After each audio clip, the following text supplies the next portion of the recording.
Girls! Why is your sister in here?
Damn, nigga.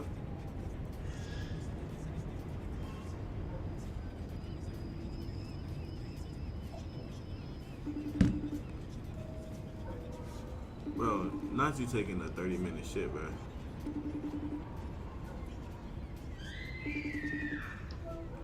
Bro, not you taking a 30-minute shit. Got back into my room, literally. Not a 30-minute shit, bro. That was not 30 minutes. 30 minutes is crazy. Chicken. No, you just took a 30-minute shit, bro. There's no way that was 30 minutes. Yeah, but whatever you I'm trying to see, bro. I'm trying to see. You think this is a good build, bro? Oh Lord. Nah, this one of my builds I already used. It's another guard. No, it's my 6'6". Yeah. 86.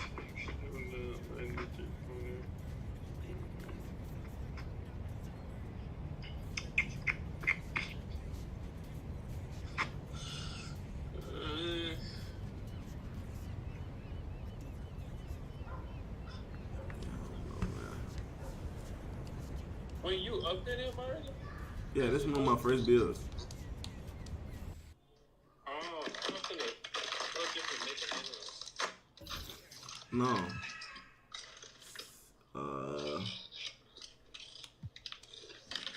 This is my other build. I want you to look at this one.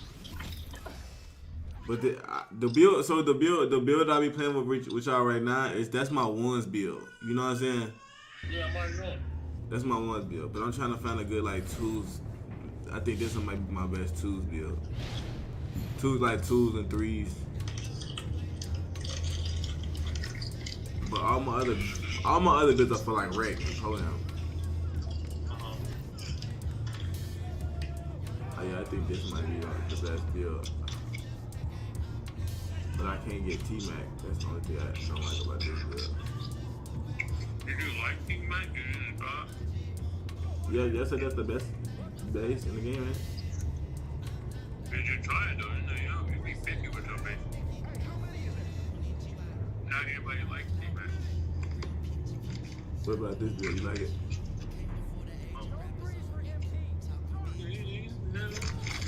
What's this? I thought. 6'8". Is this your current build? No, this my Is this the one that you made? You said you went fast enough? No. This a build that this like a lock build basically. So I don't like it like a lock, but it's like I don't know. But only thing I didn't like it, I don't got no blocking or rebound on this build. That's your strength. Yeah, that's a solid strength. Yeah, I know like the blocking one. Yeah, that's why I gotta run like I need somebody that can rebound. That's why I can't pay ones with him. What's your bird?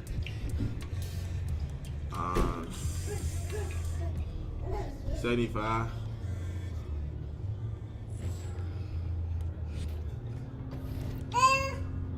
Yes, fast. Like I can hoop with this nigga for sure.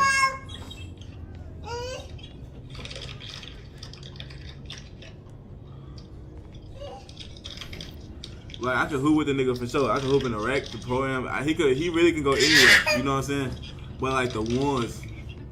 Yeah. I'm finna join you.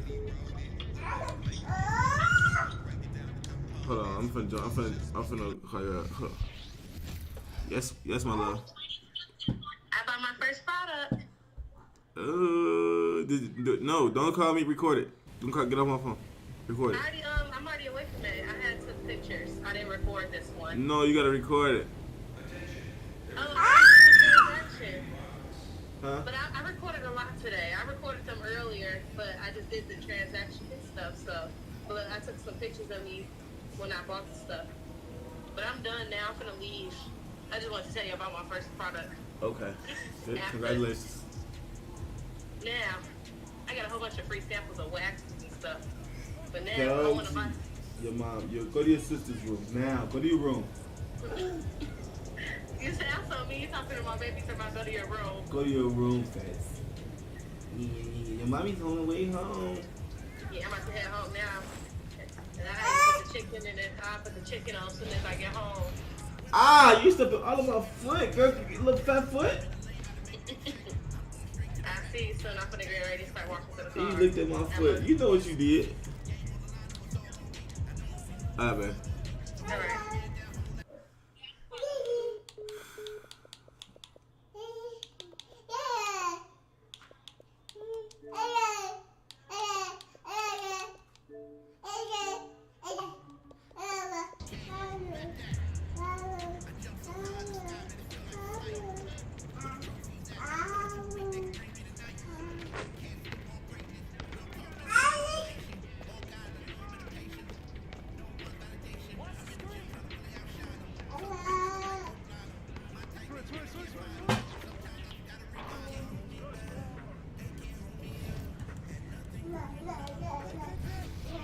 Siri, FaceTime casino.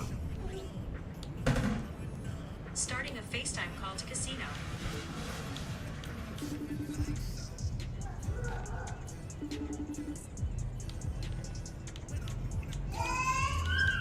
Yeah. Yeah, I can't get McGrady on this build. What can I get? I heard Terrence Mann was a good build. Base. Yeah, good base. Yeah, that's a good one. They even said Jalen Brunson. They hopped off. No.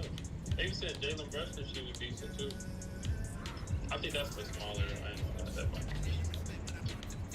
Joey, no, you mother. Come down here. Where? No, on the same floor. Okay. Fuck, they got it. Damn it, nigga. Nigga, you should have said come ball first. They finna get this game over fast. Oh, fuck it. Alright, come down here.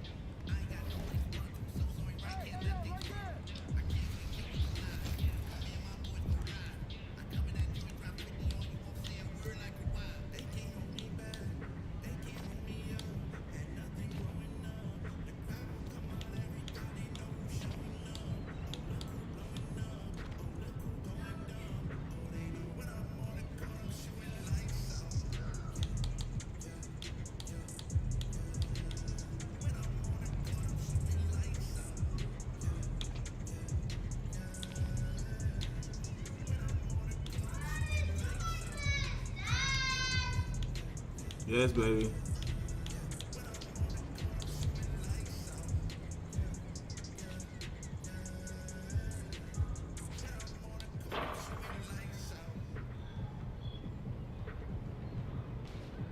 What's the other base I be using?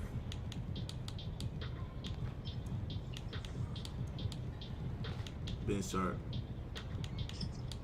Ben Shepard. Oh yeah, bencher. I need a good release though. Oh, bro, with them bases like that, you always want to either use Sadiq Bey or Oscar Robertson. I know you're more of a visual cue person, so I would say always go more so Oscar Robertson. To do the same thing like I did, do like 60-40 with Ben Shepard, 60 Oscar, 40 Sadiq Bey. I think they said Kobe Bryant got a good release. What's the best pull up? Kobe Bryant, Devin Booker, or yeah. But you on 6'8", right? Yeah, I think he's 6'8". Yeah, 6'8". Yeah, Kobe Bryant, Devin Booker, anything like that. Them the best ones, them the best baits.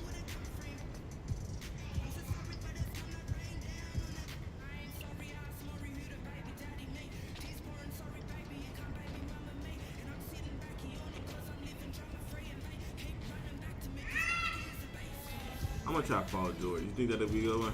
No? Paul George what? Pull up. No, I'm Joey, I'm telling alright, when you look, when your face. I got Kobe on right now. I got Kobe on, but I don't. You try it, but you probably not gonna like it, tell you. I got a lot of time playing this game. I ain't never heard no pro player, even no regular fans saying no damn Paul George. Best ones, Kobe Bryant, Devin Booker, and I think Nate Robinson were pro too. The best baits.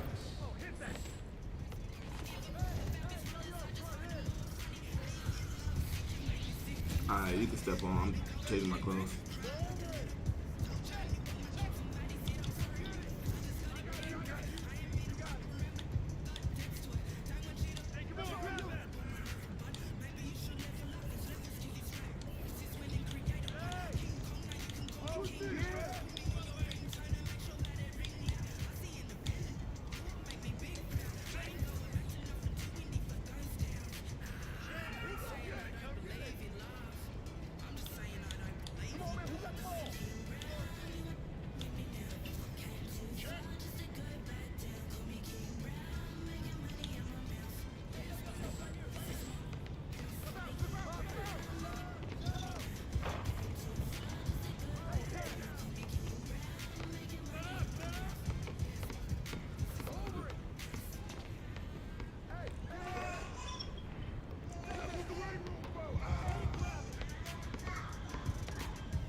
What you do? You gave up on the other build?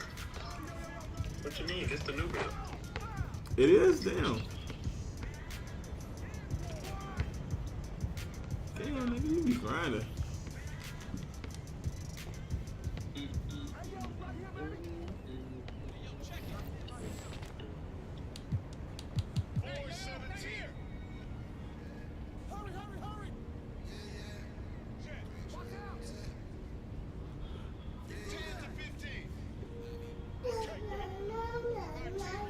Post control at 90 is fucking crazy, bro.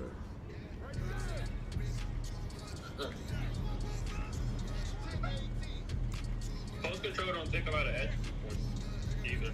That's all. It take really no accuracy. That's why you be seeing like a lot of cars. So it's more like 6-6 so it's good.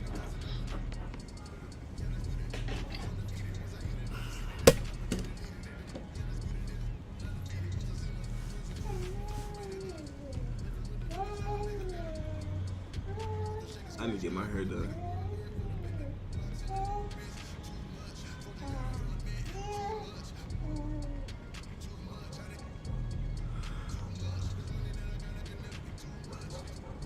I'm not gonna lie, cuz my dude is handsome, bro.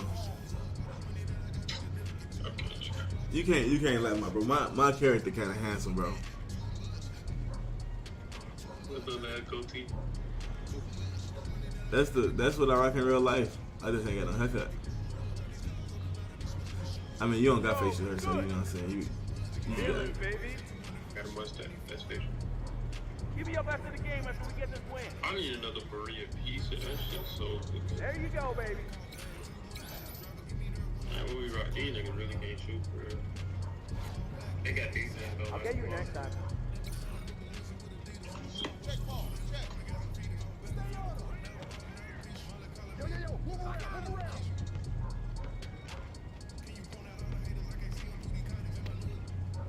Nope. You ain't gotta help, don't help. He shoot 20% from the three, bro. I know, yeah, that's getting crazy.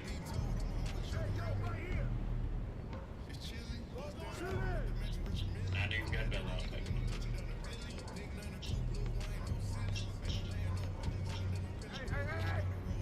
Come on, bro.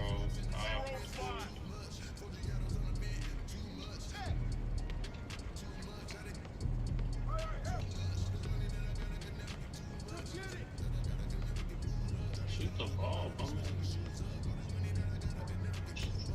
No. I just made him. No, I just made him pass. I just made him pass. Yeah. I'm not ever going all the way. I'm gonna stay. Yeah, I'm just gonna try to make him.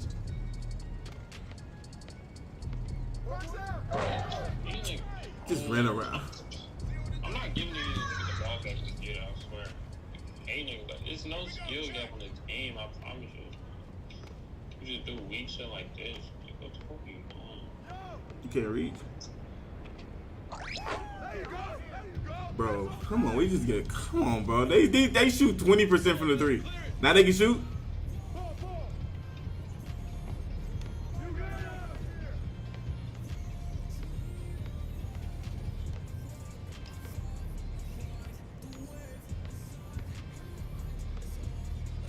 Shit's so ass, man. Listen, give me one stop, bro. Don't let him land up and use takes so you can make his fucking shots.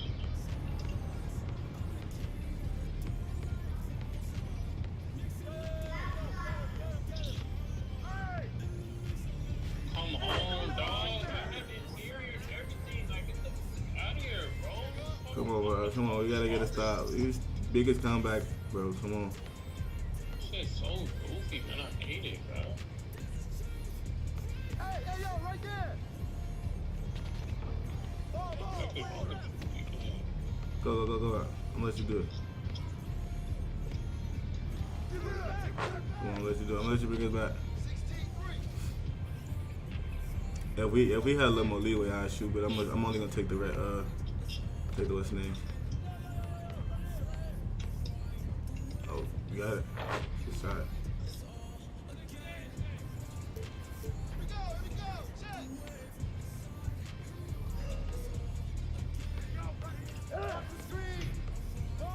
He got that. shot.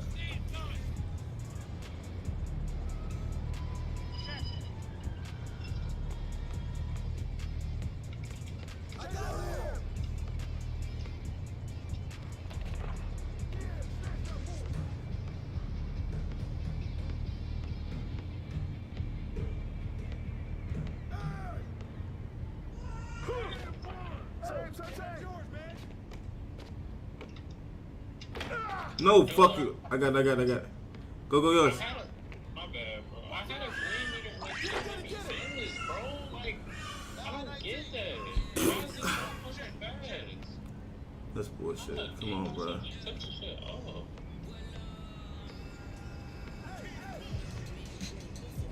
You could be so sorry, man. We ain't doing like that. Hey, we lost on you missing. I can literally flip that shit. I had a full green meter. The shit missed by one. Oh, if you missing the dunk is crazy. That shit's sick. Bro, I let you, bro. I let you have it, bro. That's crazy. Oh, if you missing the dunk is fucking insane, though. I would have lost. He had, bro. I had a big ass green window too. It just that shit like from you know how to meter dunk. No, nigga. I know. I can send you screenshots to me. I can send you the same thing. I know what you're talking about. Bro, that's fucking insane. That's really insane. That's really insane. If you missing that wide open dunk is really insane. Like, that's really insane, though, bro.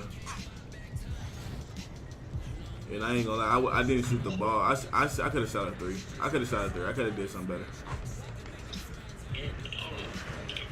Yeah, they really dog shit, bro. They really dog shit, cuz. They really dog shit, cuz. They really dog shit.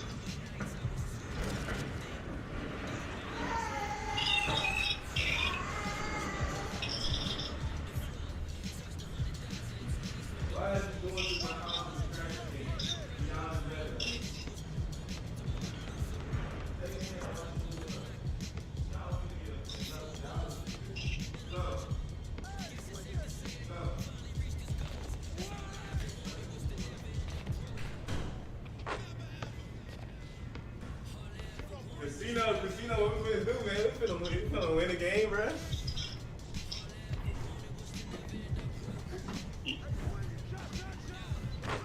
You got a theory on this build? No. I mean, I can get my other build, bro, but I got this build. This build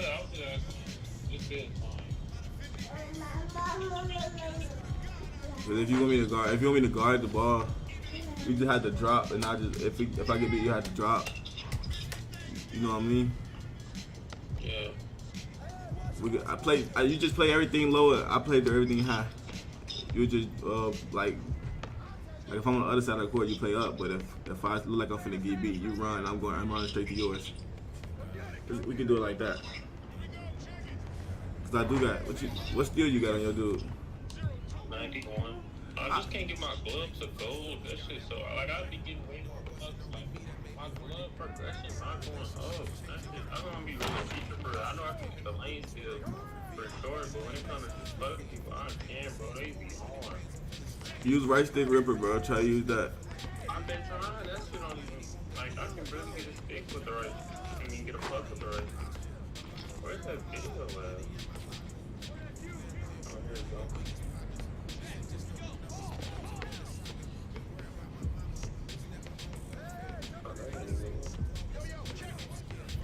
So we just gotta get it. You having fun? You on the road right now. Hey Siri. I got a fucking show at 8 o'clock. A show? Yeah, podcast.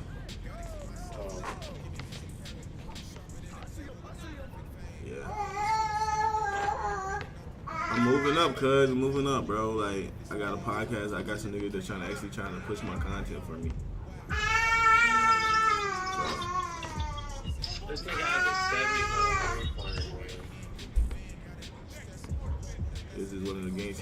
He hitting that bitch right now. I see that shit. That shit can throw me off. He ain't got no meat.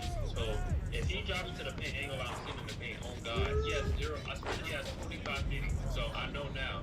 If he run into that paint, I'm literally leaving that nigga wide open at that paint. I'm gonna sit under the hole. He gonna have to do a step back and green it. He has the 85 driver lane allowed to see why they can get the motions. He got acrobat, all that shit. He got a 50 driver dunk. He's most likely not gonna get no dunk, but he got the pieces though. He got an 87. That's why I should have let him jump. That was on me. He ain't got no rebound. He got an 87 block, an 85 steal, and a 93 perimeter. He got a little bit of interior. What my nigga got? Let me see.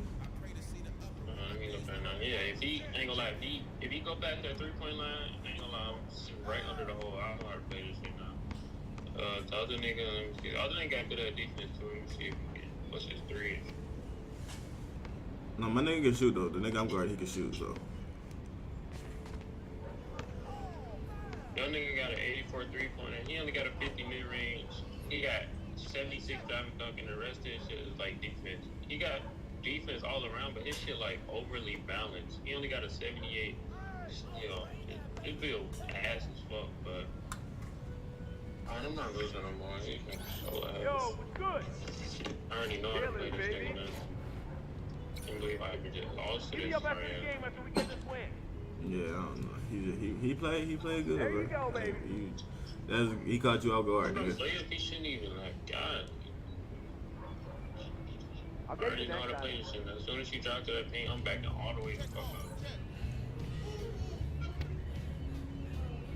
Yo, move around, move around. Paint. Alright, I'm not like what the fuck. Kill him.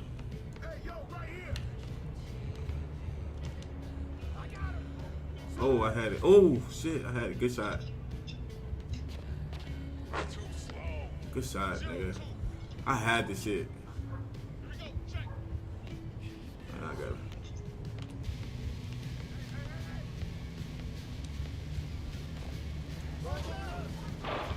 Oh, are you serious? What? We good. You frustrated right now, cause yeah. You got it. Take it. Good shot. How the fuck you shoot in people's faces but can't shoot at them? Yeah, that's why.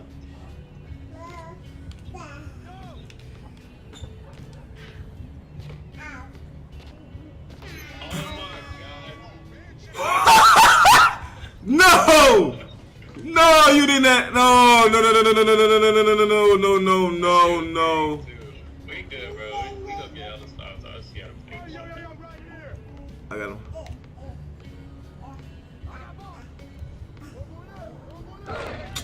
He dunked. For the 50 top.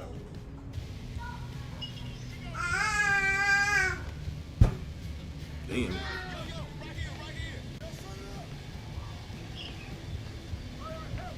He missed.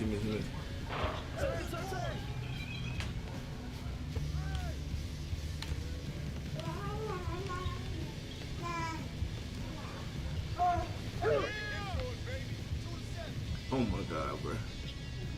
Oh my god.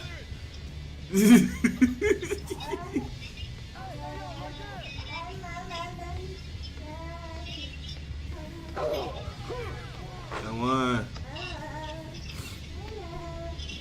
Keep jumping at us, nigga. I just gotta play this shit.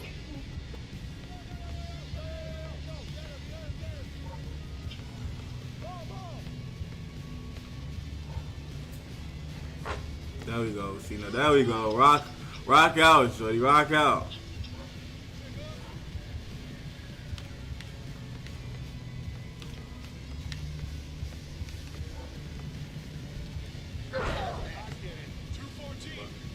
Huh? Take the buckets. Okay.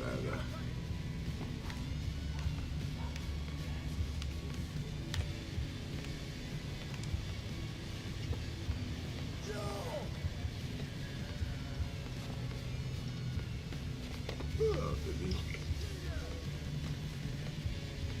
Foot. Okay. Take that one. Stay on him. Ball up.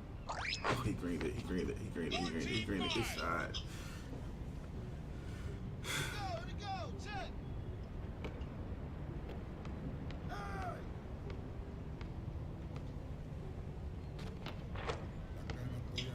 This fucking acrobat shit don't need all. Come on, come on, come on. Like I said, what's up, bro? You see how I do it. You see how I play it. Good D. What? No way he shot and hit that. Like, bro, what?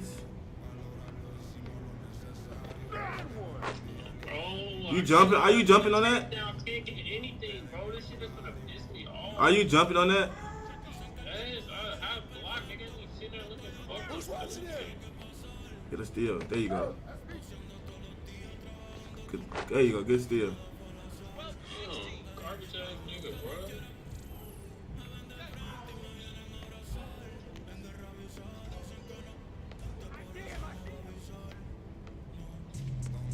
Come to me, come to me. They did it. No! What the fuck? Just lay it up. Just lay it up, bro. Stop. Yeah, I see you, bro.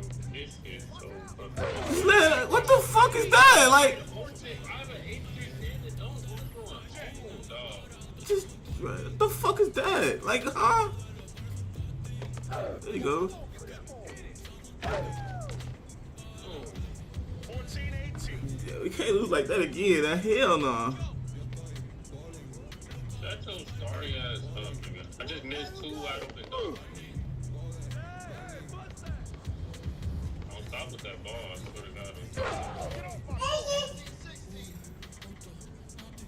What happened, nigga? Your ass so sorry.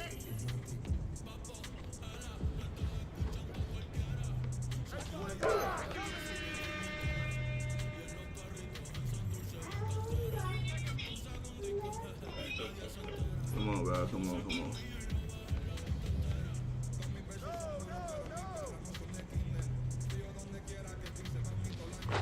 What? Oh my god! What the fuck is going on?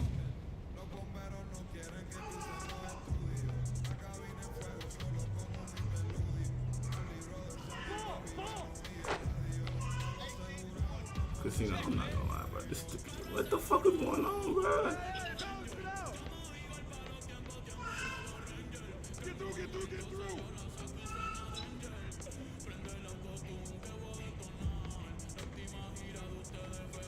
Hey, come on, come on. Get there, get there.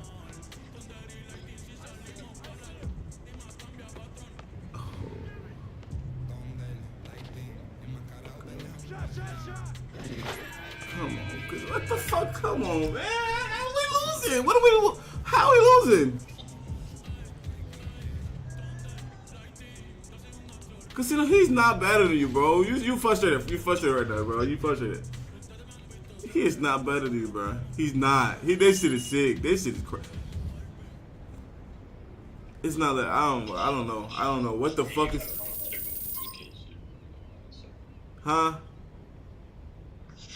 I'm sorry. I'm talking to this thing. Casino, you're frustrated right now. Come on, who? Nigga, it's the bit. I'm letting you take it to like the ones, nigga, who? It's 1-on-1, bro, right now, bro. He's beating you, like, fight back, nigga. Come on. Spin the block, fight back, nigga. I don't know what's going on, man. Spin the block, fight back, nigga. I don't give a fuck, nigga. Like, beat his ass. Man, I swear to God, this nigga got no skill gap. I don't know what to do, bro. This nigga literally running to the fucking rim and pressing square, and that shit is working. I can't have an A interior. I don't know what to fucking do. They gave me then. I'm missing what if it don't. Reach. Keep reaching. You still in the ball. You take that bitch out of his hand. He's. Hey, man. I'm going to game chat. I'm going to game chat. I hear you. Bro, you're not good, bro. You're not good, bro. Give me that shit, bro. Come on.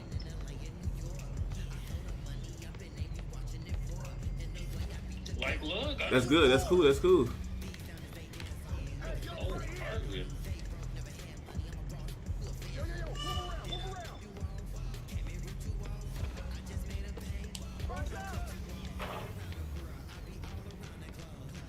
Okay, stay.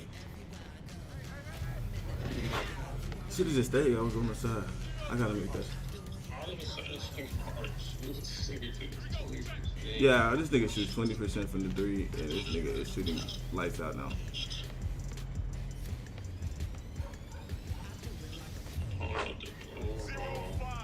Bro, who, bro? Calm down, bro. You got this. You're frustrated right now.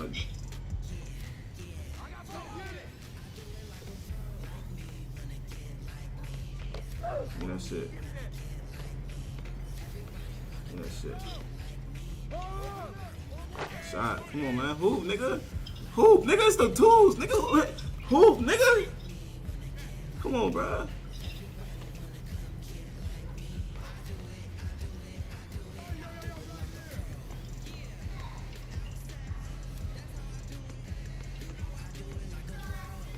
There you go.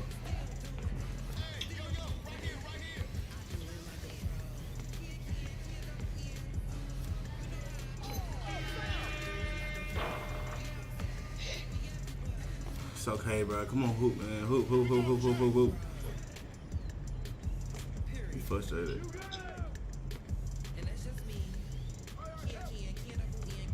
That shit, bro. His ass locked, bro. His ass sucks. Come on, man.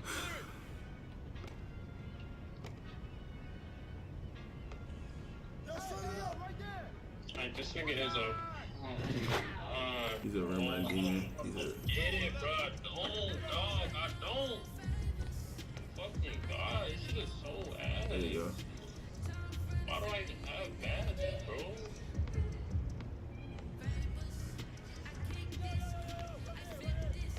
Sorry ass nigga, bro. Yes, sir. Yes, sir. Cause I got you, nigga. I got you, nigga. Hoop, nigga, hoop. Yeah, yeah. Come on. There you go. Like, come on, man. Hoop, nigga.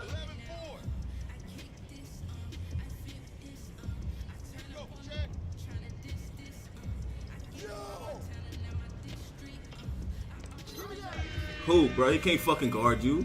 He can't fucking guard you, bro. Man, watch your what? Hey! Don't talk to me. Don't talk to me. Don't talk to me.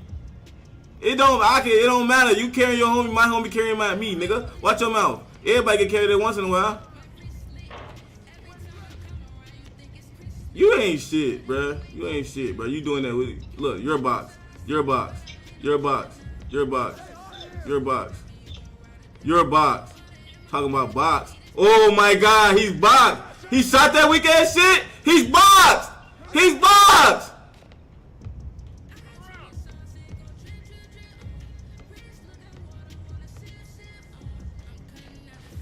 Fuck, I missed.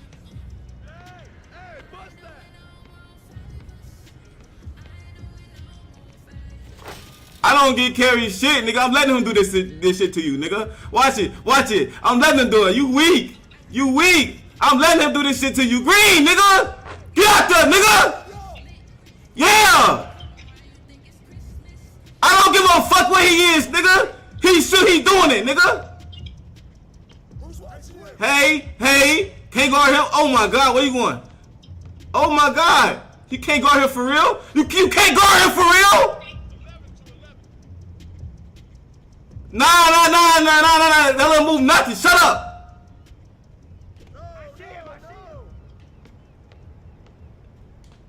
Come on, man. Oh, I'm good work. I gotta make that.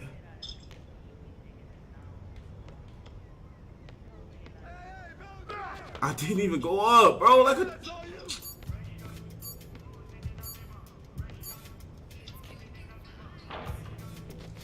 Big board, nigga. Big board.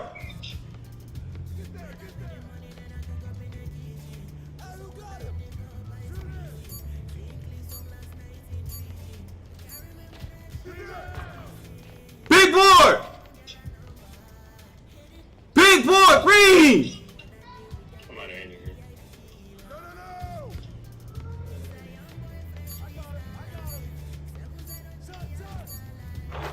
Come on, bruh! Big board! nigga. I'm 1 for 5. I suck. Oh my god, that's physical handles.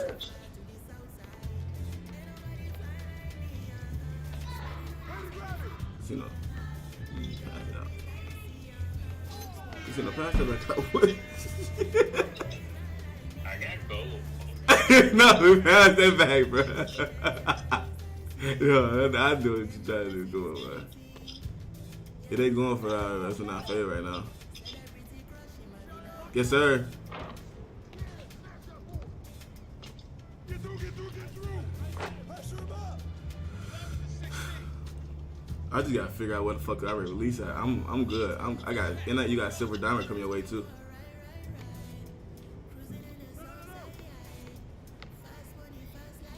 Come on, cuz. Come on. You can't tell me I'm not him. I just can't shoot right now. Watch it.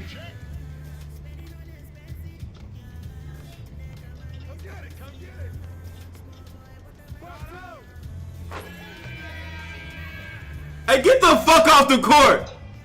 Get the fuck off the court. Get the fuck off the court, little dude.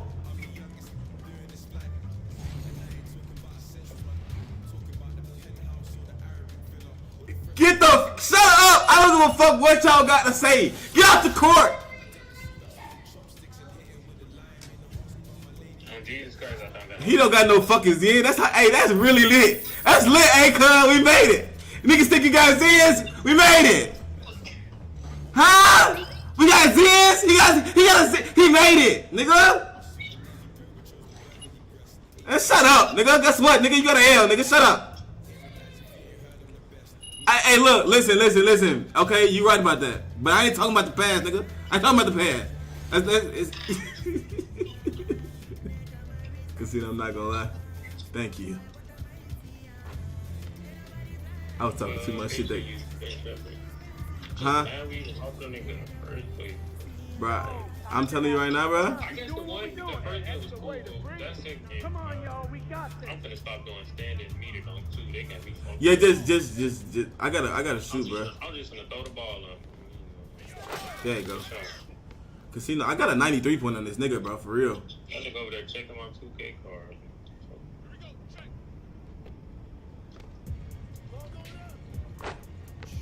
0 to 6.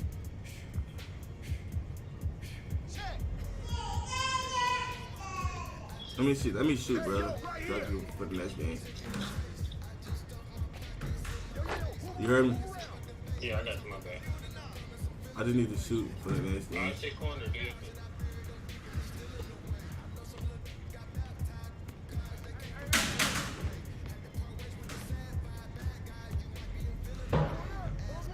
That's just a dumb shot on my part. That's all. I felt that.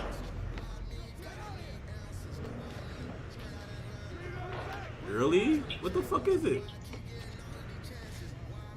Okay, that's late. Now what the fuck is it, bruh? Are you at an interview? No, nigga, I got 2 bars.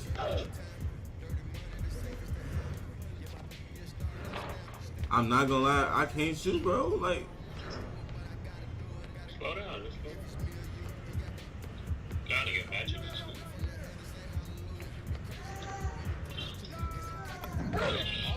I just need to, bro. I need to find my shot, bro. I need to find my shot, bro. That's what I need to find right now.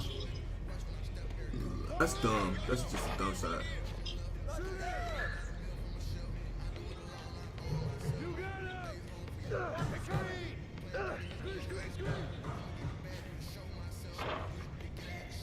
Like, why can't I, man? Why can't I fucking shoot, bro? I just had it, bro. I just had it, bro. After the first shot, I made the first jump shot and I missed the next one. Y'all niggas really bums, bro. Take it out. My fault.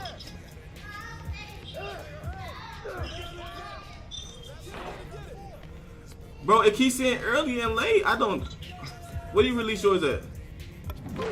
What do you release it at? I know mine's on muscle memory, but if you don't push, it's a flick of the wrist.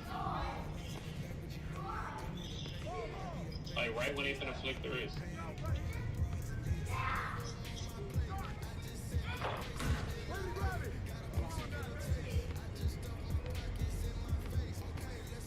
Like this one. Like, that's 41%. Like, bro, come on. Shot, shot, shot. That's the flick of the wrist. On God, that's the flick of the wrist. A little early, a little early. That was the flick. Like, that's the flick of the wrist. I'm literally doing flick of the wrist, bro. Yeah, it's just like a little earlier. You see that shot late. That was probably just like 1 millisecond late.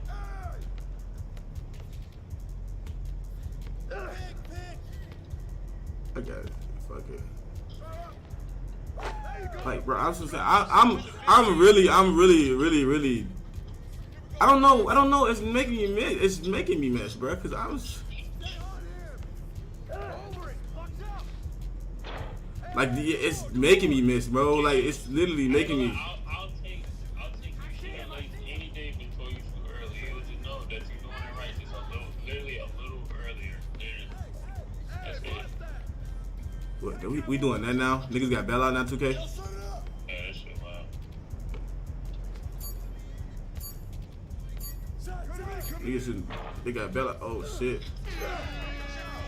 Niggas got Bell out now, 2K? That's what you telling me? Everybody got Bell out now? Come on, bro. He's a 70 something overall, bro. I can't, bro. Here we go, check. Who's watching it? Fun. 7 to 18. Bro, who is that behind me? Why?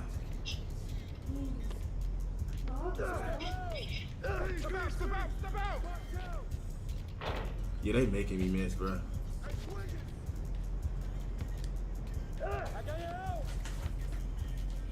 That's all. I made, bro. Why did I change my shot?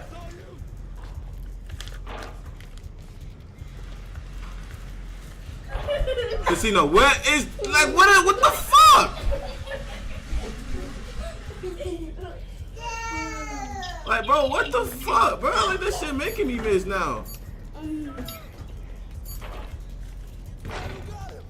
Like, bro, that's making me miss. Get out my. What are y'all doing? It's making me miss. Bro, it's literally making me miss, bro. I don't understand how different of a shot do I gotta take. He's shooting every time. I'm here.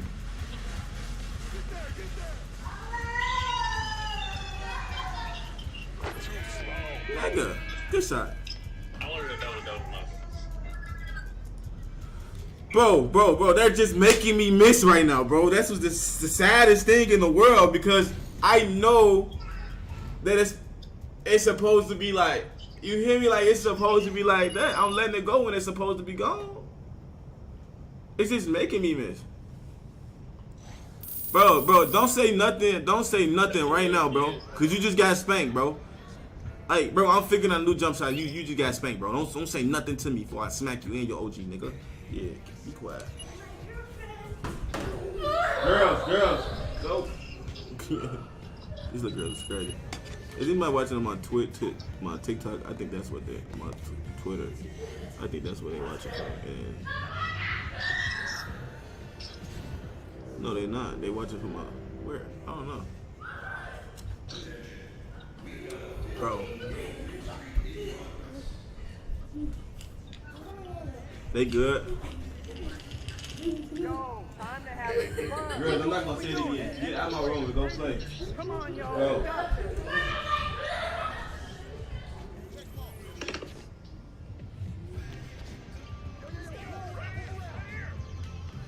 That's just 2 and 3, you know. Green. Come on. Other 7-3. He playing back. I'm shooting. Oh shit. Scary. I ain't gonna be able to get no rebound, dude. That's cool. Hey, yo, right here.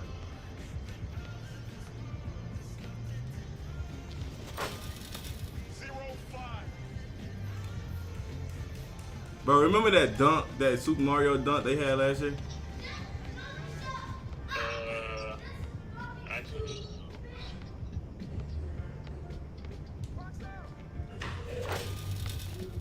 That Super Mario dunk where he hold the ball in front of him and kick his leg. The up stick dunk. Huh? Remember the up stick dunk they had last year? I would have to see it. You talking about 23? Yeah, last year. It's last year. I'm not gonna lie. I'm frying him right now.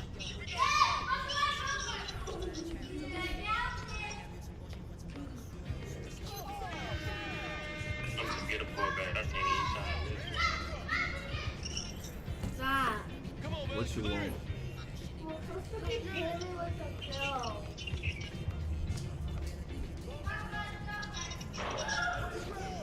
Huh.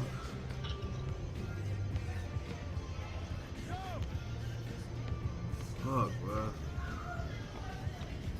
Oh shit, Casino. We gotta switch. We got to switch. No mind. Good. It's alright. It's alright. Fuck, bro.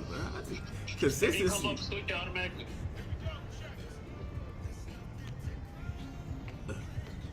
You thought that was gonna work? You thought that was gonna work? You thought that was gonna work? Ha ha. Ha ha. Ha ha.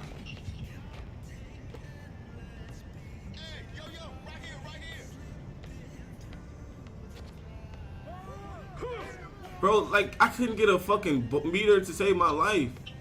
Switch. Oh. Hey, Casino, the best way to guard that, don't just jump. You run to him, then jump. You run to, don't just jump, because if you jump, he gonna green it every time. That was mean of me.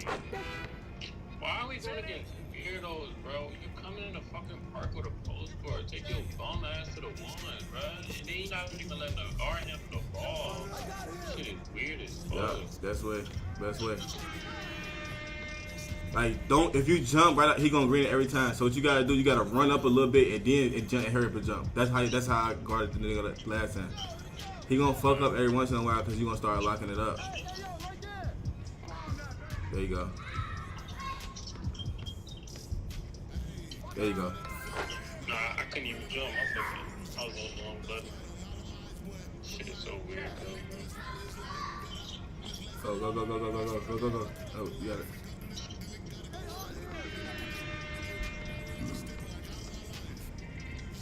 It's cool. I'm just going. I can go if you do it me and I. All right, go, nigga, go. He can't pass.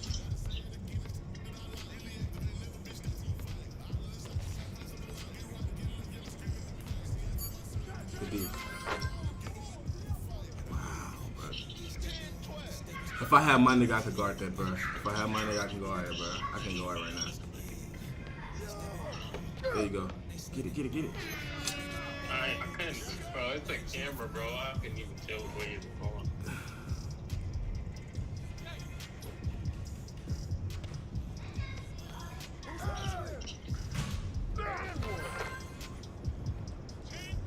Shit.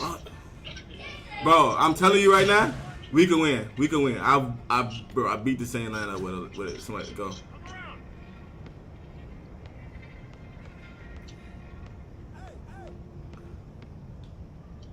There you go. You can't miss no more. Fuck missing, he fucking just reached. There you go. Come on, I'm gonna let you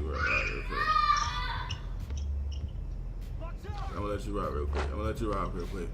My shot ain't consistent enough for me just be shooting that bitch, so I'm gonna let you rock. But if he come out, I'm going past him. Dumbass, what the fuck?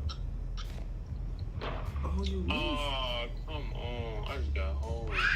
Go. I got him. Hey, swing it. Hey, bust that. Go. Shit. Bro, we got 2 steals, bro.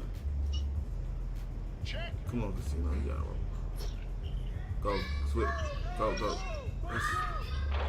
Hey, Rabbit. Go on. I got one. I see him. I got your help. Oh, I was just missing. I don't know. I'm bad. Fuck. Come here. I got it.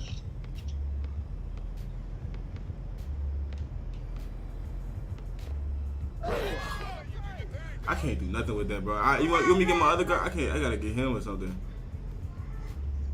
Go. Casino, go. You gotta get him every time. There you go. Oh, I didn't mean to do that. There you go. I didn't mean to do that, bro. That was rustic.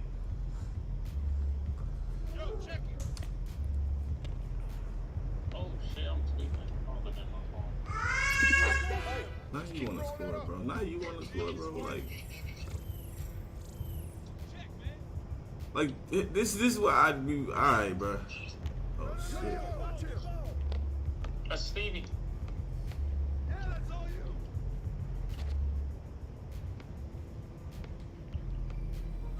Side. He had it anyway, bro. I don't. Yeah, I just threes, bro. Damn, I'm talking about win percentage, dudes. Yeah. It's me all. Yeah, I don't know. You got a third? Cheer up from the joint. No fucking GG's, bitch. Learn how to play the game and start doing that post cheat shit. That's not good.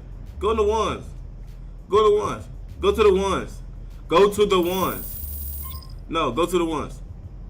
You only make that bill because your mama don't love you. You need to get some type of attention from somebody so you make that bill. You're not good at life. Go to the ones, bro. Go to the ones. Go to the ones, bro.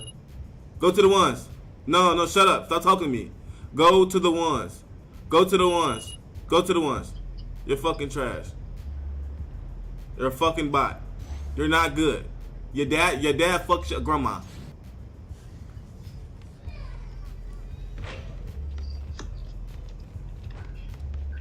Yeah, Casino, I don't know.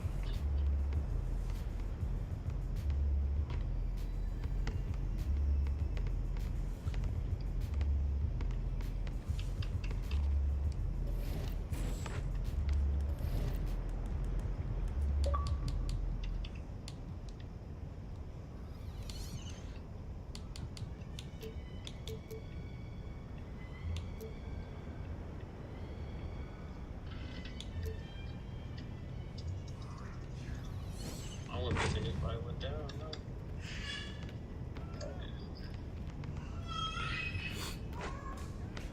These niggas not even good, bro. We lost to two niggas. We lost to a post scorer, bro, and a fucking Rob. I know you just just follow me, Rob. I know that's not the case, Rob. No, he had to be following me.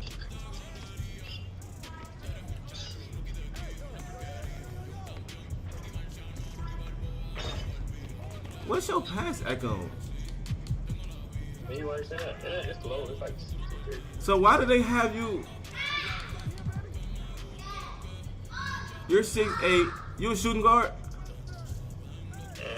No, I'm point. That's fine. Oh, you're a point guard. What the fuck?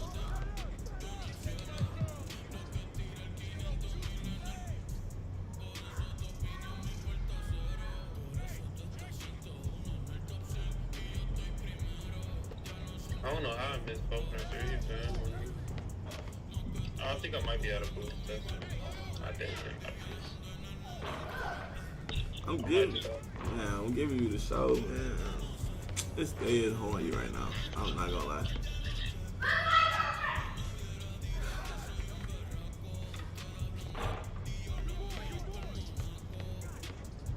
Oh, she thinks she's slick.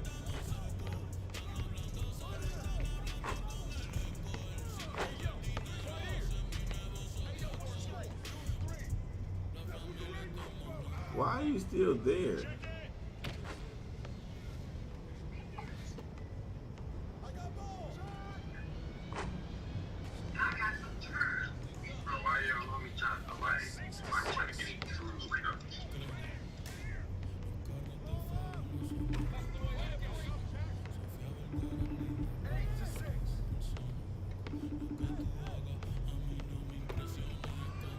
Bro, what are you doing?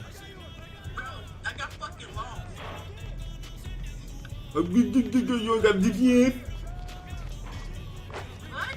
You don't got no GPS? No, I got lost in a car. The building is so damn big. The building is 4 blocks long.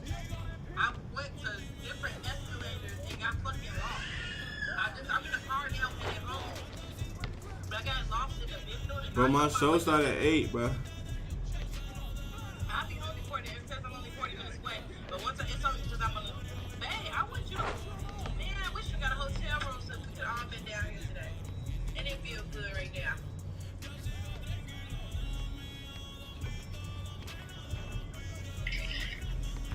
I'm not gonna lie to you. You don't care. I know. No, I'm not finna say that. I was finna say, you need to hurry up. Why, you want me home for your show? Yeah, get these little girls. These little girls, bro. They And fucking. so you only want me home for the kids? They are bad, bro. What they do? Everything. What's everything? My kids. Good listener.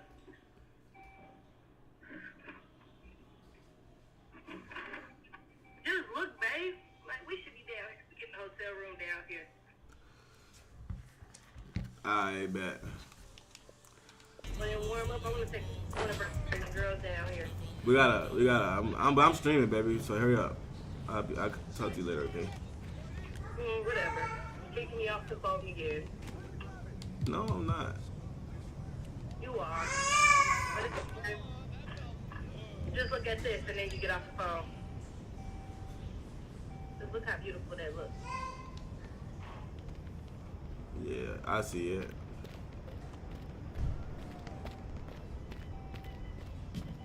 I want to find the big eyeball. You can go. We're gonna go explore one day. We're gonna put in a day when it get warmer, and all of us gonna come down here and spend a day down here. Yeah. We go.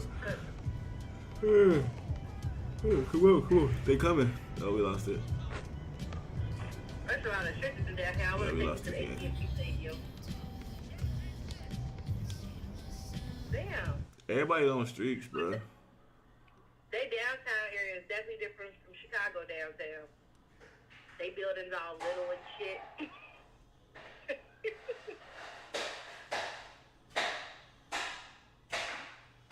Who was doing that noise? Your daughters. Oh, they give you hell. My kids good with their mommy. You see, they be in But their your room with the door daughters. shut. Your daughters. Now you know damn well they be in their room with the door shut with me. Yeah, that's crazy. I'll be like, go in your room and shut the damn door. And don't come out.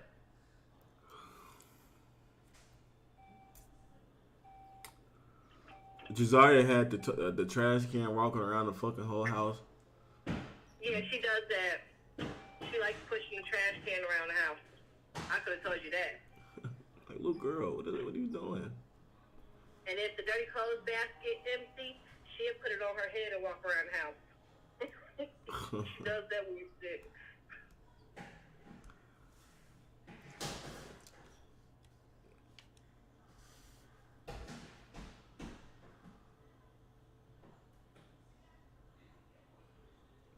We went to San Antonio this summer. We going to San Antonio? Yeah, me and you for your expo, for the expo for you. Yeah, we is going to San Antonio. I'm finna buy them tickets for $100 to stay 3 days for $100. I'm finna get your tickets now. That way, you got your tickets already paid for. Or they last minute in that. So I ain't trying to pay an arm and a leg. I'm finna get those. We're going to Austin and we're going to Houston. I don't know what we're doing in those two places, but I just know we're going. That's all I can give you.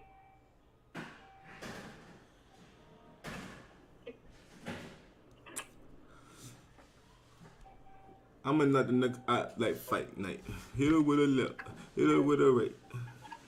I'm on 35 East now, so I'll be there, what, in 35 minutes, it says? Okay, baby.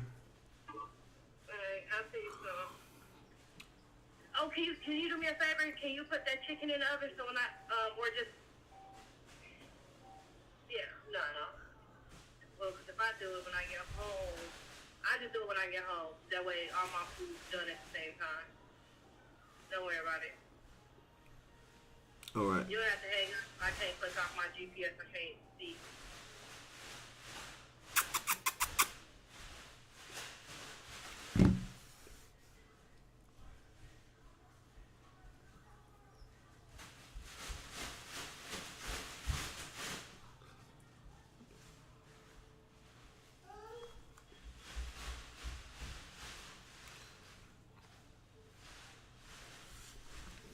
Hit her with her left.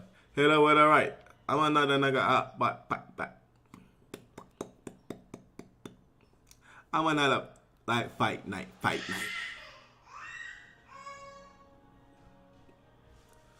Hey Trill. Yeah, I did. No, I did that on it's a bums. I'm not gonna shoot that much. I'm not gonna shoot that much in a comp game. Back though. I helped you to help me. You did it.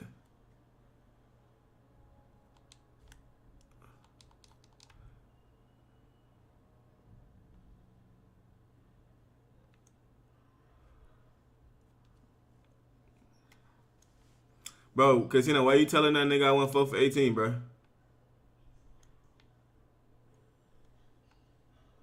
What are y'all niggas doing?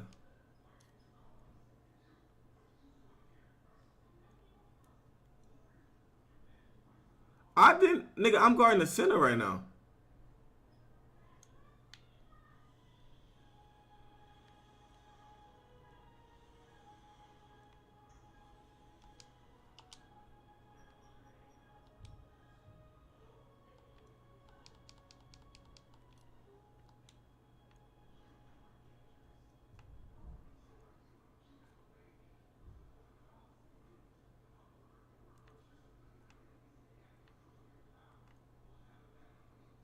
Oh man, you got loose. You got loose.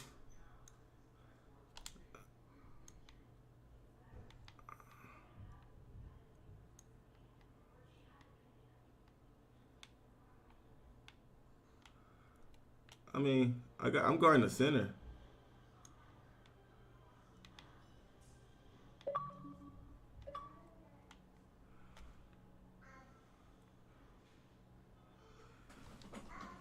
Y'all hear me? I don't know why, but I'm at the center.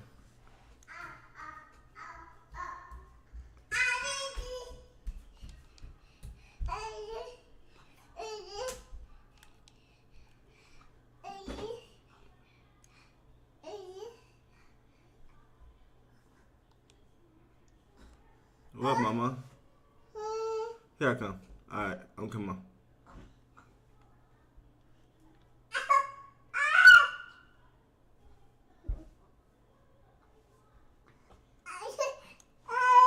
Jazaria, I'm not picking you up.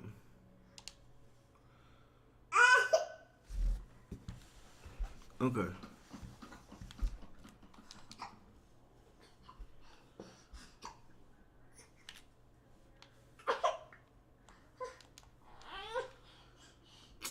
Like, bro, get out of here.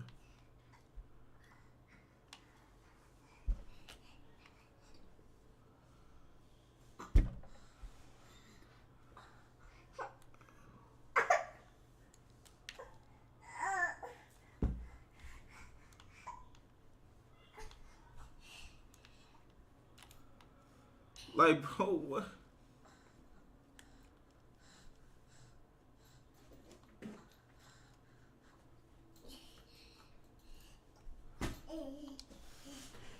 I ain't gonna lie, Trail, the nigga I'm guarding, that nigga not already doing nothing but sitting in the corner.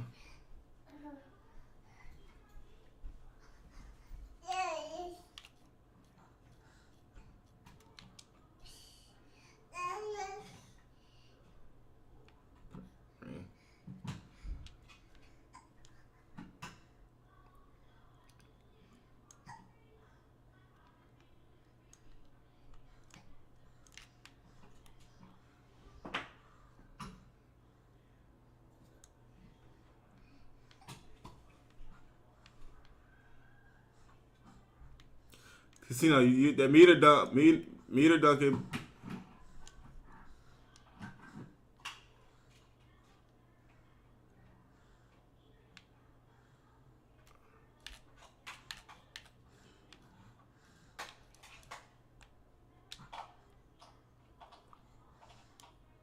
He keep missing that. I don't know why you keep missing that.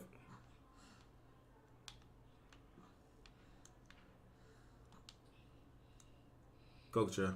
Go, Trail. Go, Trail.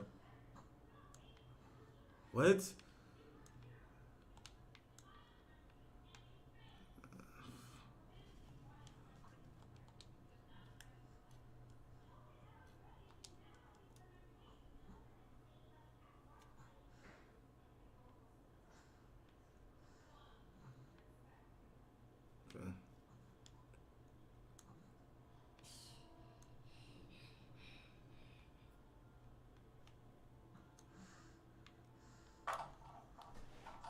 Oh my god, I can't, bro.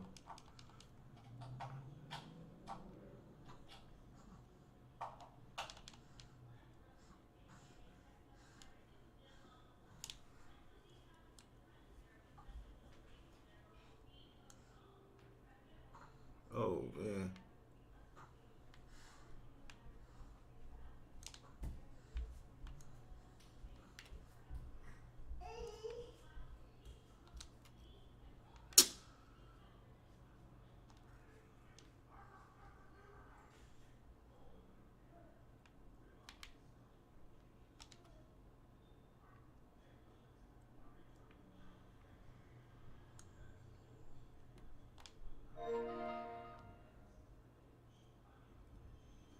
Oh man.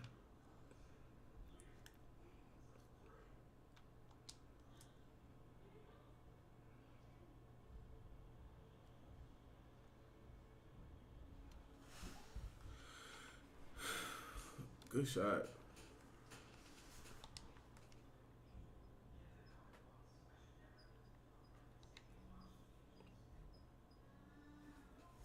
Trey, you got your own apartment now? Trey, you got your own crib now?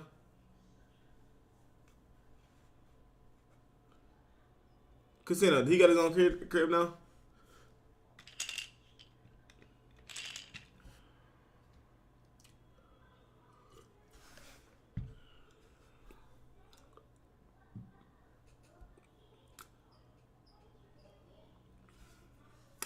Nigga, Casino just answered. Do he got his own crib now?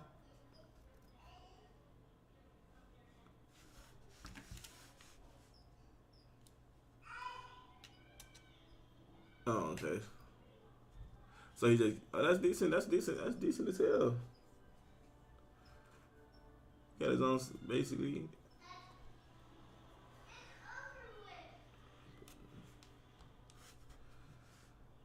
Ain't your dad and his dad brothers, right?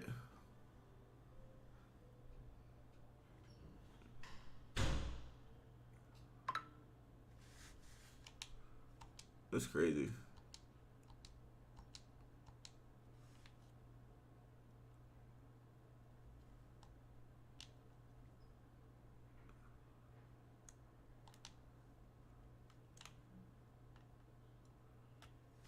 Wouldn't let me. That nigga just ran in a circle, bro, and they wouldn't let this dude turn around for shit.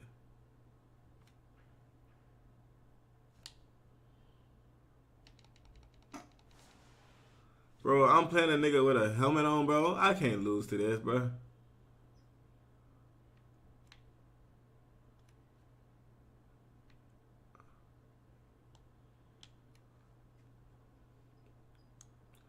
Hit up with a love. Hit up with a right. I might not a girl out like fight night. My fault. I'm not gonna lie. Hit it with a love. Hit it with a right.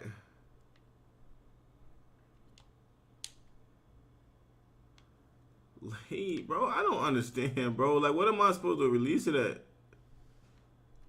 I don't understand it, bro. Like, I just truly don't understand, bro. Like, I'm not releasing that bitch late.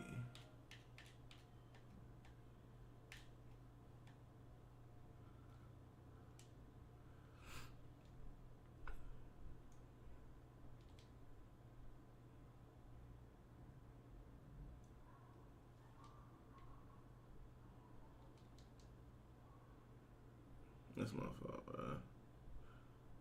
Like, bro.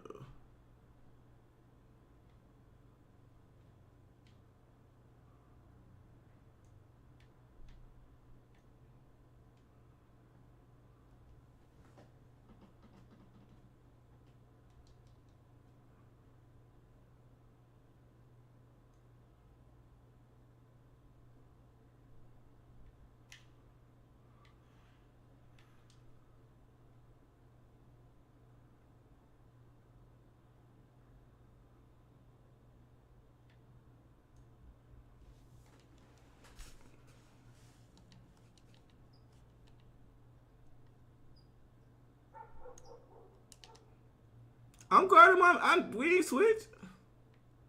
I've been calling my man the whole time.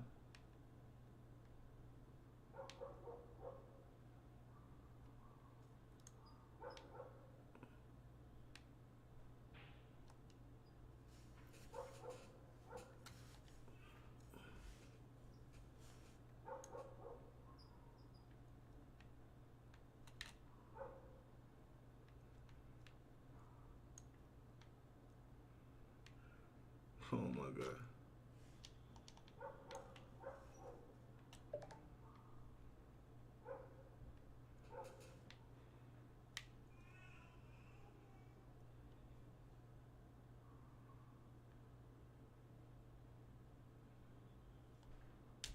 That's late. Bro, I'm finna get out. This game fucking making me miss, bro. It's making me miss, bro.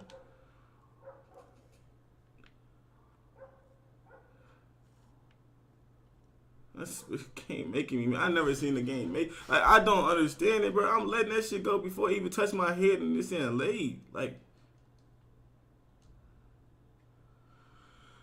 yeah, I can't fucking shoot this year.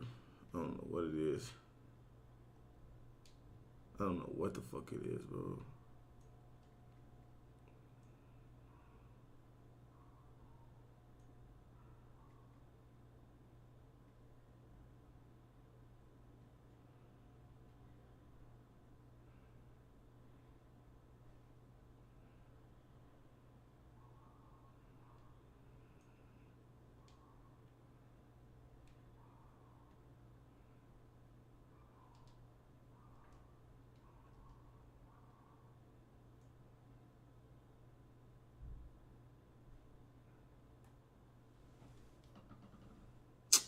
He dunked on me.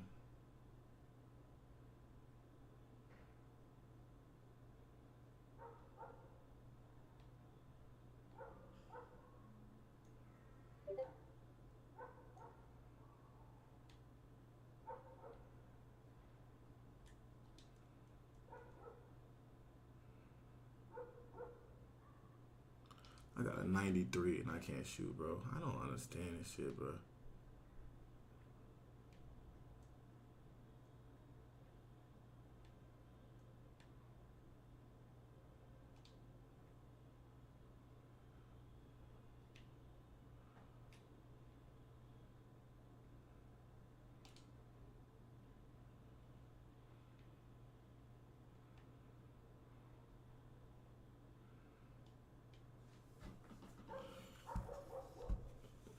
Bro, what is wrong? I don't understand, bro. I don't understand, bro.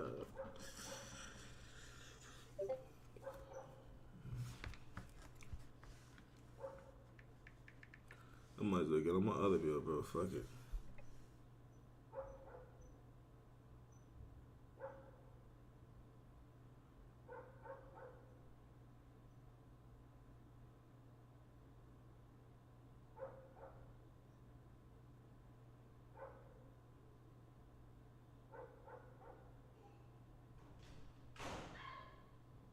Doing it like these men, if you know what I'm saying. I'm talking about the bozo brand. Don't be a bozo, be smoke bozo.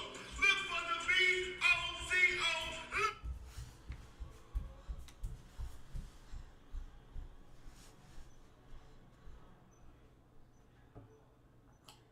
Ooh, eh? Come on, Fats. I'll let you see. Come on. Maybe you'll be a good luck charm.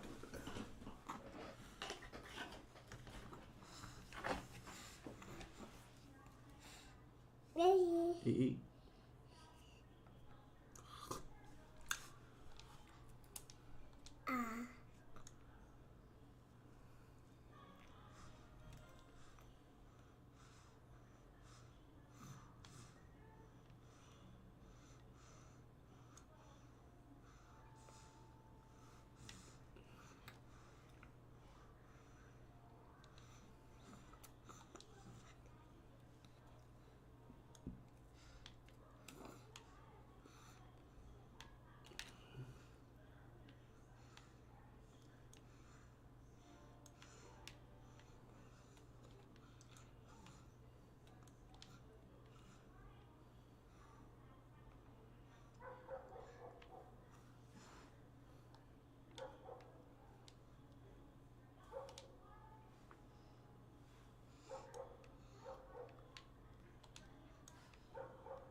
Yeah, you do.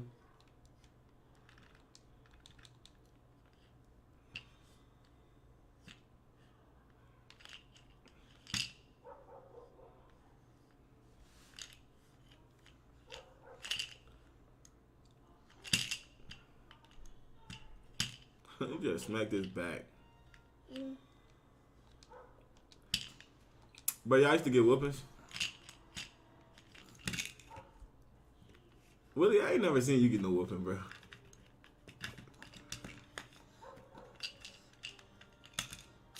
Like, what you get a whooping for? Like, what did Casino do?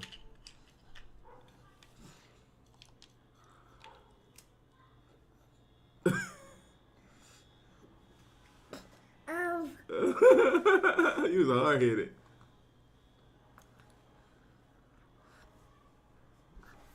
Sit down. We not starting that.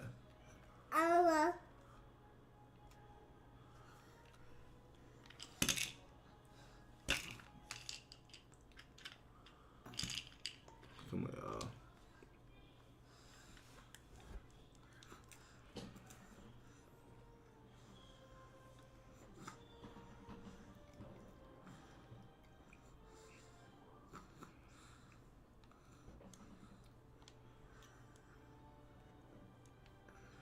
I got you. Like, bro, you see me running up, nigga. Come on. I didn't, man. Alright. I thought the nigga.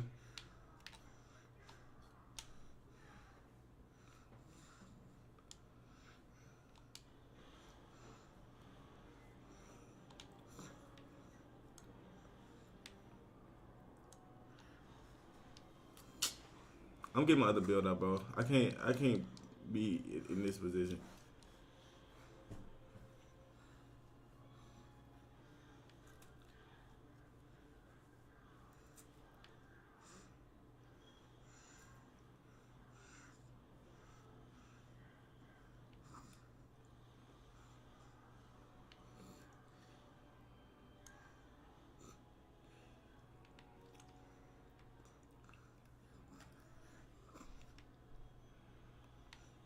Ooh.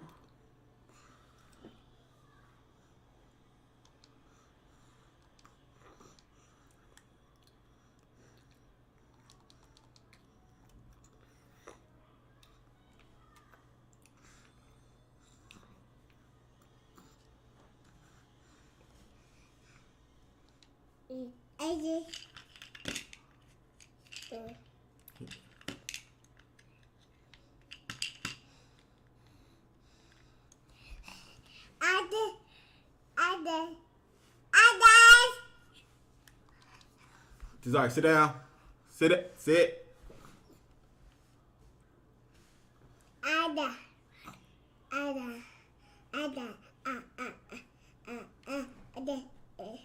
Desire, sit you.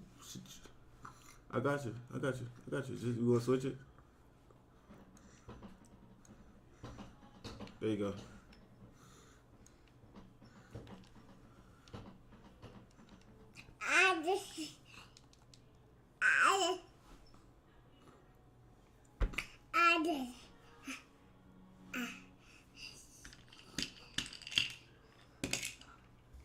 No 3.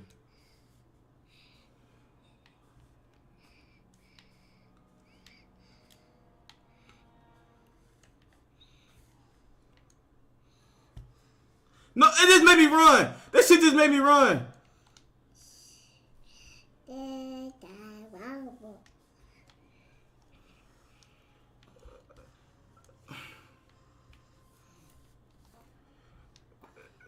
Nigga, the game is making, bro. You got this game is making me run so fucking stupid, bro.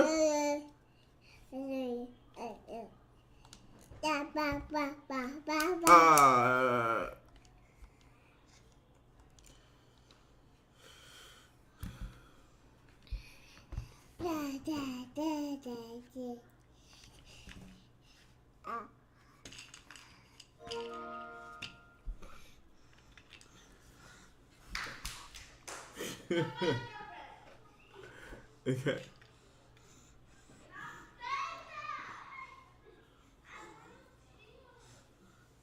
Desire, Sorry, you stop.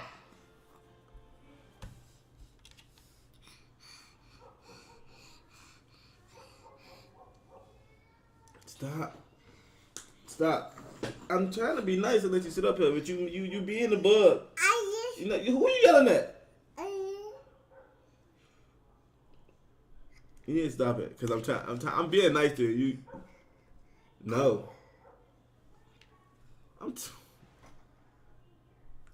Bro, who do you think you talking to?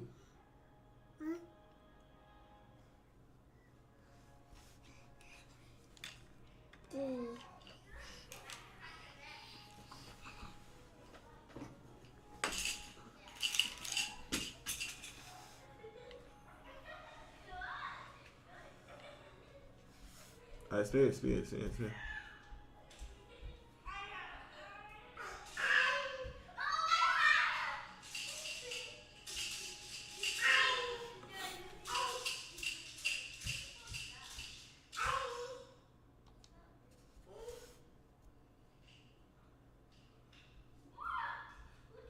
Okay. Yeah, you got to.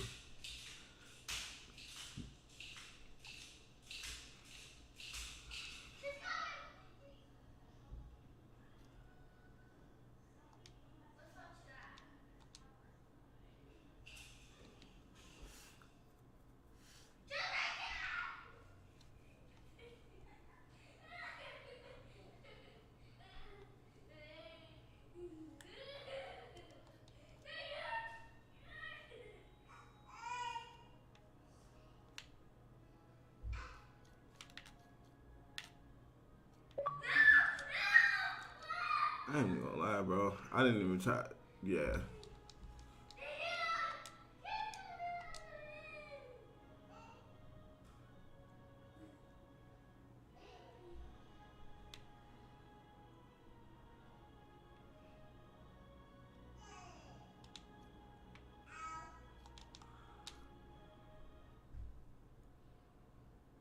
Shot clock.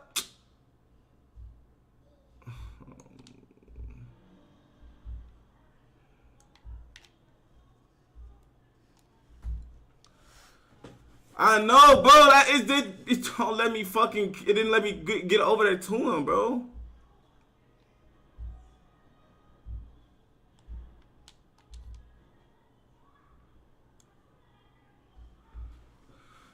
Bro, this shit didn't let me get to him. It didn't let me turn around.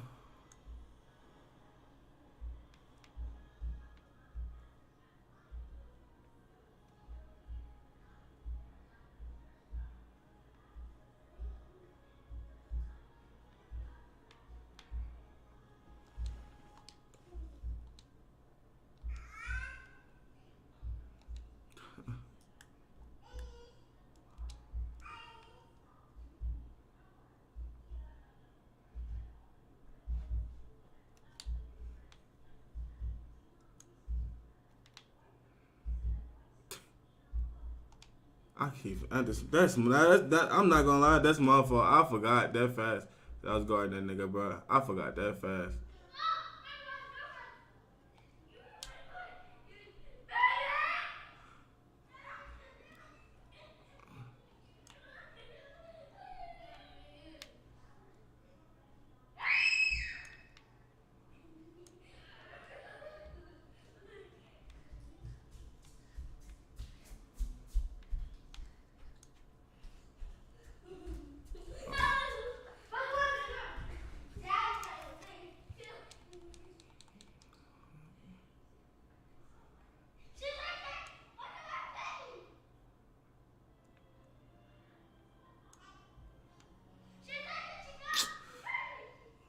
Bro, like that's crazy.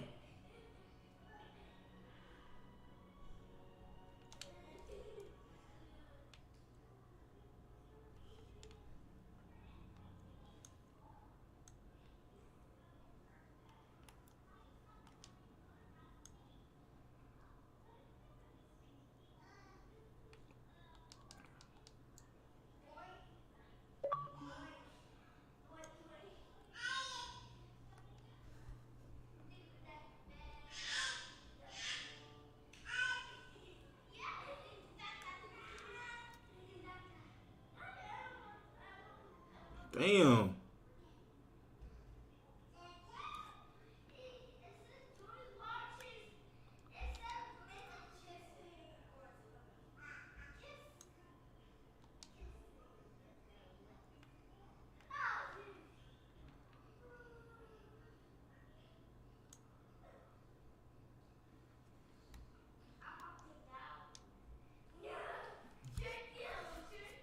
I don't know, bro.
Dad, why do you have headphones?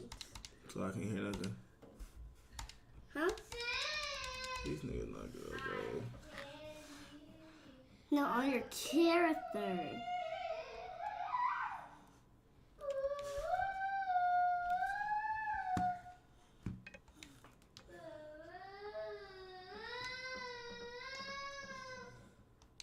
No.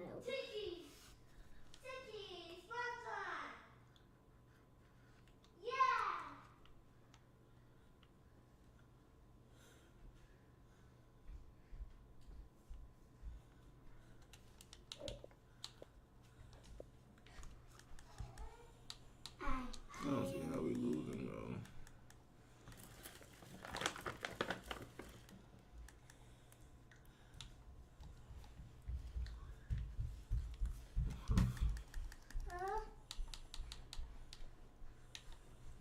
Girls, get out my room, go. We're not hungry. We want dinner. Yeah, your mama's on the way. She's gonna cook it.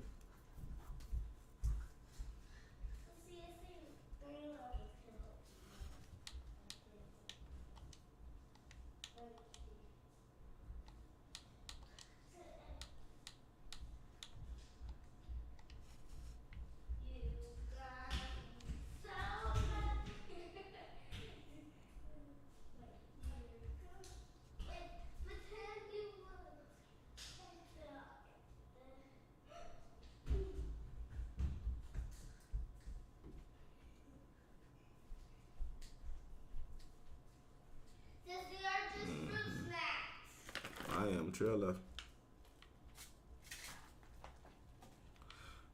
I don't know how we losing, bro. That's just fruit snacks. That's not even for me. I don't know how we losing, bro. I don't know. I don't.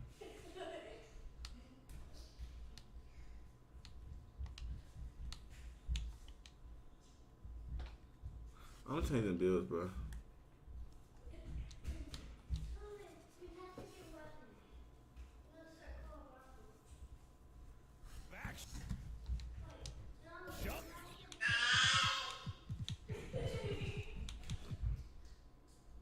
How the fuck? I just got a question. My pads act higher than both of y'all's.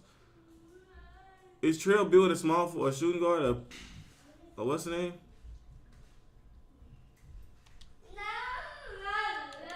If it's a small floor, bro, that shit is crazy. How is this nigga me fucking making us play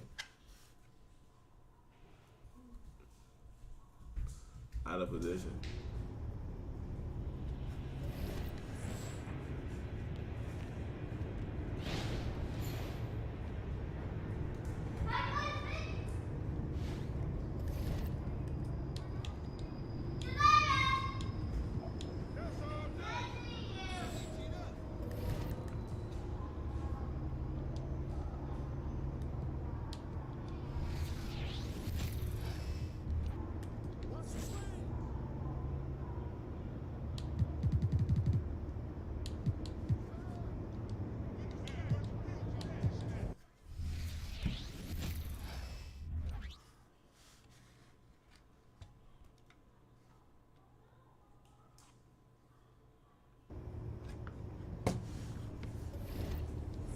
Where you at?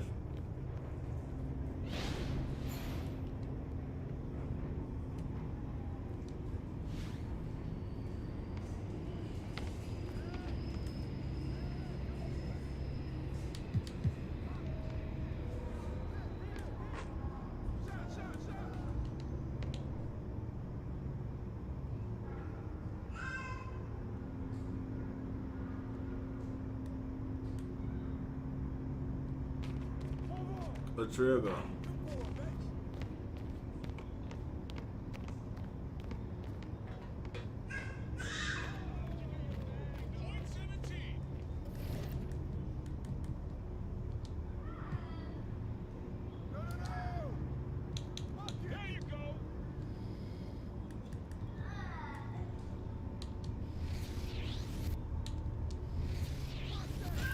Let me get Benny, please. Let me get Benny. I think everybody getting this fucking mascot, bro.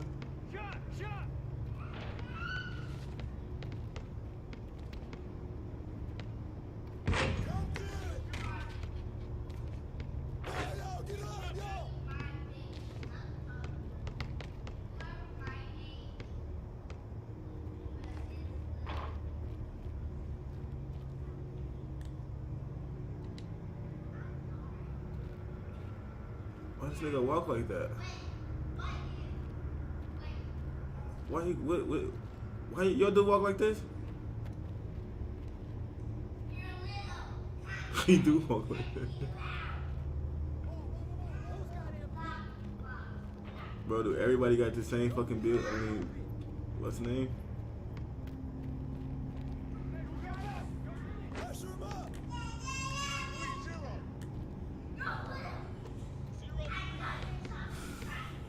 That way, nigga, if I'm playing the sin, they spin. Middle course.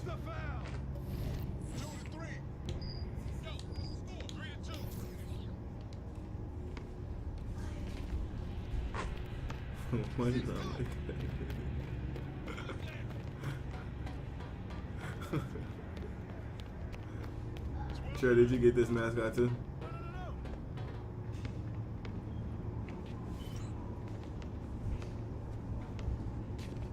Yeah, 20 yet? No.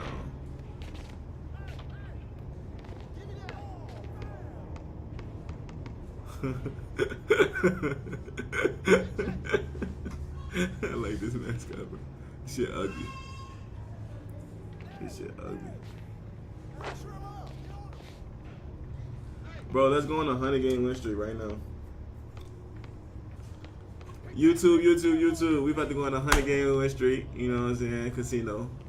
My little cousin Casino. My little cousin Chill. Alright, bet.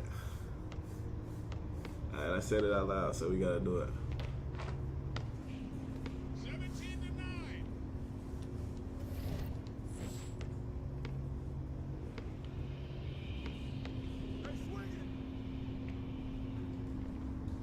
Keep taking that. 11-17.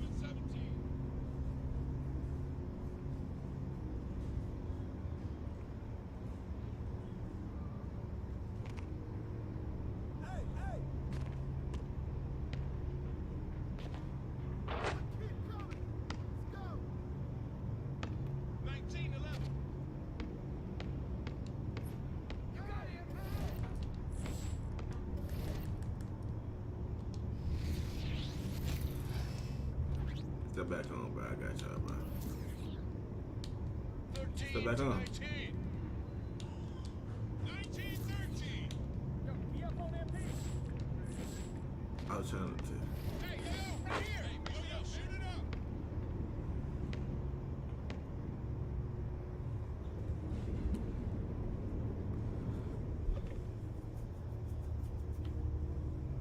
Bro. Seems like you're ready.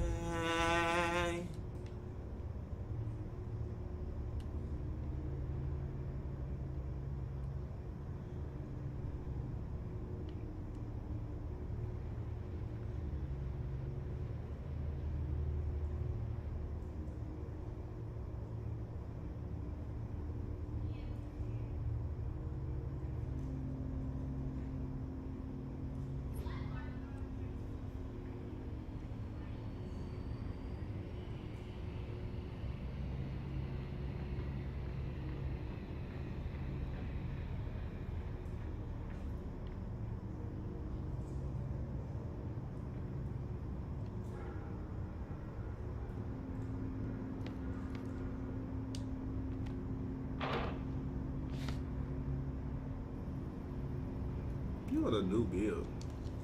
Yo. Yeah, that's the way we do it. Easy money.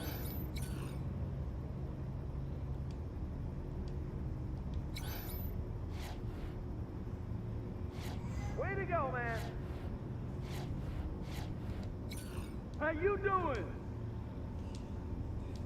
Let's go.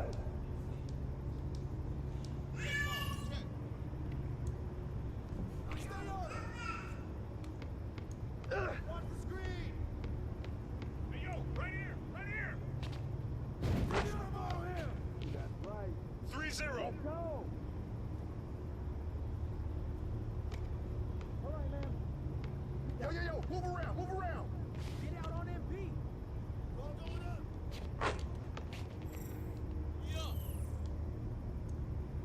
Yo, what's the score? Man up. You got two. Hey, yo, right here. Come on, y'all, move around. I gotta go. Get ready to run. Come on. Stay out here. Hey, good board. Yo, first out. Take. All right, stand up. I got it. 6-3.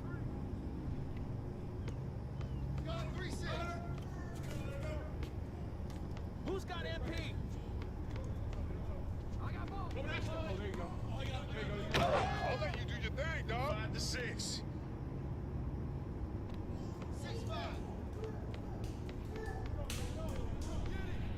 It's overdose.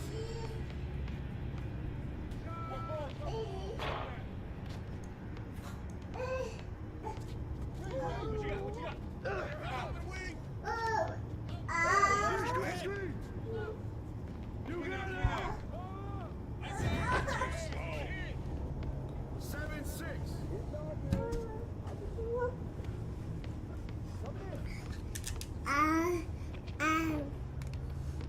Yo, close out on MP.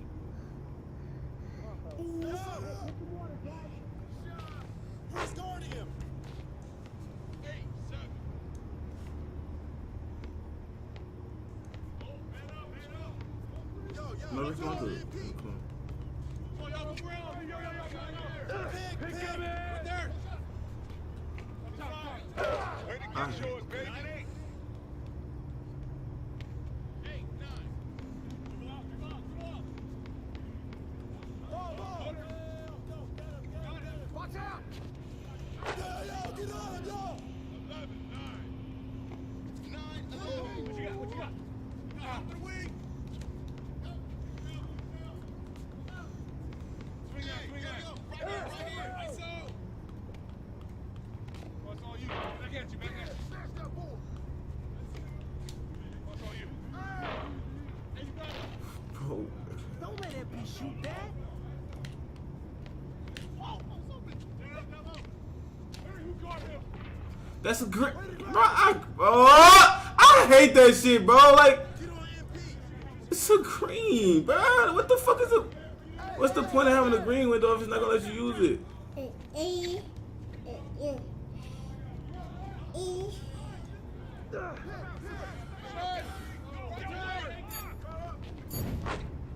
bro, I don't care.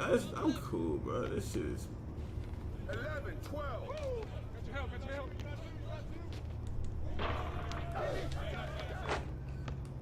13, 12. Hey, man, what's your score? Oh,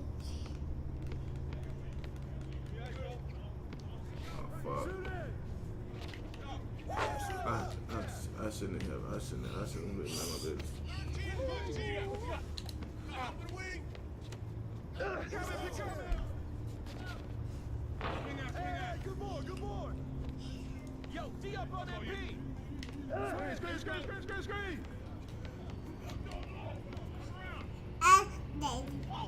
Go, sir.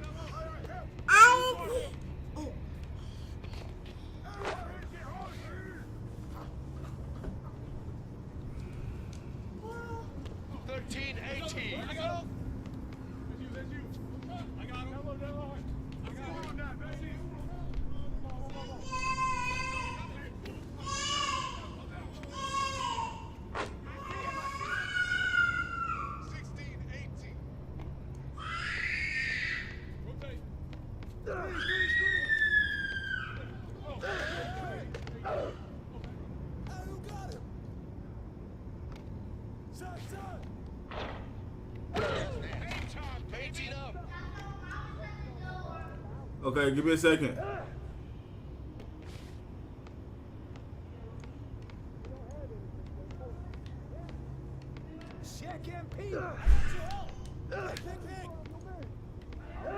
Go, Trill. I'm good, Trill.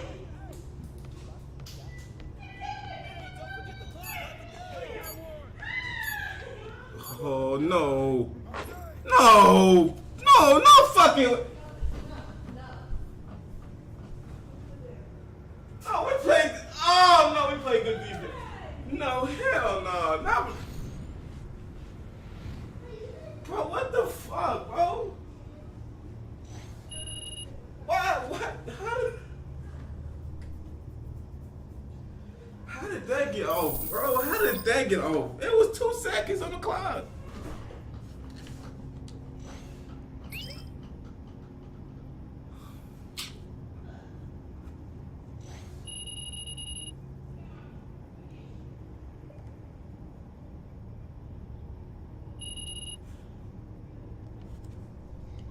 Two fucking seconds on the clock and he hits the.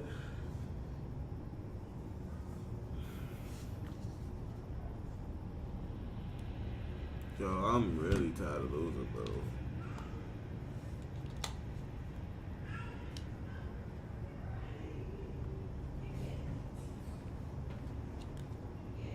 How did they get off? 2 seconds left.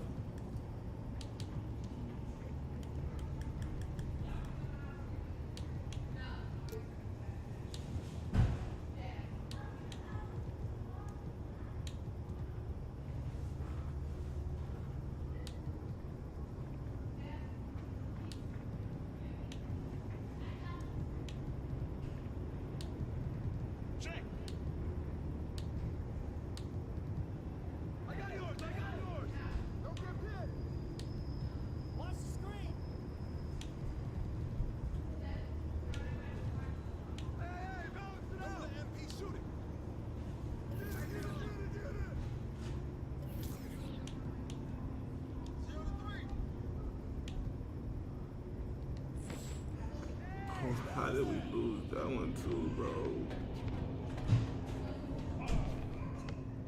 I'm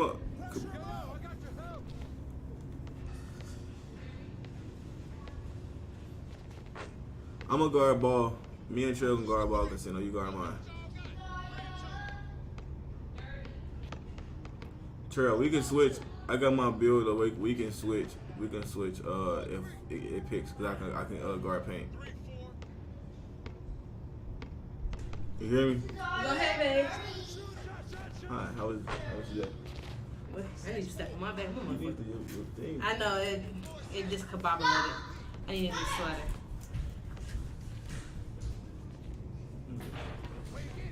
My feet, back hurt. Boy, She keeps She keeps running. just hurry, give me keys. She stuck her tongue out at her sister. She got it from her arm. She did this. She was good. You was a good girl today. Come on, put your feet on my back. You don't gotta stand up. Wait, let me lay down. Get off me.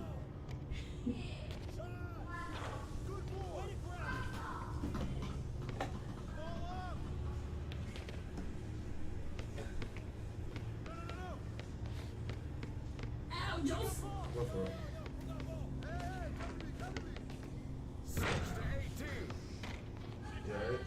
No. Down. Down. Why does it just do the fucking when you always? Wait, stop. You talking about this? But what you're doing is cracking a whole other spot. That motherfucker back sound like a fucking AK. Hey, I wanted to lay on that floor at that place so bad today to do that shit. I missed you. Did you miss me? It doesn't look. What's she gonna do without us all silver? You miss me? I need to go tattoos. Hey, get girl, get.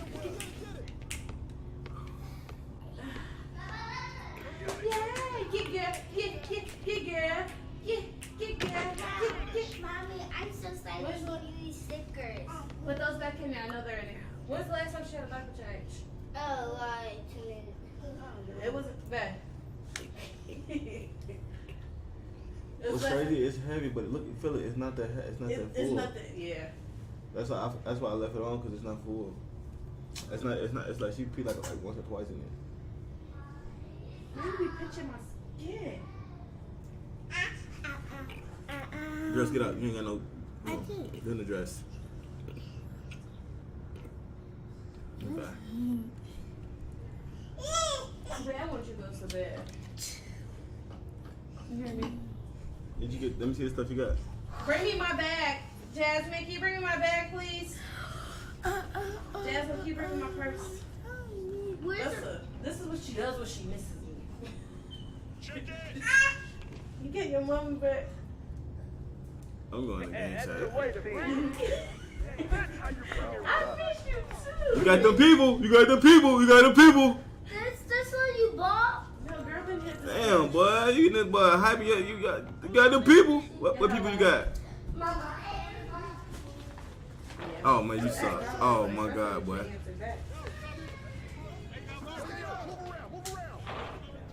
That ain't me. That ain't me. That ain't me.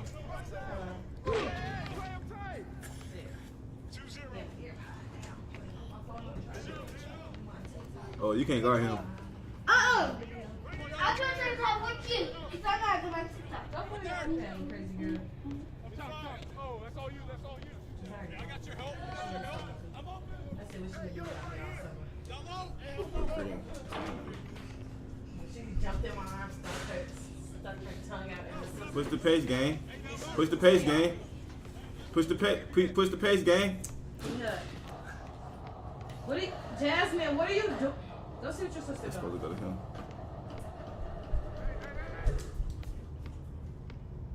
Green. Green. Duda, don't let him do it, Duda. Duda, don't let him do it, Duda. Clean it up. Get out my kitchen.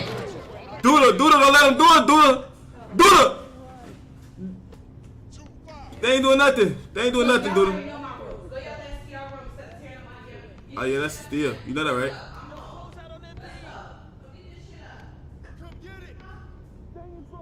Oh yeah, thank you. No, it ain't. It's a green. Oh no, it ain't.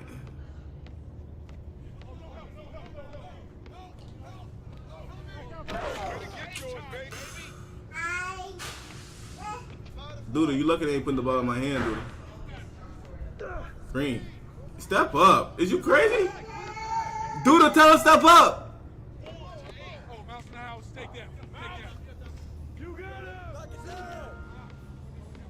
No.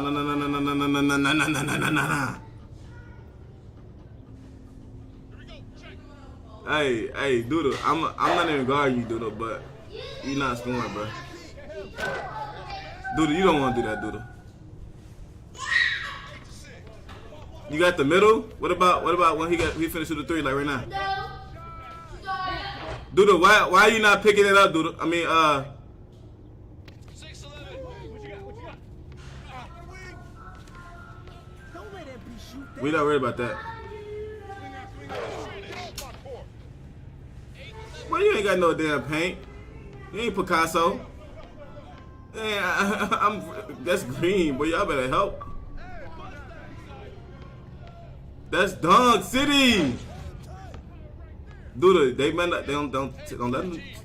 Don't bring the ball up. Yeah, that's locked. That's locked, Hump. Pumps. No, I'm not. I don't know, baby. Man, look. Hey, tell man. Don't tell me what to do. Don't tell her what to do, bro. You lucky he don't pass me the ball, bro. You lucky he ain't passed me the ball yet. See? Oh my God! Just throw it up. Told you. I got it. I thought he said he had paint. Oh yeah, give me that.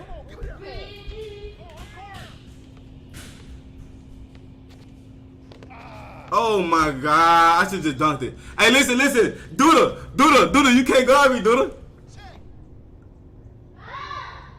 Let me see the ball. Let me see the ball.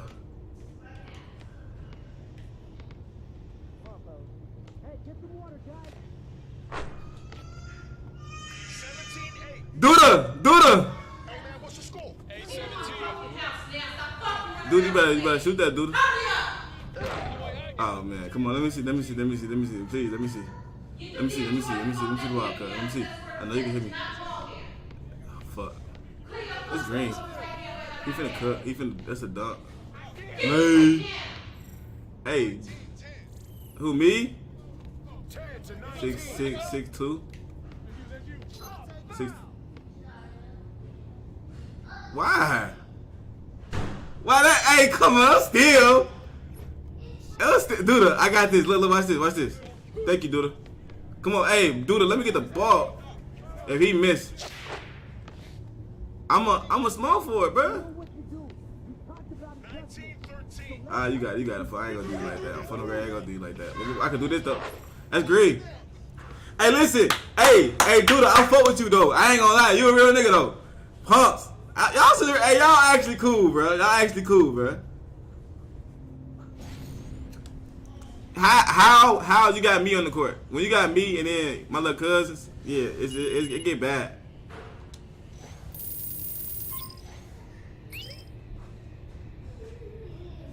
I ain't gonna lie. He had paint, so he should have stepped up. He didn't step up, so it was curtains. Yeah, it was him. It's his fault, bro. Hey, Duda, y'all gotta make sure dude step up. Hey, then when he do that, I'm gonna go back though, so it's really bad.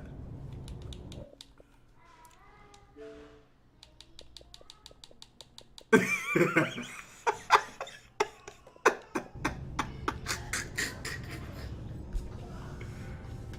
you go, baby. You heard me? Hey, Duda, what's up, Duda? Hey, Casino. Let's dominate. You heard me say let me see the ball, and you shot this shit. That's the way to bring it. Alright. Who's got MP? Hey, good board. He could. Bro, I swear to you, bro. I don't like that shit, bro. Green. Hey, y'all see me doing them pump back dunks though? 2-3. Yo, what's the score? But listen, it was funny, bro. You know that shit. It was funny, bro. I was arguing with Duda. The nigga who swear. Oh, that's my dude. I swear to God, nigga, I got lost. The backs, them black ass backs got lost. I'm finna talk shit, bro. I talk about it, play with up. Oh my. Hey, look at he's sitting in the paint.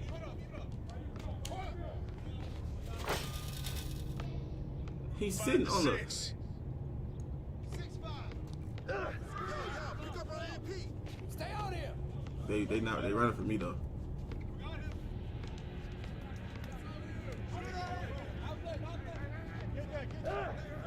Look at this.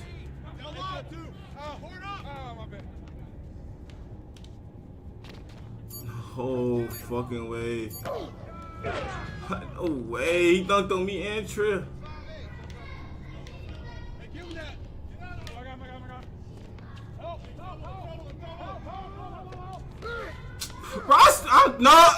Bro, fuck this game. That's. Alright, y'all got it, bro. That's my fault. I get a fucking block. I don't care, bro. I'm finna get off. Yeah, I'm getting off. This shit is terrible.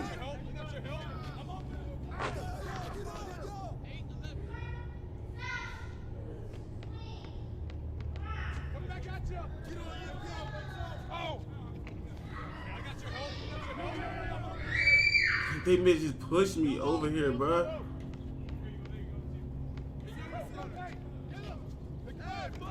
Like, I'm not even moving! I'm not moving! I did not touch my controller!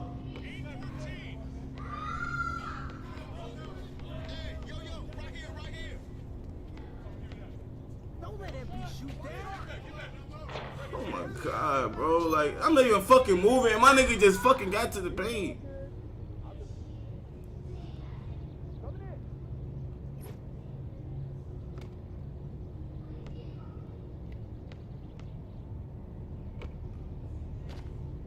There you go. There you go. That's all day. 8-17. Yes, sir. Yo, wait up, man. Wait up. Yo, D up on that P. Come on, man. Check up. Here we go. Check. Oh, mouse and house. Stay down. I'll let you do your thing, dog. 19-8. Bro, we can come back, bro. Like, I don't, like, you already got the loss. What's the point of dashboarding, though? Like, it's you got the L anyway. Like, it's you, if you gonna get the loss anyway, why not try to come back, bro? Why not? Like, why not? What's on you? Like,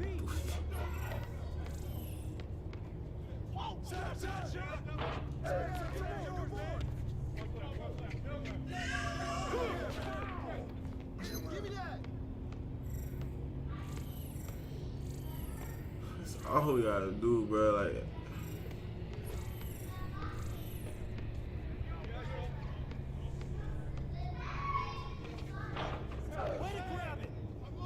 Oh, mouse in the house. Stay down.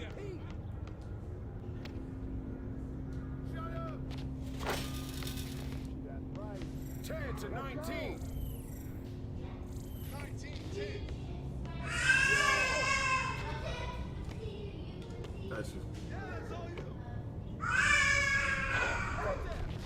Fuck, bro.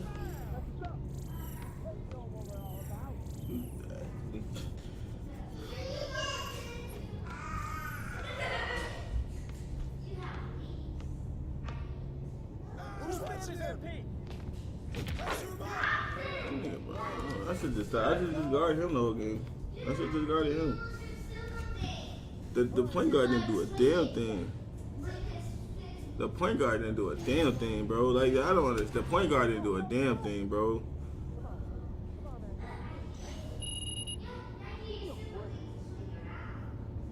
I don't like this. Cause we don't get the loss anyway. Why not just fight with us? Just fight. I came back from 20 to 20 down 20 to like 7, some shit like that. Bro, all you gotta do is we gotta just play defense, bro. Like, we losing because, bro, the point guard I guard the point guard. They running from me. He throwing the ball off the court. I can't do nothing after that. That's all you gotta do is play good defense from there on. It's not. They not, bro. I don't know. Like, we losing to people that's not better than us, but I don't know. It's just.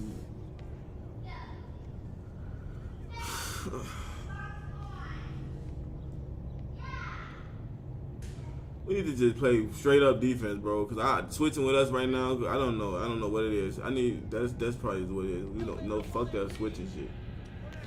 Yeah, that's what's fucking us up. I got no answer for you. 2-0. You got 30 minutes, nigga.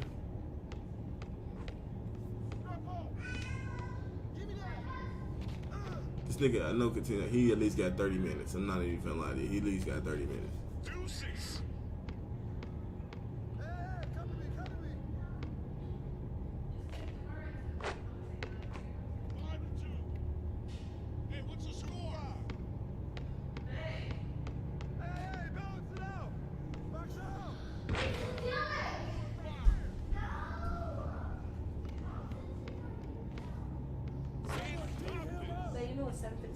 You didn't show. Oh shit.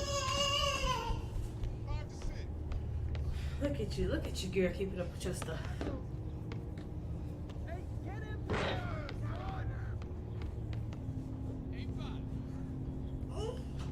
Here, all the kids are gonna get locked in a room for a little while.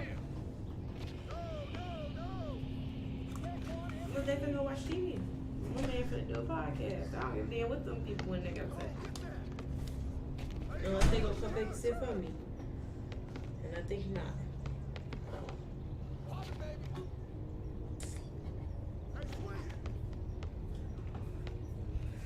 You know what I need from you? Is a back massage so bad. It's like right here. It's just so tight. Mama. Stop pulling me. Ow. Stop, Josiah. Stop pulling me. Stop it.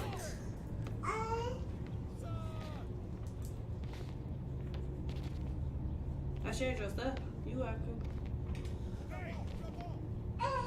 Fucking Joseph. Tell me I shared the stuff. Mom, did I get all the birds out? Mom, did I get all the birds out? Yeah. Y'all go sit down and y'all gonna watch TV for a minute.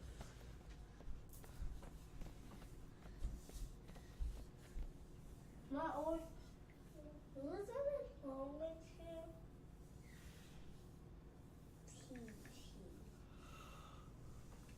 Is this TT on the phone? Yeah.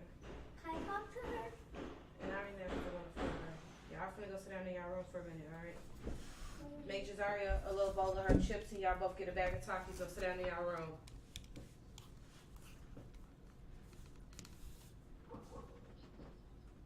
Have Jazaria ate, bro?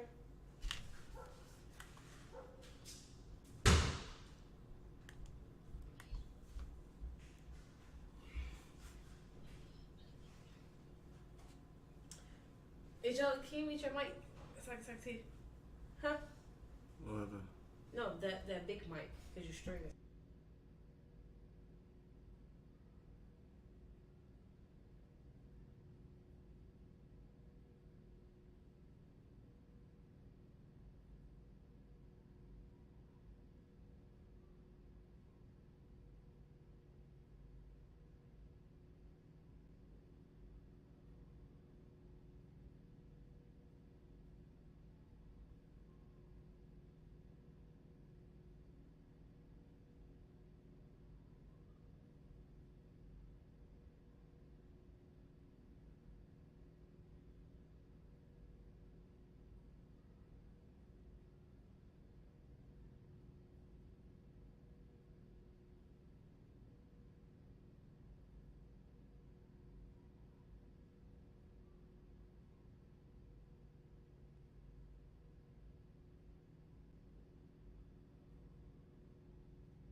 back to the other screen, please.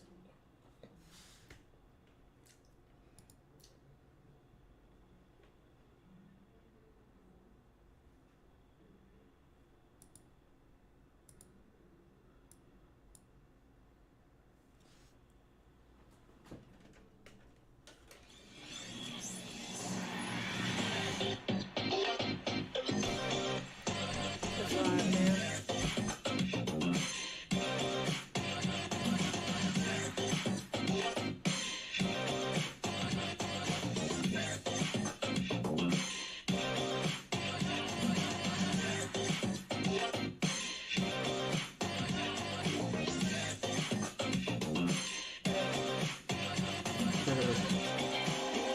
I'm waiting for them to come in. Nomad at night.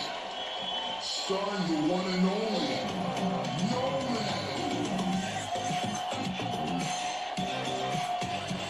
Look at my meter.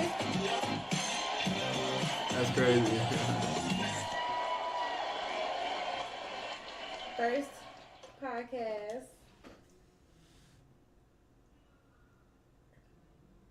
Yo, yo, yo, I was on mute. Mute got me again, no maniacs. I'm sorry. But hey, here I am again. Here we are again. Welcome to Nomad at Night, man. I'm your host, Nomad. I got my trusty Canuck with me. And we have a special guest, Nick D'Alessandro.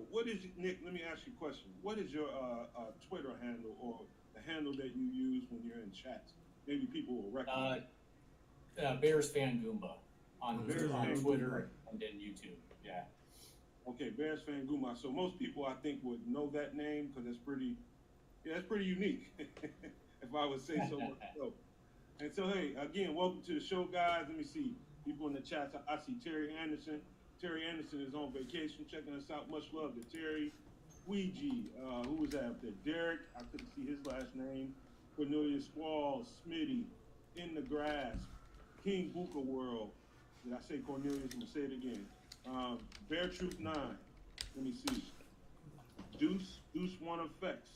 Welcome to the show. I've never seen that name in there before, but buddy, welcome to the family. Hopefully you'll subscribe to the channel and do us that favor, man. Appreciate you. Charles Gilman, Joseph Archer, Brian, who's outside looking in today. Love you, brother. See you Monday. Jay Red, you're supposed to be in the show, man. I don't know why you're not. You're in the waiting room.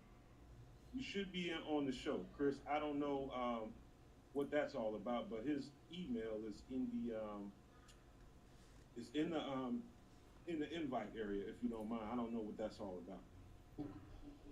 But anyway, guys, welcome to the show, man. So we came here to talk about, and again, before we get going, let me speak for Allison, who is a little bit wiped out. She's got a new job. She was supposed to be on the show today.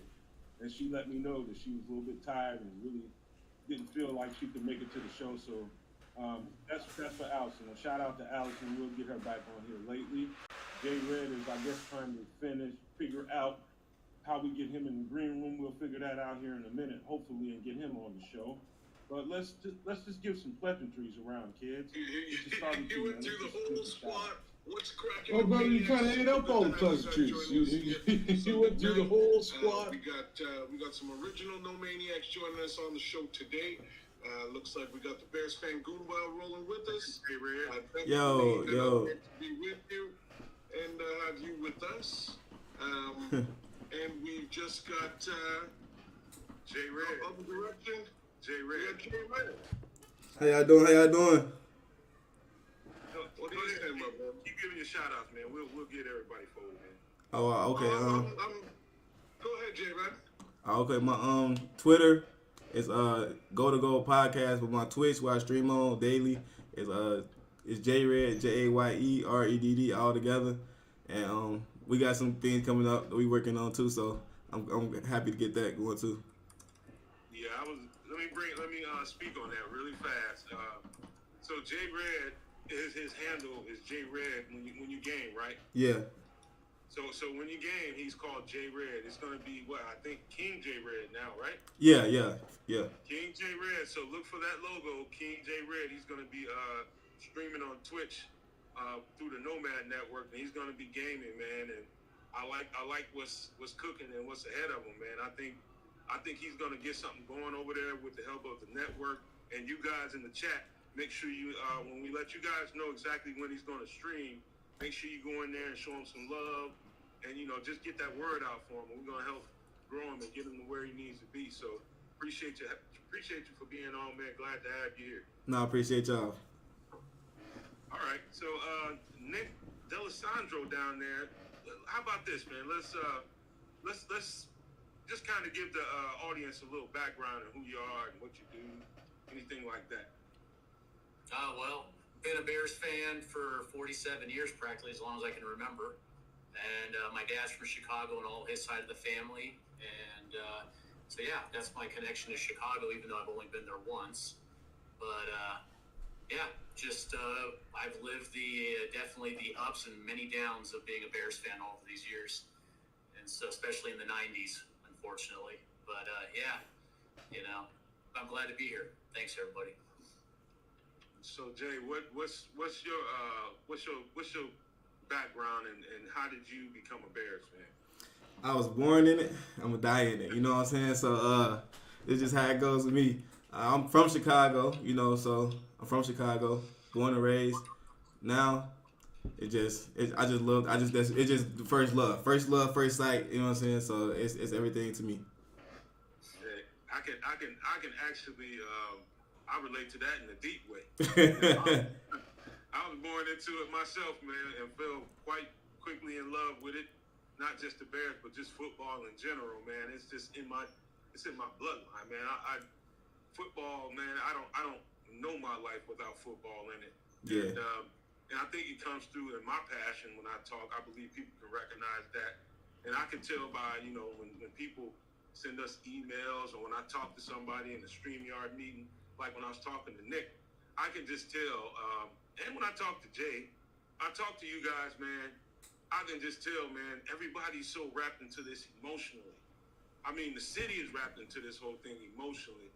And, we did make a statement on the show when we were doing Nomad Live during the week that we're going to turn the page on the whole Justin Fields saga.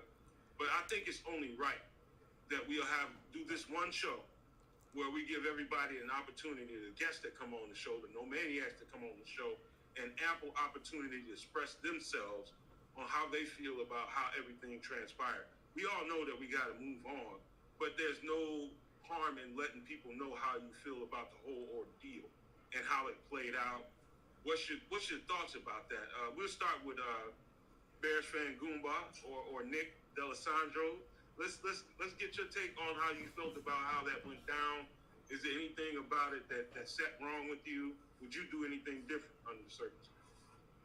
I just hated the toxicity of it all. I understand that there were people on both sides, those who wanted Justin, those who didn't. But I just think the discourse took a really bad turn, especially with media. It was just so ugly. I mean, I just can't wait for the draft to get here. And this is probably the first time in the ever off season that I'm just like, I just want it to be over with because I'm just tired of it. It's pretty sick, but I mean, and it's still going on a little bit. Now you got gatekeepers to the fandom, and you've got people that are still holding on, and you got others that are pulling receipts, and it's just like, come on, people, just move on. We're all Bears fans. Let's just, let's support whoever comes in here, and hopefully we beat the Packers twice a year finally. So. All right, Jay, what do you think about the whole thing, how it played out? I just feel like it's like when you got a good girl and you leave her for a younger one. That's the only thing that I can think of. Because for the simple fact that Justin he didn't have no help around him, and then now we getting all the help for the new girl. We got we had Justin Fields in the trap house. Now you putting Caleb Williams in the mansion. So it's just like. I don't know. I wish we could have gave him an opportunity to get into a mansion. We gave him some rocks and a stick and told him to build the mansion, and it just didn't happen. And we can't get mad at him. So that's just how I feel about that. I just wish he had a chance, opportunity to actually play with a good team around him. He's got me and Kez chuckling, but I'll let Kez go because he wants to respond to that. I don't have a response to it other than last, man.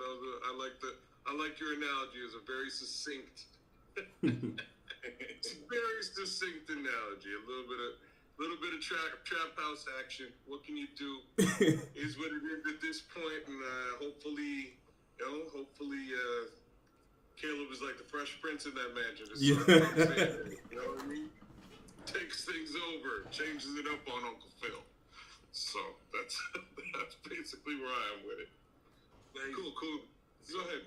So I think before we get into the nuts and bolts of tonight's show, which is did Ryan Poles and Maddie Rafus put themselves on the hot seat, we'll talk about that. But it's important to get around. Because we got new people on the show, it's important to get their thoughts on, because we have moved on and we have made different moves and started to build this team actually through free agency, because we only have 4 draft picks.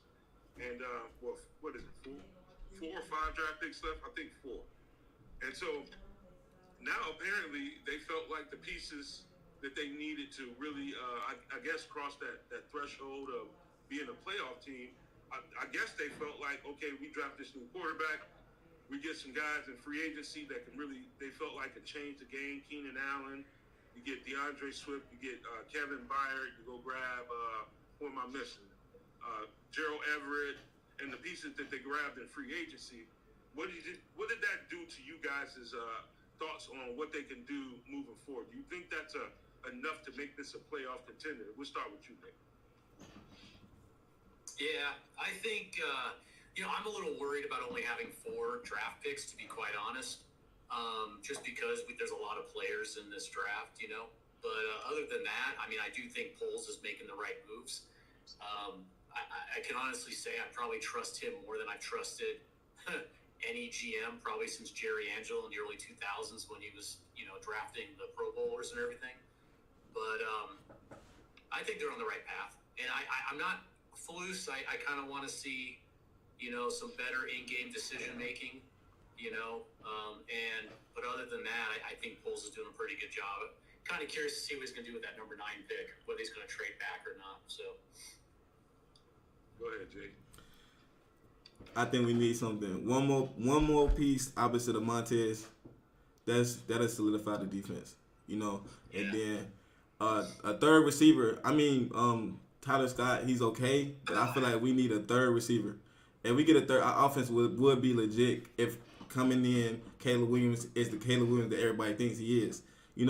If he's that one more receiver, Tyler Scott, the 4th receiver, then we would have a dynamic offense. But I just feel like we need one more piece. The offensive line, we got to get the center straight, and like you said, coaching. Even Flus lost 3 games, 2 to 3 games by himself, just off bad coaching. So if we get that together, I feel like sky's the limit. Beyond the sky's the limit for us. So let me throw this up, kid, because Illinois Jones is in here. Shout out to Illinois, and he's saying, you want to read the kids, and you can respond to it because you haven't talked a whole lot. Poles took himself off the hot seat. Sticking with Fields and passing on 2 number 1 picks would have put him on it. How do you like that logic? Actually, kind of fair. Okay. Go ahead, kid. I've heard that a little bit, but I don't know. So I've heard multiple. We could put him on the hot seat if Caleb turns out to be good, because then that would mean 2 drafts in a row he passed on 2 good quarterbacks. But that's, we're speaking hindsight on that. The doodle was back there doodling, and listen, this is I've heard this one too many times to just ignore it, and that is that was a job-saving decision that he made about Justin Fields. I've heard that multiple times. I can align my way of thinking with that. I can also align myself with this way of thinking, fellas. And I think I've said this. I think you've heard Keith Harris say this multiple times. I've said it to him in the green room multiple times. It's very possible, kids, Jay Red and Nick, that he's had his eyes on this opportunity the whole time to get the quarterback that he was looking for. Jay Red, go ahead. Yeah, I thought that too, because I really now looking back and seeing how it all folded, like I've been thinking that too. Like, what if he really didn't get Justin Fields the help on purpose? because he had ample opportunities year 2 to actually build. I know he got rid of some contracts, but he could have brought some good pieces in on offense. The defense probably wouldn't have been as good, but he probably could have. We could have seen what Justin Fields was about, and also he could have did better than getting a first year OC. You know what I'm saying? You can't get a first year OC with basically a rookie quarterback because year 1 for Justin was a throwaway. You can't. I mean, you know what I'm saying? So I honestly, I think he wanted him to fail. Honestly, I'm not me personally. I kind of think he kind of wanted him so he had no excuse. Bryce Young was too small. You know what I'm saying? He was too small. He wasn't a good fit in Chicago. The Panthers gave him a great opportunity. So why not benefit from that? You know what I'm saying? So this year, Caleb, he's got nice size. He's everything, the same thing. He's just a little smaller, a little slower, but still he's more dynamic throwing the ball. Like it was just like and plus he's seen Patrick Mahomes, and so he's looking like, okay, I got this kid coming up.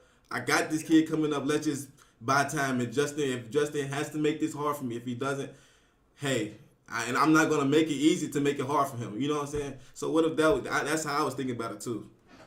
So Nick, let me ask you because this is just my understanding of how GMs work. I mean, I'm talking about from the neck up.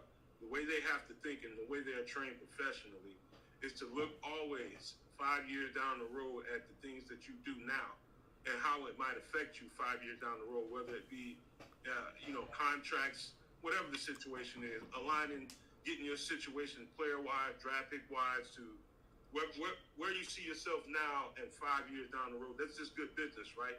Good business strategies and plans give you a 5-year window as to what, they ask you, what is this thing projected to do 5 years down the road?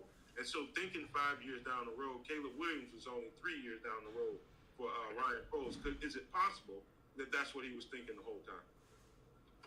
Yeah, I mean, well, let's put it this way. There was that story about when Poles was being interviewed, he pretty much told George, hey, I'm going to have to burn this thing down to the ground and rebuild this whole thing because you guys don't have good players.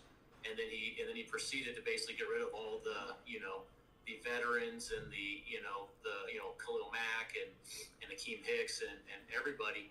And he's doing it the right way, something the Bears have never done before. Unfortunately, Justin got caught up into that process. But yeah, he is looking down the road. He's told everybody time and time again, I've got a process. I've got a way that I'm doing this. And so far, I mean, I'm not saying all of his moves have worked out. I mean, the whole Claypool trade was definitely a botched. But, other than that, I mean, he did get some luck with the whole draft with, Carolina pretty much just bombing it this last year. And, I agree with Jay that, he had to jump on Caleb because that was the best prospect and probably reminds him a little bit of Mahomes. I'm not saying he's going to be Mahomes, so I don't want to get flamed in the comments and stuff like that. But, he's doing it his way. And I mean, I actually have more trust in him, even though some of the things are very hard, so I think he's doing it the right way. It's tough though. Kids, I can't ever get mad at another man when it comes to his convictions, because when a man is convicted about something and he's given the task to build this thing into a champion, right? And he's looking at what he's looking at when he walks in the door. Was that 3 years ago? And the first thing he decided to do was to burn it down and basically let's see what we have in some of these younger pieces, the pieces that aren't costing the team a whole lot. Let's get rid of these big contracts right away and see what this team looks like. Bring in this coach who per everything everybody said about him was this guy is a player's coach. Eberflus was a kind of guy that could build a culture. And I think that's what Flus was brought in for, to instill a culture into the locker room so that it's kind of like a blueprint for everybody to work with that walks into the building. This is how we go about business, right? And so he brings this guy in, tears it down, and says, you know what? I know you're going to be a good coach, but you're going to have to coach with nothing. We're going to get rid of some of the leaders in that locker room, some of the studs around there, and we're going to see how good you are as a coach. And quite frankly, I was impressed for the most part until I think last year, is where I started running into problems with a better built defense, and this defense looked to be on a better. It's top 15 and better for the most part, pretty much the whole season, and he's blowing games. He's blowing games based on the decisions that he's made. But I'm getting a little further away from my point. My point is, kids, you can't really, and I've gotten to this point because I've just done a lot of reflection. I can't get mad at Ryan Poles because of his conviction about he thinks that he can get a better quarterback than Justin Fields. I cannot get mad at him for that. Only thing I can say is, man, I just hope you're right. I just really hope that you're right. As a fan, I just hope that you're right. Was it fair what happened to Justin Fields? I don't think anybody would tell you that. I don't think anybody with their right minds could tell you that it was fair. You know what I mean? But, you can't get mad at a man for his convictions. Caleb Williams has all he's got all the earmarks of a great quarterback. He's got some traits to him that looks like greatness. And how that translates to the NFL, I think that's just what we're going to have to see. But you can't really herald him as anything until you see him take NFL snap for a pretty long period of time. And so that's just what I want to. I'm not mad at him about his convictions anymore. Is how do you feel about it now, looking back on it? It's an interesting way to spin it. Again, like he made a decision to take a shot, and you know what I mean. He more or less. Ron Poles has been standing at the side of the craps table this whole offseason, and he's just sort of making a decision as to where to place his bet. And he placed his bet. And for the most part, it's on the field, and we all got to ride with that bet. That's it. We got to ride with that bet. If it hits, it hits. We're all happy. If it doesn't hit, que sera, sera. Some of other folks were suggesting he put the money on number 1. In this case, he put the money on number 13. That's kind of how it shakes out. Other folks would have rather that he split the money and put it on multiple picks, right? Like, and that's kind of where my head space was. But it really is a crapshoot, to be honest with you. And I love to play me some craps. In this scenario, I'm glad I'm not the guy at the table because there's so many different ways to lose this game, but at the same time, there's a few different ways to win it. And I think he's decided to hitch his wagon onto a kid that has a whole lot of talent. And just like you were saying there, J. Red, it's highly possible, and I've said it myself, it's highly possible that he came into the GM sphere with his eyes squarely on Caleb Williams being his quarterback, period, right? Like that's something I've been speculating for some time. Same token, I don't blame him for, I don't blame him for having to flush out the roster. Ryan Pace left him with absolutely no choice. We only stopped paying for, man. I'm trying to blank it out on the name right now, but we're Danny Trevathan.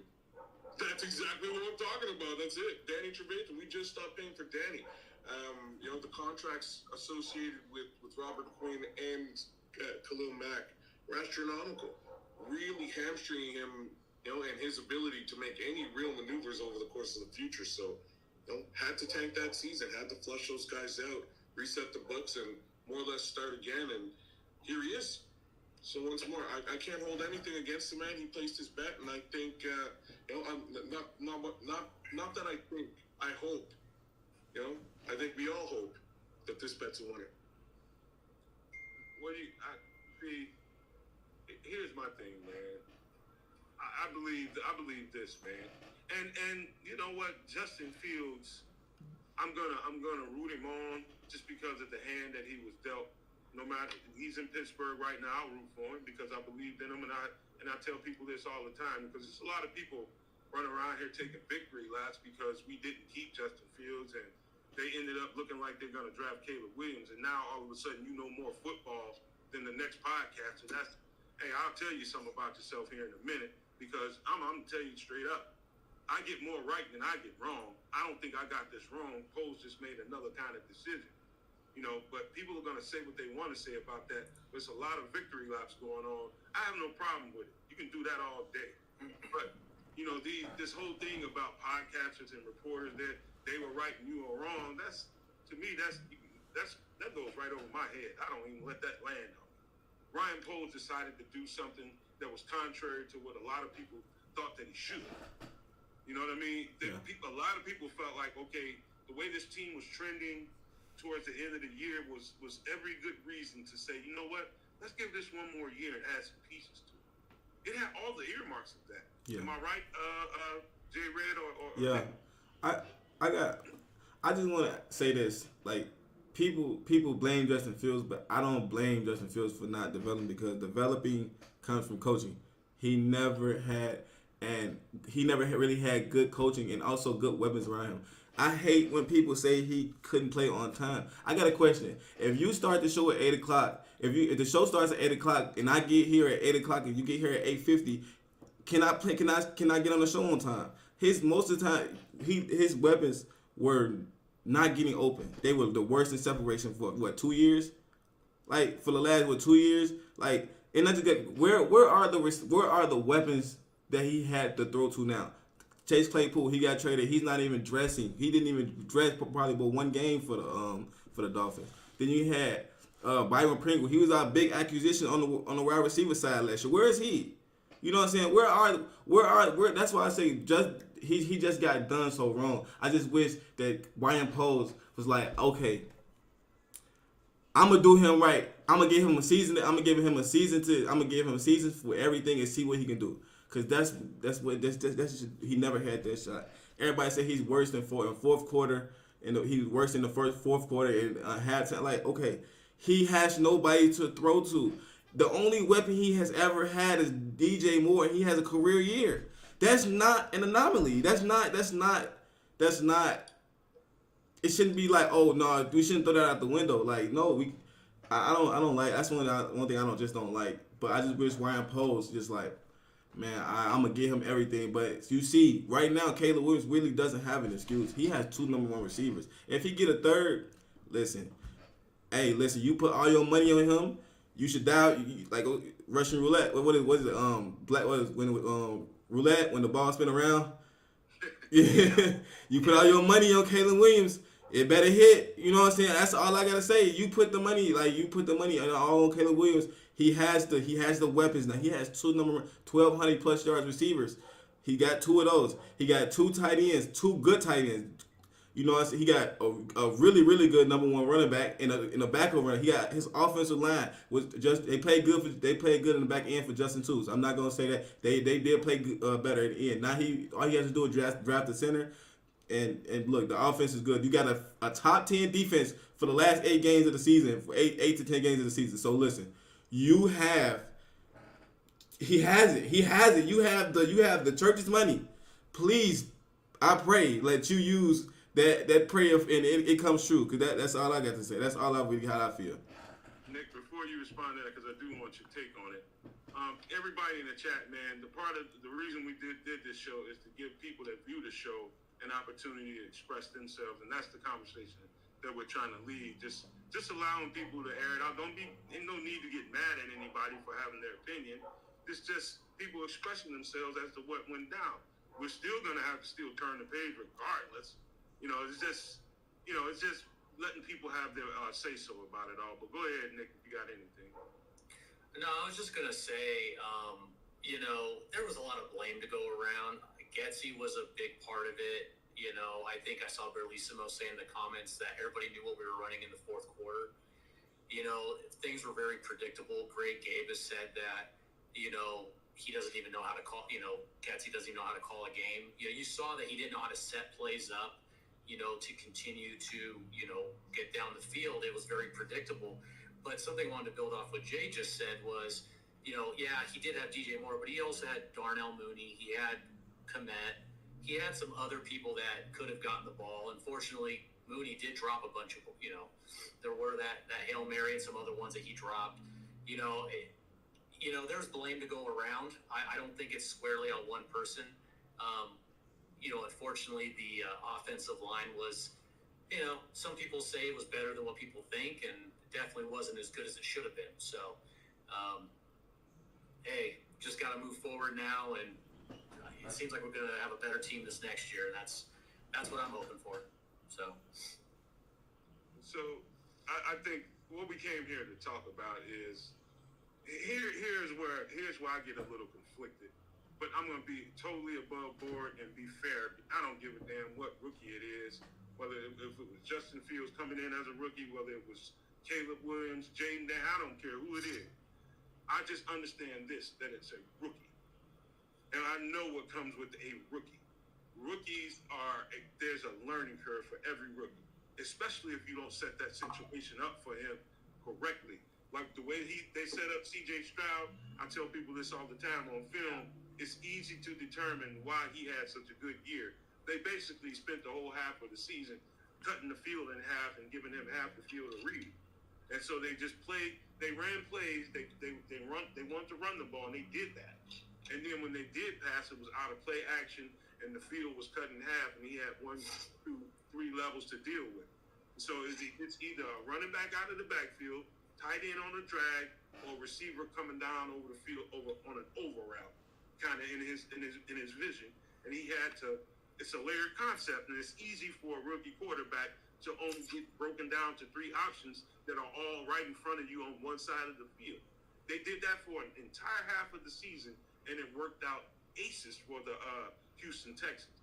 That is the way you bring up a rookie quarterback. So what I'm saying, the reason for doing this show and the thumbnail is to also let these guys express themselves on how they felt about the whole situation. But in turn, what did that do to, the expectations for this rookie and the coach and the general manager?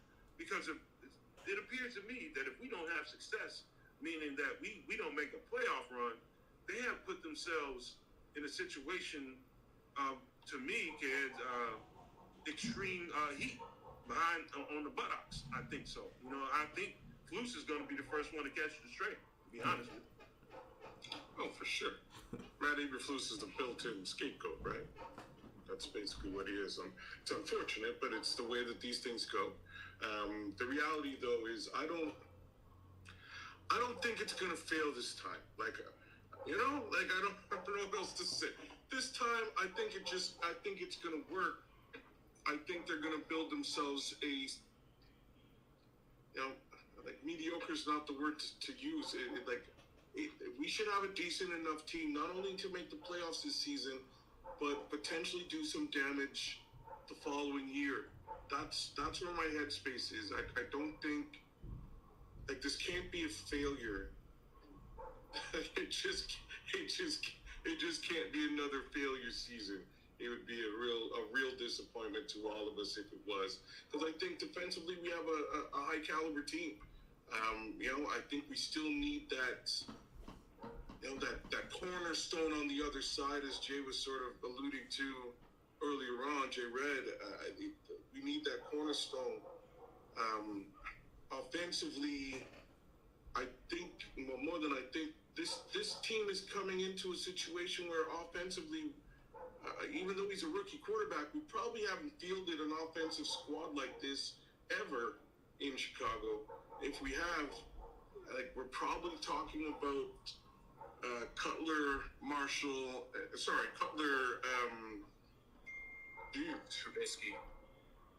Trubisky, you think?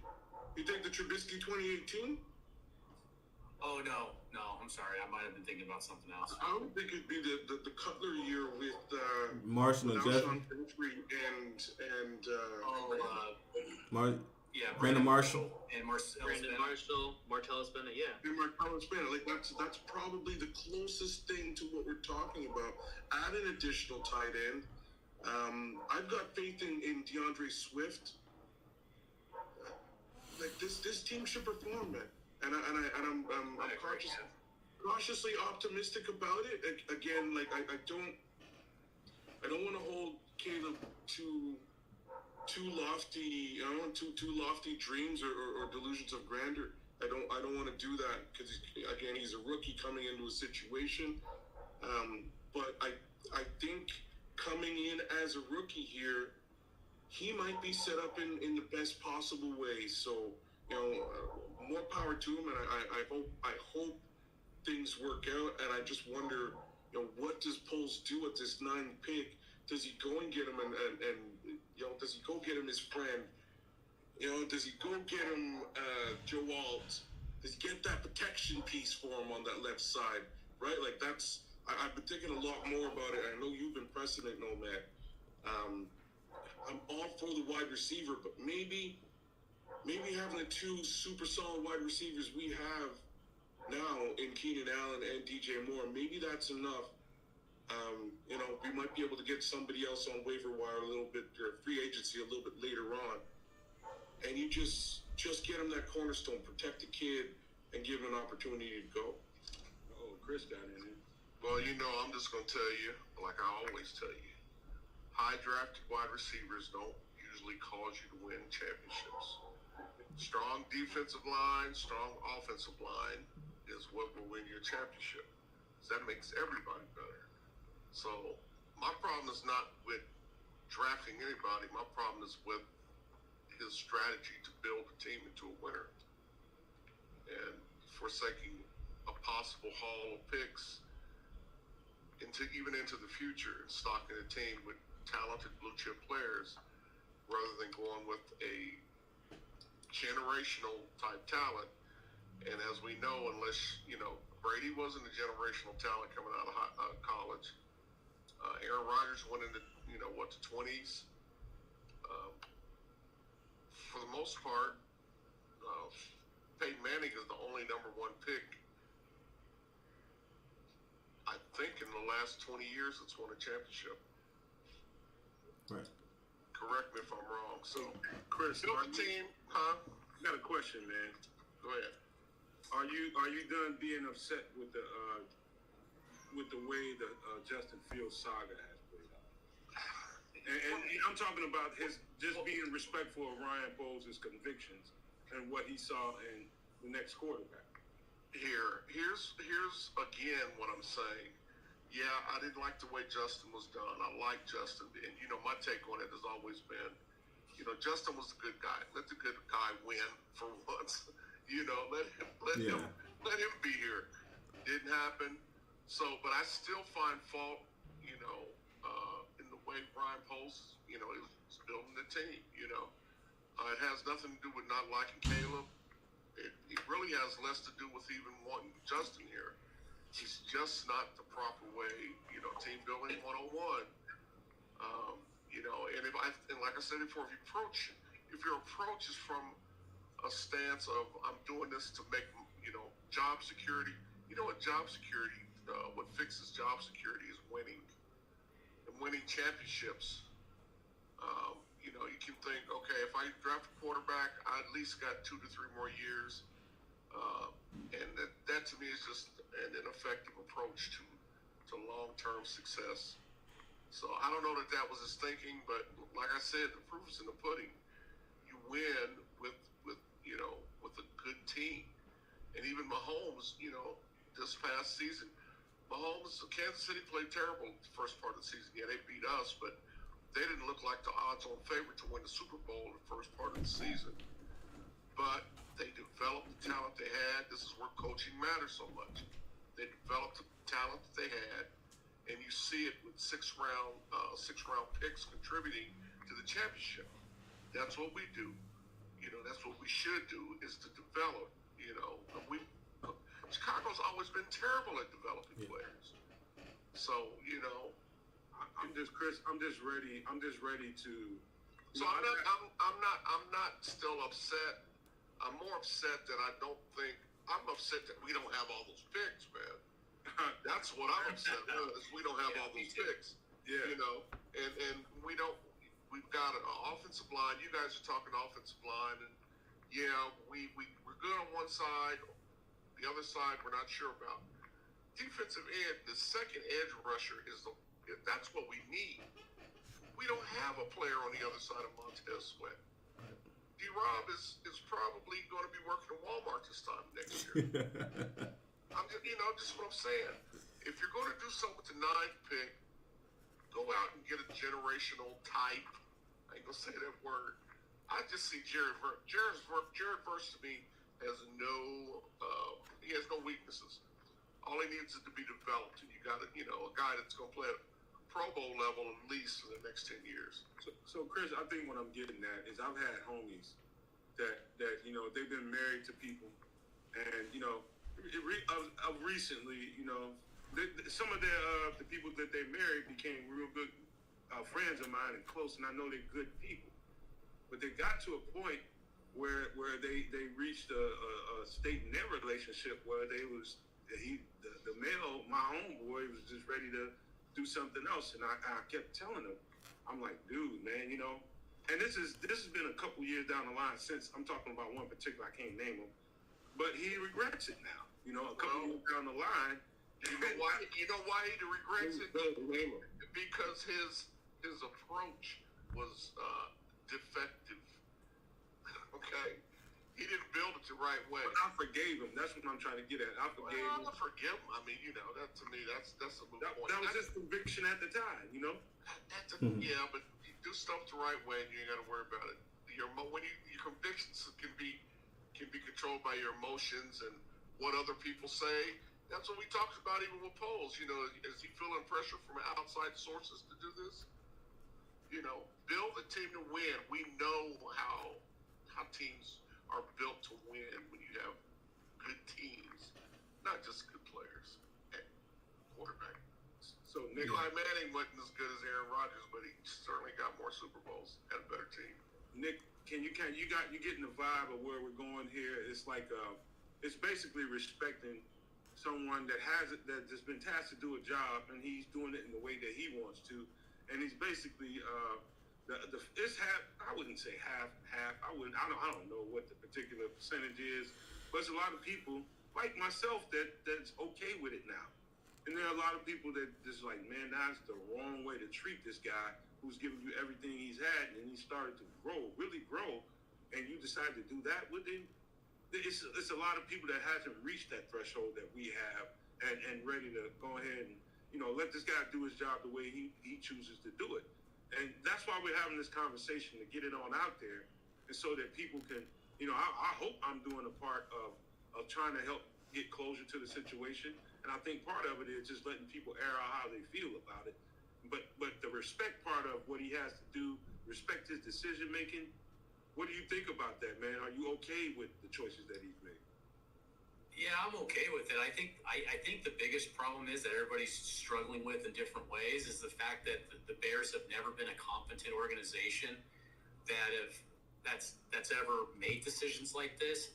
And Poles seems to be the first general manager that's actually trying to do it the way, let's say, Kansas City did.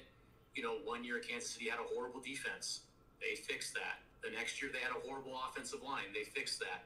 They got, they struck gold with Mahomes. I think he's trying to do it. He's basically trying to do it the same way that they did in Kansas City. And, I'll tell you right now, I'm not used to a Bears general manager doing it this way. But you know what? I just have to trust him right now, even though some of the decisions, I didn't like the Khalil Mack trade, but I understand why he did it, But yeah, so, I'm on board with that regardless, yeah. Go ahead, Jay. I see you building up over there. But no, it's like this. It's like, I think what a lot of people hate is the fact that I feel like he's actually building a beautiful house. You know what I'm saying? I feel like he's building a beautiful house. But like I say, to go back to the trap house. Justin was there in the trap house, and we learned to love the trap house girl. We wanted to see the girl go from the trap house to the mansion. You know what I'm saying? That's just it's just what it was. That's just what it is. But we got to get over that. She didn't make it to the trap house. She didn't make it out the trap house. He went and got it. She's now the nomad's friend. She's now the nomad's friend. And 2 years later, they mad. Even the trap house girl can go get cleaned up and get a life together. That's what I'm saying. That's what we want to see. That's what we want to see. She's still a trap house girl. So man, hey, look, man. Like I said, I'm song right there. Really, no, Texas trap house. See, don't even get started. started. We live on air now. I was gonna talk to you about that behind the scenes. Hey, that's a good analogy, man. I like how you put that, man. That's unique. I could think of a whole lot of stuff, but that one did not come through my mind. And basically, yeah, they was bumming it with Justin. It appears as though, yeah, they was gonna bum it until they got to the situation that they were looking for, and they got in the perfect situation to get him the quarterback that he's looking for. And that's the bottom line to it. I think in the nutshell, that is it, man. Guys, I think that's it. I think they were gonna looking back at this in hindsight, they were gonna struggle where they need to struggle, and as long as they needed to struggle to get to this point. Right. And that was to get what they believe is their franchise quarterback. All I can do is respect that now, looking at it on the other side of it. And you know, I supported Justin Fields like nobody else. This network supported him like nobody else. Why? Not because you know, we think he's the best quarterback ever. No, we just thought we seen something in him, and I still feel that way about him. Nothing changed. If I had to do that over again, I would not hesitate. Do it 7 days a week, twice on Sunday. But he thought something different. His virtues were different. Being Ryan Poles, his virtues were different than ours. And so what I'm saying to you is, I think we all have to get to a point where we respect a man that has to do a job and his choices. We'll have plenty of time to criticize if the thing doesn't go right. It's not like we're going to look for reasons to be down on Ryan Poles. I'm not. No. I'm going to root for what he's putting together. I'm going to really root for what he's got going on and do it with all my earnest. I'm not going to look back on this thing and say, you know what, I'm mad at you because of the way you did Justin Fields and hold that against you. No, I'm not doing that, man. I suggest nobody does that to him, but just wait and see how this plays out and see what comes together. See if he was right about this whole thing, because he absolutely can be. He absolutely can be absolutely right about this. You want to do this super chat, kids? Yeah, I got it. And to be honest, it's not a question of whether he can be right. Like he kind of has to be right. Like he has to be right, or unfortunately, he has sealed his doom, for lack of better phrasing. Well, I mean, let me say this. Hold on, Chris. Let me get to Kerry Franklin here. $20 super chat from Kerry. All the Caleb Williams retractors in this podcast watch the tape between Caleb Williams and Justin Fields. I was a big fan of Justin Fields until seeing TTNL breaking tape down on both guys, and I've never looked back. There is no doubt Caleb Williams will take the Bears to a Super Bowl win. Let me hold on. Let me attack this first. We'll take the whole TTNL breaking down tape and slide that on to the side. One thing I've chosen not to do on this network is to put illustrations and break down tapes, because I'm sick of doing it. I'm absolutely sick of doing it. I did that all through high school, and it turned up a notch when I was in college. I'm sick of all 22.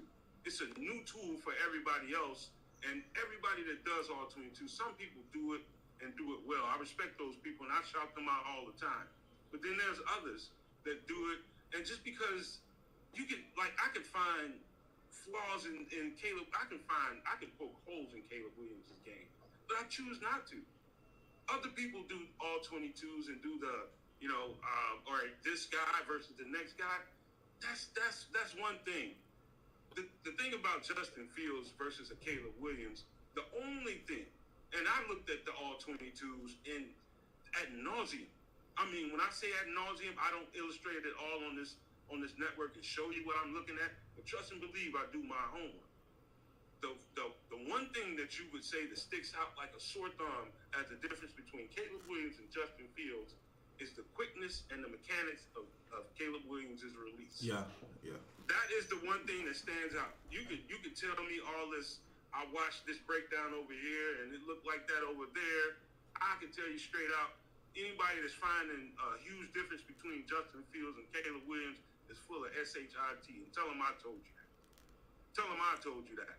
Yeah. Because there's not a big difference. He holds on to the ball a little too long, and all that stuff about who reading defenses and who's not. Nobody can actually tell you what each quarterback's progressions are.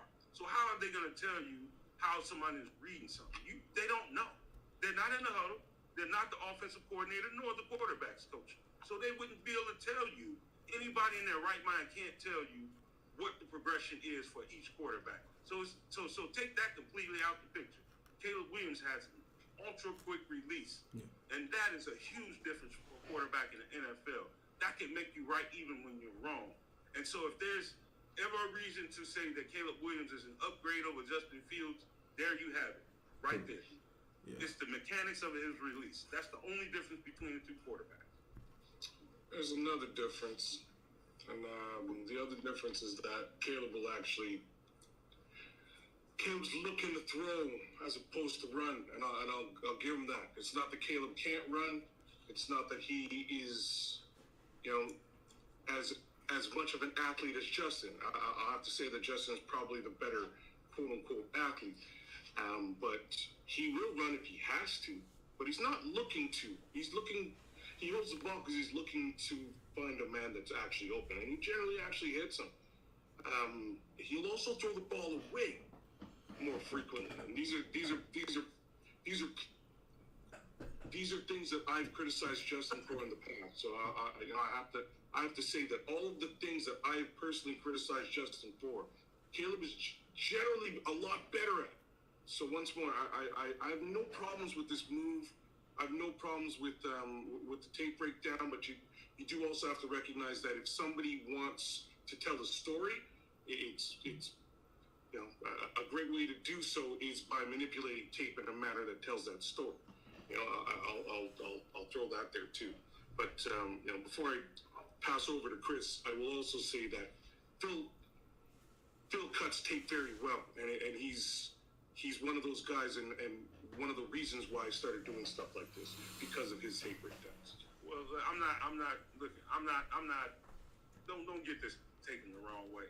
I'm not criticizing anybody's tape breakdowns. I'm saying that when you hear people that are breaking down tapes sitting here telling you that they know what progression, you can just surmise, some things when you look at a progression of a play. You can look at the route concept sometimes, and you can kind of tell sometimes where the play progression should be, but not all the time.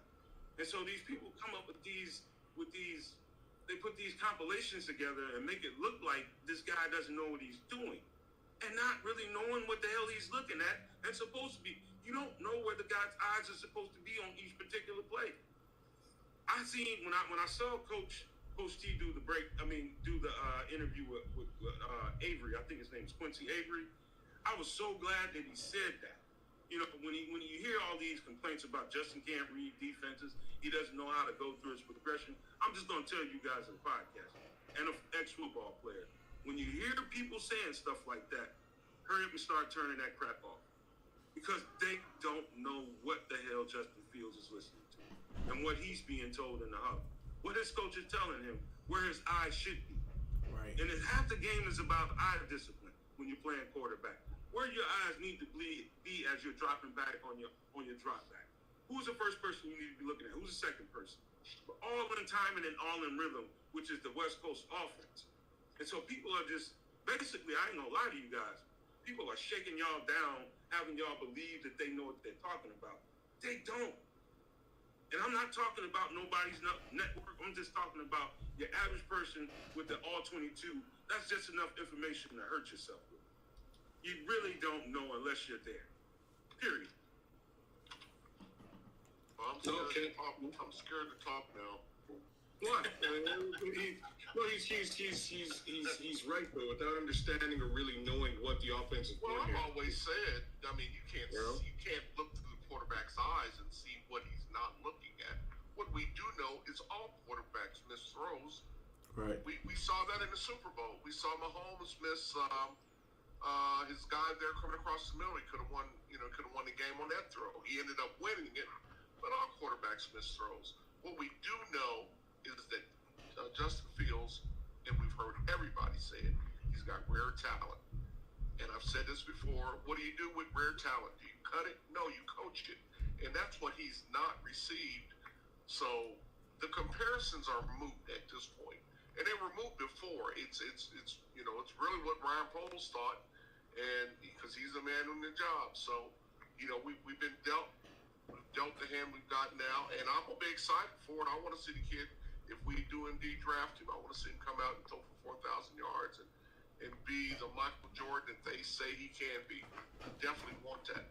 But, you know, I'm gonna always think about six first and second round picks. Yeah. I gotta give. Nick, if you can pull up Illinois Jones's comment that I just started, I gotta give Illinois his just due on this. Illinois Jones says, but he made the throw, and Justin wouldn't. No, you can't say that. Justin has made throws. Hold on. There's times, but this goes back to me. Illinois Jones is right. This goes back to me hearing Flus saying, I remember this in the presser specifically, that they kind of coached him to not make the throw if he wasn't sure. And I could see that in his play. Well, that would be defective coaching. That Yeah. would be malpractice. They y'all ever realize when they hit Flus was talking about the 200, the rule? Remember that? The 2 touchdowns, 0 picks, 0 turnovers. Y'all never hear him say that?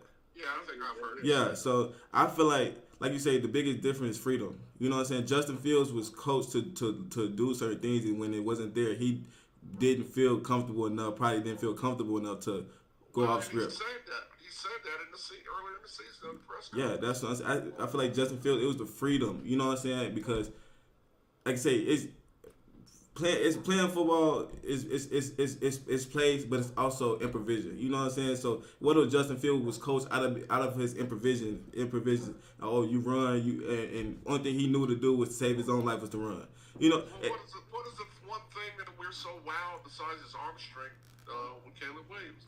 Is his his playmaking, his improvisation.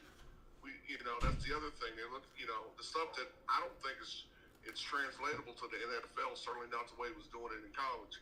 These are the big boys. They'll run you down. Yeah. So I mean, why are we still talking about Justin? I'm leaving. Yes, we do have another little super chat right quick. Oh, Thomas. Yeah, we missed one. Oh, yeah, just a little bit of love from Black Diamond. He knows what it is. Petty, what it is, man.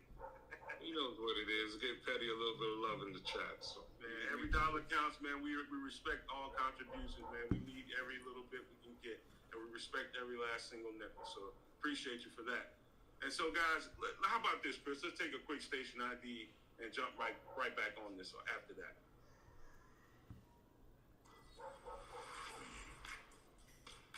Best Chicago Bears content anywhere. Catch it on that live pregame 1 hour prior to kickoff at Nomad Night this week, and every Friday evening at 7 p.m. Central on all the most popular streaming platforms, and only on the Nomad Network. That is right. Mr. J. Red, Mr. Nick D'Alessandro, we need you to get all your friends and your family members to jump in and give us a quick sub, man. We can use all the support that we can get, man. We're growing this thing into what we want it to be. And behind the scenes, I wish you could know everything that we're doing, but you cannot know that yet. But we are doing quite a bit to grow this channel and to help people out. We're a brand that's, basically we're Similac babies. Basically, we still got Similac, and we're growing, man. We haven't even gotten on our knees to start to crawl yet. And, once we do that and start to actually get up and move around on 2 legs and, really start to function as a channel and a network, you're going to see this thing grow. You're going to see more people involved. You're going to see different content. We've got stuff in the pipeline. I've been saying it for weeks, months, and I'm telling you, merchandising, everything, you're going to see the whole repertoire that the Nomad Network can bring to you. And so I'm going to ask you guys to please keep up the subscriptions, please keep up the likes, please keep up your comments in the comment section. Let us know what you think about what we're doing. But more importantly, please don't get this twisted because Justin Fields in Chicago and these guys don't know what they're talking about is what I've heard people are saying. Don't get that twisted. Because we're going to be way more right than when we get something left. I can promise you that. Anybody could have got this wrong with Justin Fields. If that's a reason for not subscribing to the channel or we lost your subscription because of that. Hey, you know what, man? I don't have anything to say to that. I'll tell you the truth, man. I don't really know what to tell somebody for that. But, beside all that, we're going to root for this team because this is the team that we love. And we love you guys' support, man. And every single one of you, man, I can't. I'd say they were never loyal to begin with, if that's the case. You know, they could have been, but they could not have been. So, that is what it is. And we'll leave that where it is, man. And just keep up the support, and we can get you guys to get your friends and your families, get people to subscribe to the channel. You're going to be pleasantly surprised at what we have planned and what's going to come out of this network. You will see. And so, guys, let's get back on subject, because J-Red, I see you over there, man. I think it feels like you're ready to keep rooting for this team and get us where we need to be. It's still going to be a little sting left over from the way your guy was treated, the way our guy was treated. Yeah. It's going to be there, but it ain't going to stop you from being a Bears fan in total, is it? No, I was born in it. I'm dying in it. You know what I'm saying? So it's just how it is with me. I was born in it. I'm gonna die in it. You know what I'm saying? So I love the Bears with all my heart. You know what I'm saying? But I've been through way worse times than this. Trust me. You know what I'm saying? As a Chicago Bears fan, like I said, I love the way he's actually building his team. Like, outside the Justin Fields thing, I love the way he's really building it. He's building it slow. He's not getting us any bad contracts. You know what I'm saying? So everything he do, if it goes wrong, we can get out of it.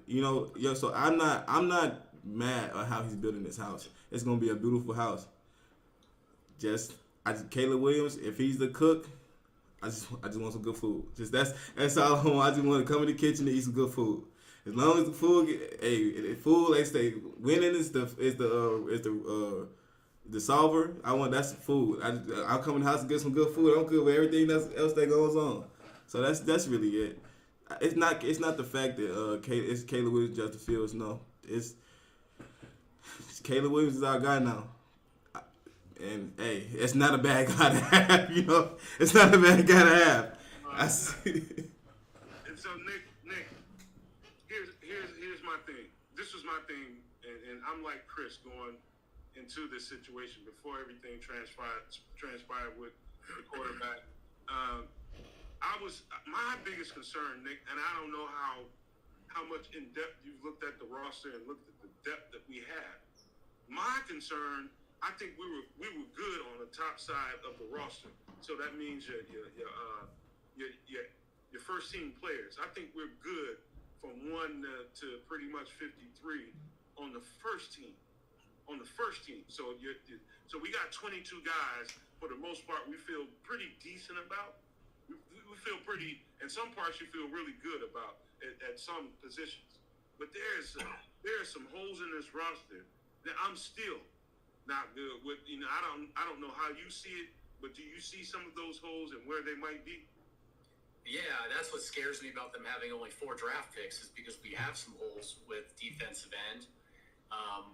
We could probably use another defensive tackle with Justin Jones moving on.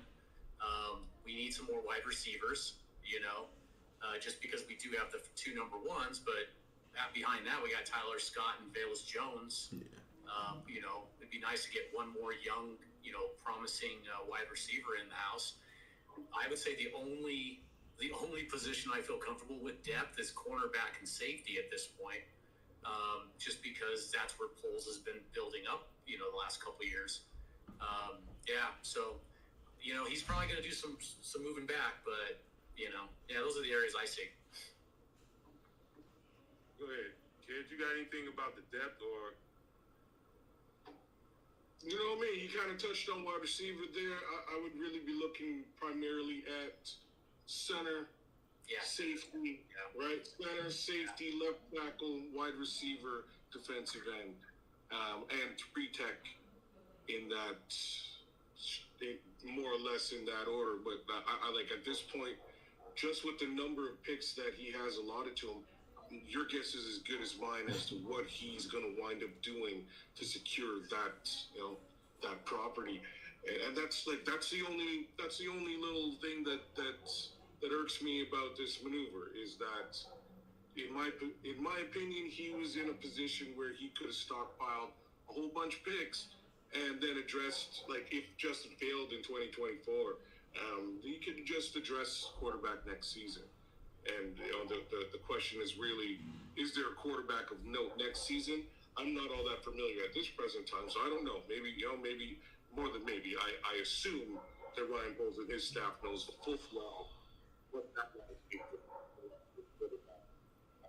This was the leading guy this year and potentially next. In some people's opinions, he's the best quarterback they've ever seen. According to some folks. And if that's the case, that's pretty nuts. And that's a hard thing to pass that. Hopefully, all I say. Well, let me also just say that at this point, I don't expect those goals to be filled this season. I expect them to be filled. J-Red, my whole my dilemma, and it would be the same dilemma. I'd be singing this same song if Justin Fields was still here. If they drafted another quarterback, if it wasn't Caleb Williams, whoever the quarterback is, I have a problem with the bargain being hunting of the offensive line. I really got a serious problem with that about how they're addressing the offensive line, and they only have 4 more picks. You pretty much they pretty much cleared the deck of the high talent in the free agency market, and you're still in the bargain basement on the offensive line. Man, I think there's a reason why San Francisco, when they were building that roster, got off to a flying start. They made a huge trade for Trent. What's his name? What's Trent's last name? The big offensive tackle, Trent Williams.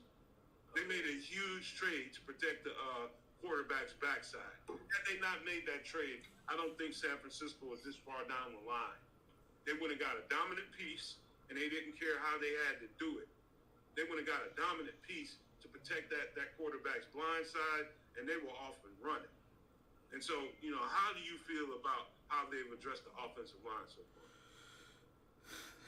Have they really though? Yeah. Have they really addressed it? You got Ryan Bates. I mean, you really. I just want to see him just go get some quality starters, not backups. So hopefully we can turn him into a starter. I want to see some forward for sure things. That's it. Just we haven't made a trade or got a for sure thing offensive line since last year since Darnell Wright. That's the only for sure thing. Our offensive line came together. Okay, Nate Davis played okay, but we could do so much better. You know what I'm saying? And then he was hurt a lot of the year, so we really ain't really seen him for sure a whole season yet. Tevin Jenkins, he just stays hurt. We need depth behind him. He stays hurt. His back, I don't know how long his back, how many games his back gonna hold up. So and then Braxton Jones, he's the most durable one, but you push him, he gonna fall into the quarterback lap most of the time. So I just feel like we need to go get a for sure starter on the offensive line. Like even if it's at 9, get a for sure piece on the offensive line. Or we could make a trade, but we can't really trade anything now because we don't have anything to trade. That's it. It's just I just want something for sure. We feel like Caleb Williams is for sure. I just want a for sure piece on the offensive line. That's it. And then another piece on the opposite side of Montez Sweat. And I feel like this team can reach some major heights. At least 10 games, 10 to 12, 10 to 11 games. At least. Go ahead and jump on that, kid, if you want to do this. Yeah, I got it. Our guy, Kerry Franklin, really hitting it up today. Enough respect, Kerry. Thanks for joining us today, and thanks for all your support.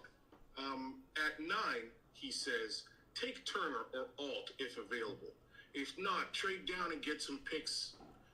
If the Bears walk away with Caleb Williams, Alt, or Turner, a receiver, and O-line in the 3rd and 4th, the Bears hit a grand slam with Sweat, Bates, and a free agent. And what do you think, though, man? I can't argue with that.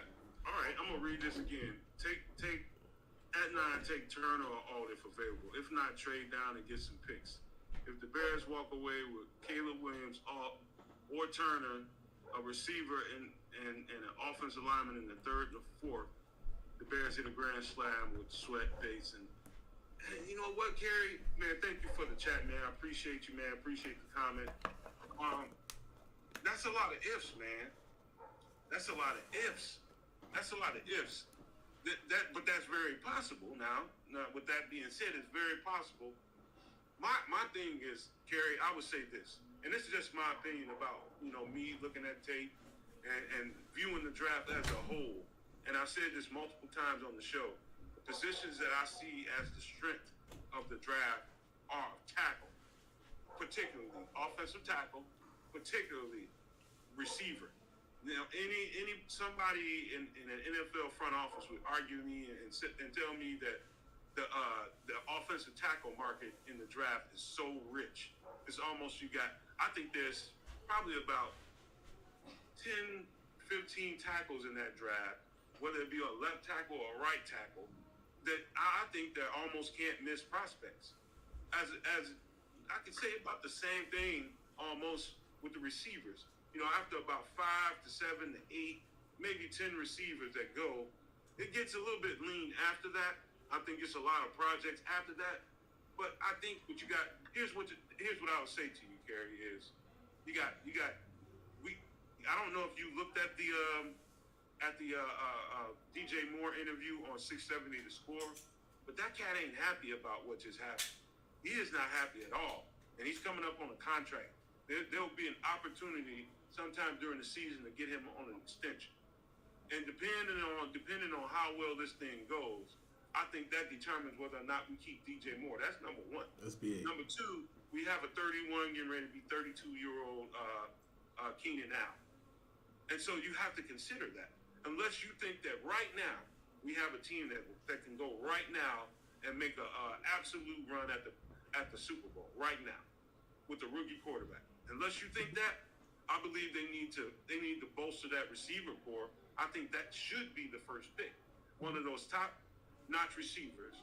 You might not get the offensive lineman that you're looking for, but there's going to be some players that come beneath some of those top 2, 3, 4 guys that's going to be able to be some solid pieces for a long time for some teams.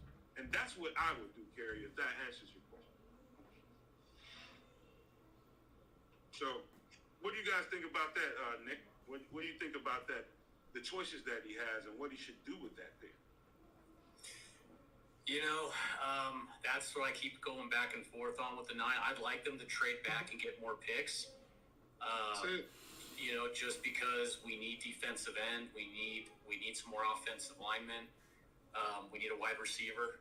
I have a feeling that if one of those top defensive ends or offensive linemen, or maybe the receiver's there at 9, they might take them. But I think it just depends on if they decide someone's a blue chip and they can't pass them. I really don't know. I have a feeling he'll trade it, though. I got a strong feeling he'll trade it. I'd be shocked if he kept number 9. What you think, Jay? If I'm him, I'm going blue chip. If it's somebody there, we can't miss them. I mean, but if the 3 big receivers go and if the three big receivers go and then the end go, and look, trade back, get some pick. We gotta build somewhere. You gotta have more swings at the bat. You know what I'm saying? You gotta have more swings at the bat. I feel like it's too many holes to fix with. Definitely holes to fix with just 4 picks. That's the truth. It's just the truth. So that's what we need to fix. I feel like if going off what we know about him so far, it's a trade back coming somewhere. It's just based on where he loves to trade back. He loves to acquire more picks. I feel like it's going to come somewhere. I don't know if it comes at 9. Hopefully we get a couple more. You know what I'm saying, one or 2 extra picks. But I feel like if it's a blue chip there. Blue chip, that's what we need. We need blue chip. Go ahead, Chris. I see you in there. Okay, my question is this: which scenario holds more value? Say we draft Caleb Williams, we trade the 9 back to 13, 14, pick up. I guess maybe we might be able to get a second. So we're drafting Caleb. Now we have the 14th pick and a second, or trading the number 1 of Washington, picking up two second rounders and a first rounder next year, moving to 2, picking up Jaden Williams. So now we have Jaden Williams 9, 36, 40, and a first next year. Jaden Daniels. What did I say? Jaden Williams. Jaden Williams. I don't even know who that is. Oh, that's the safety. The safety in Washington, I believe. Anyway, I mean, which one of those scenarios has more value? Is it that big of a difference between Jaden Daniels and Caleb to forsake those? Let me see. You talking about Jaden, the number 2 at number 2. You're picking up number 36, number 40, and a first rounder next year, plus Jaden Daniels, or Caleb, number 14, and a second this year. Chris, now that would depend on who you are asking.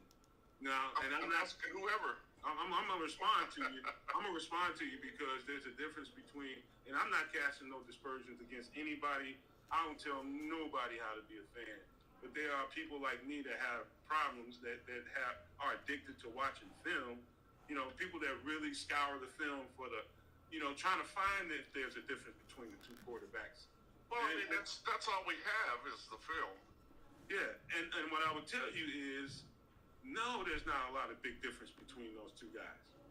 Well, so my question was, which scenario provides more value? You already know the answer to that.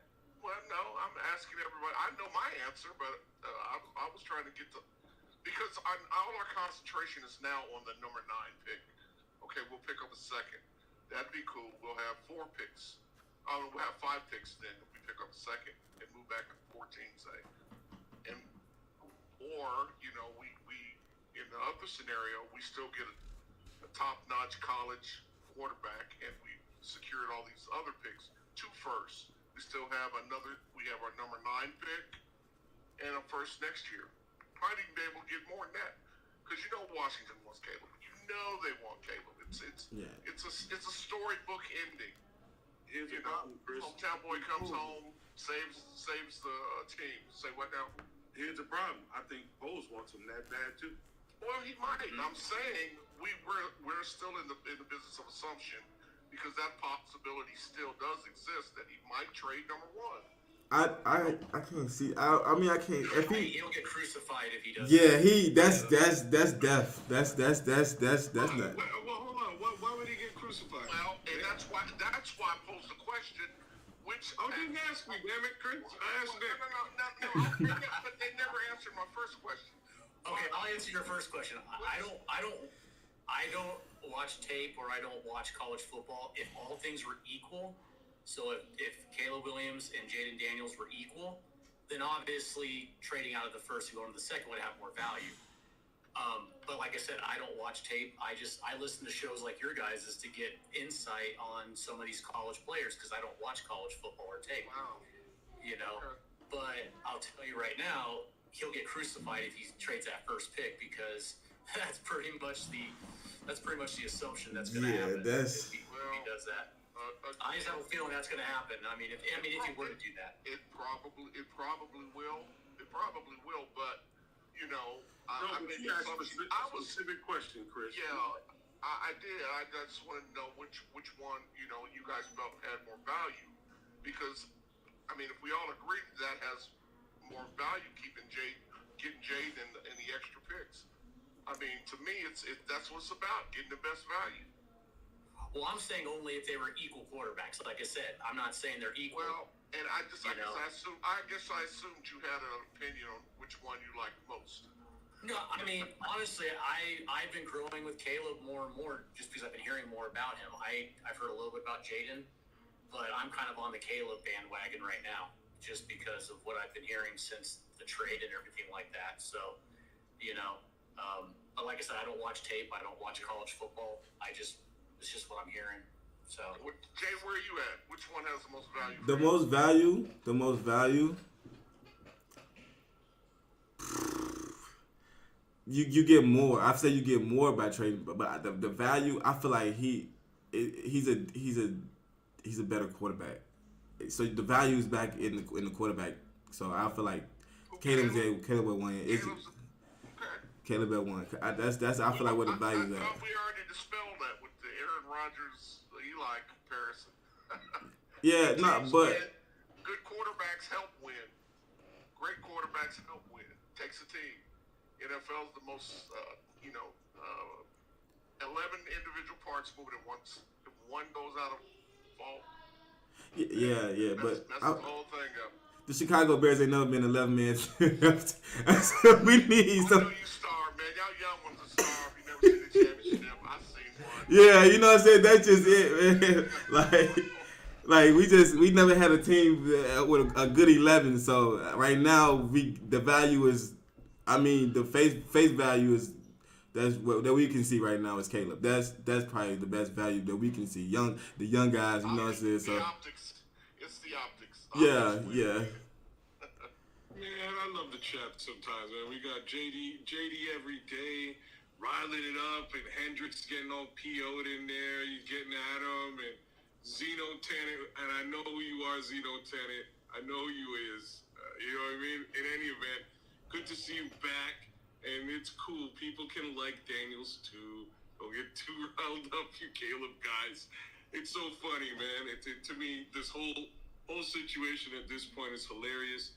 I don't think. I know where Chris is, from a value perspective, and I kind of agree from a value perspective at a 1,000-foot view. But then when you zero in and you stop and you recognize the value is something that is determined, much like beauty, by the beholder. And if Ryan Poles is that beholder, and he's got goo goo gaga eyes, like them cartoons back in the day, like hearts for eyes for Caleb, it's a wrap. And I kind of think we're getting real close to like, this is like a bad episode of Pepe Le Pew.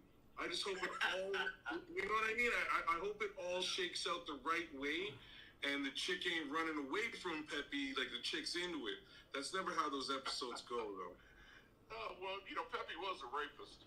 Hey, wait a second. He was a therapist. Chris, you can't say that kind of stuff when you're mine. What? Pepe Le Pew was. He was a predator. All I gotta say. Watch the film. Oh my God. Those are great cartoons. How about this? There's one last element to talk about when it comes to this conversation about that.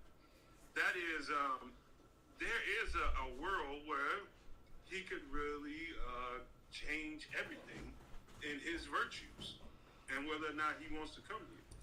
And, Caleb? Yes, he can absolutely mess this up for Poles if he wanted to. If he really, really wanted to, he could absolutely make this difficult for Ryan Poles. But I think at the end of the day, I'll let you guys respond to what ways do you think that he can mess this up for him? But at the end of the day, I think if I'm Poles, I have to draft him. Yeah. Why? Because at the end of the day, if you really want him, you're going to have to do a big swap anyway to take him from me if he doesn't really want to be here. If I find out that he doesn't, I'm going to draft him anyway and make you have to do things to come and get him. And that's where I'm at with it. You crazy now. You got to. It's a valuable piece. What are you going to do? You're going to pick the kid knowing he don't want to play here. And make them come and trade to get him. I think Caleb's dispelled all that from what I've seen. Unless he's just a Billy Ocean, me too, Billy Ocean. I'm with you, Billy.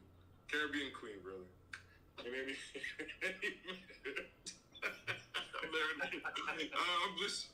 just saying, I don't think that, like, so here's the problem with doing that. In doing that, you basically you've given up any level of leverage that you might have actually had. What are you going to get for Caleb at that point? Basically, you're going to get whoever Washington picked, if that's what happens. And this is where I am with all this, right? Like, at some point during these conversations that Caleb Williams is going to have with the Bears, some point during those conversations, by all means, bro. If you don't want to come to Chicago, you just let the guy know, and he won't pick you. It's we're at that point, right? Like if you don't want to come to Chicago, tell the guy. He'll go, okay, cool, it's cool. We'll figure something out. Where do you want to go? Let me fleece that guy, and it's a lot easier in that scenario. At this point, I think we're kind of at that point though, kids. They can lowball them once they realize that okay, you're gonna have to do something else. They can lowball them. You gotta make them get you what you can't have to get. But hold on, but who's they? If Poles has the number 1 pick, he doesn't have to send Caleb to Washington, right? Yeah. And that's where the who's they comes into play. If that's on the table and Caleb's like, look, I don't want to come to Chicago, and Washington's lowballing him, he can call up he can call Las Vegas. Oh, hey Vegas, do you want to come down? Because clearly you're going to give me more than I'm getting from Magic Johnson. And you just wash your hands of the deal, you move off, and you get something else. Like maybe that's too far.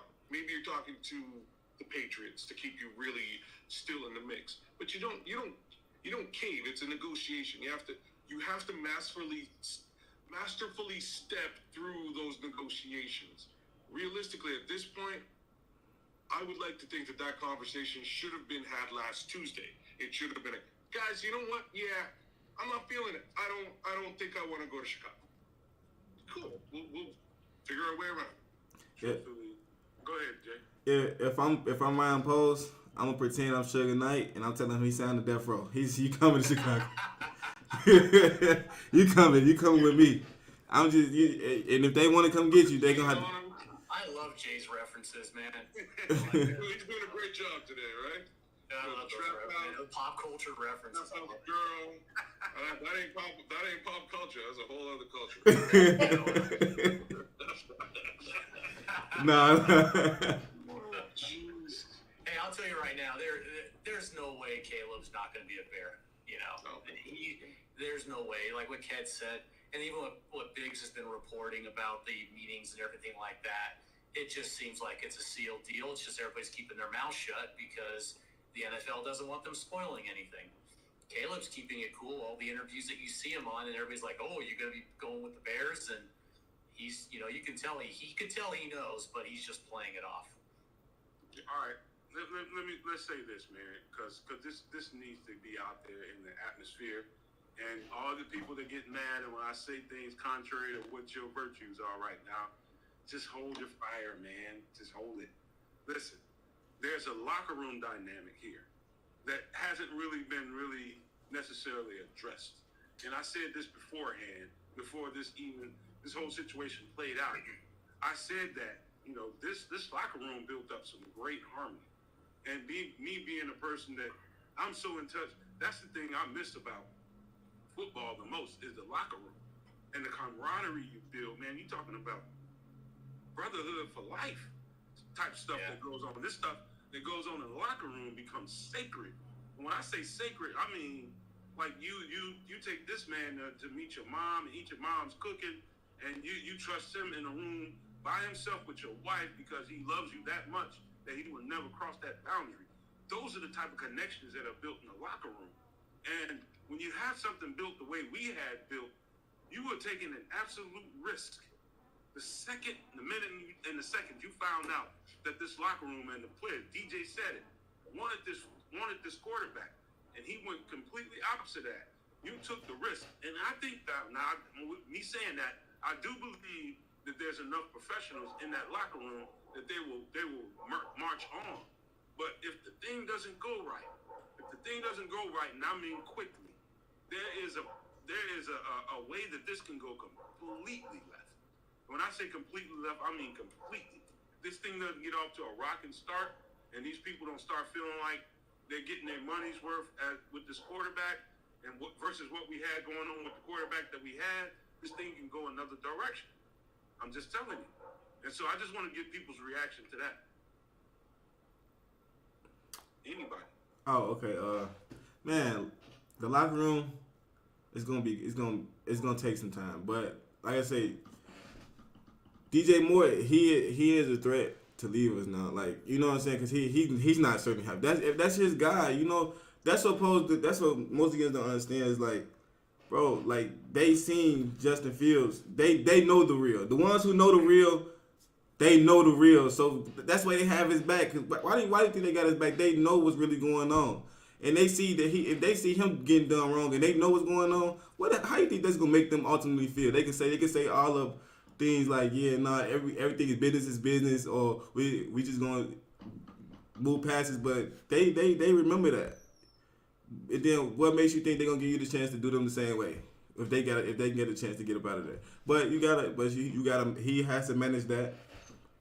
Like I said, Justin Fields, he was their leader. He seen them get sacked 9 times in one game. They seen that. They seen them coach him out practices. They seen Eberflus blow 2 4-quarter leads this year. They seen that. And they didn't blame it on Justin, but like I said, they know when this is being it's a scapegoat. Look, hey, listen, I can't say nothing, but man, hopefully Caleb Williams come in here and he does his job and do it fast, because other than that, like I say, there are so many threats of the top players that really was on his side not signing extensions or going somewhere else just off the strength of that. I gotta hold on. So sometimes Hendrix is on it, and we go back and forth sometimes in the chat, me and you, Hendrix. But I think you're on it here. Reality is we actually don't need DJ Moore. Whoa, hold up. Hell no. What is wrong with you, Hendrix? I'm out. That's crazy. We don't need DJ Moore. You want to know why it ain't? Relax, everybody. Take it easy. I like it. Take it easy. It's the off season. Here's the facts of the matter. In like, by the time that it actually matters, if he wants to leave, he's basically free to leave. The money's just allocated elsewhere to another wide receiver. This is why he can go. Do I want DJ Moore to stay? Yes. But if he doesn't want to continue or sign on, that money will just be allocated to another wide receiver. But what tier receiver would come after seeing that? What other tier receiver? You gotta also think about that too. What other top tier receiver of that magnitude would come come into that situation knowing that a GM? You know what I'm saying? You got. It's a fair argument. I'm not sure.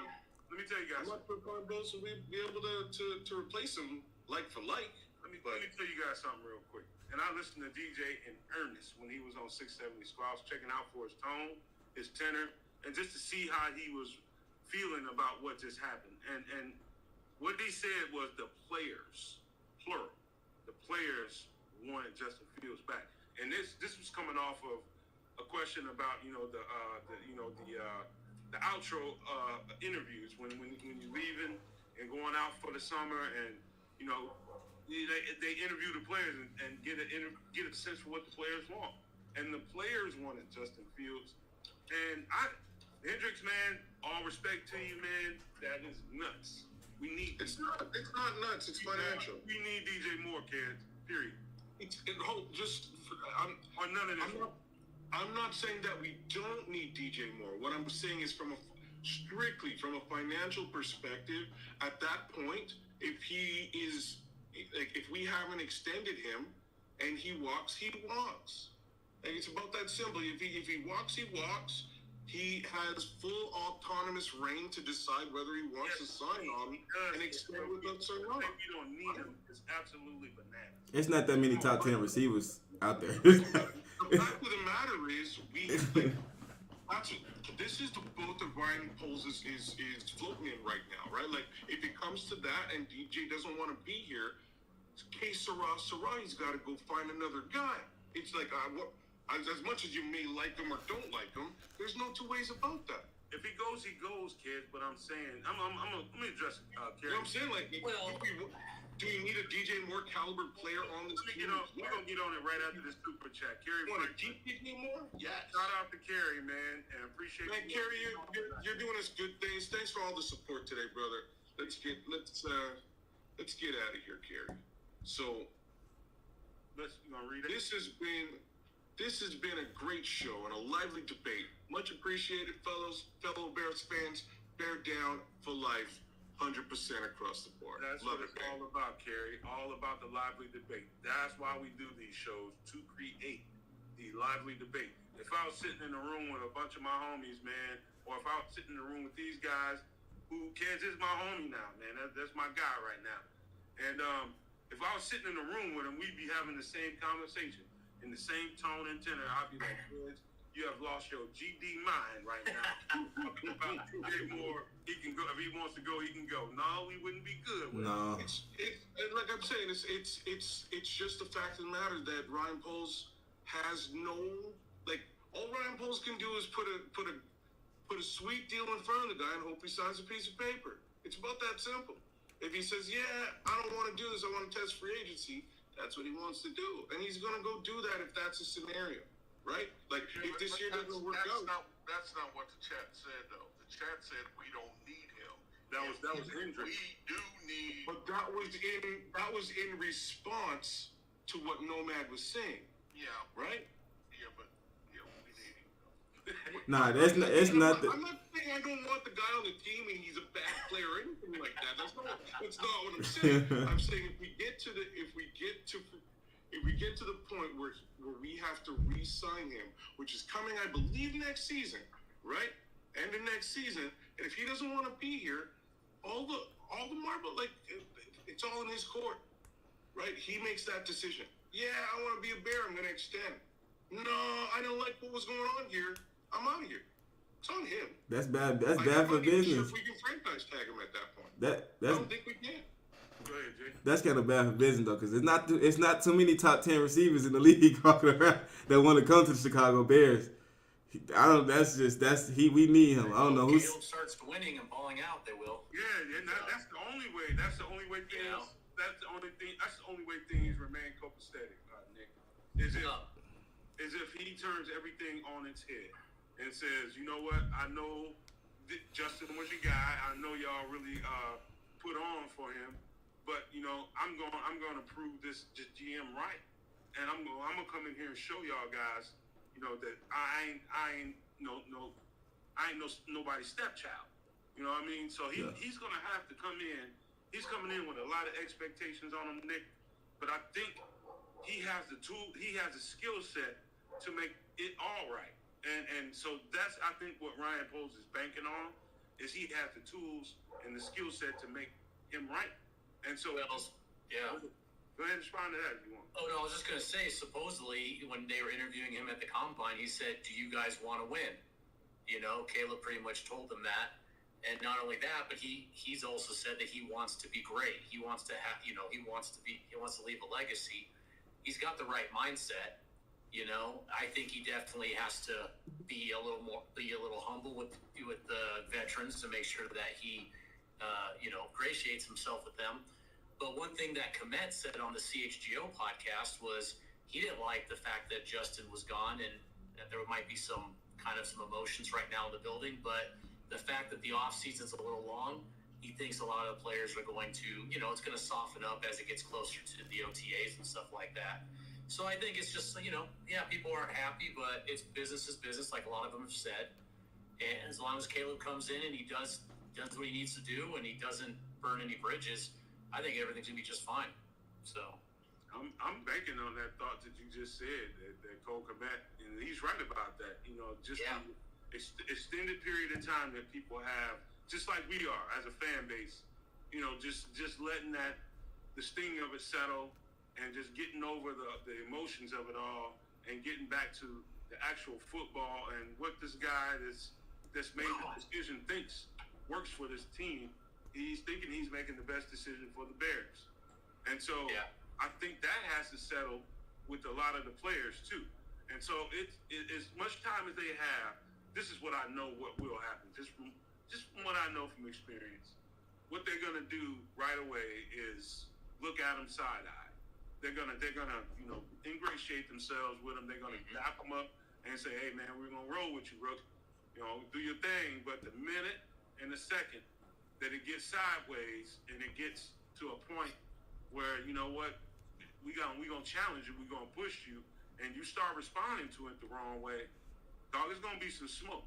It's gonna be some smoke, and it's gonna be one of those closed locker room. Coaches, you stay your ASS out there. GM, you stay outside, and we got to get with this. We're gonna have to deal with this straight up. And that's what happens in locker rooms, man. There's so many things that happen that don't ever get to see the light of day, and they should. Because it's stuff that goes on behind the scenes that people shouldn't be privy to. And that means if I got to walk up to you and I got to threaten to smack you in your mouth, or if I actually have to smack you in your mouth, hopefully we'll never get to that point. But those are the things that happens in locker rooms. It's real hands that get thrown in there. You know what I mean? Because, it's just what it is, man. And he's got to ingratiate himself that way and keep God off of him.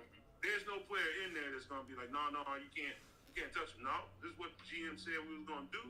This is what we're going to do. And so he's fair game in there. He's got to ingratiate himself with the locker room. They don't have to do that with him. Mm-hmm. So that's what he's got to understand walking through the door. Anybody can go. Exactly. He just got a ball, man. He just got a ball. And don't come in there like he's better than it.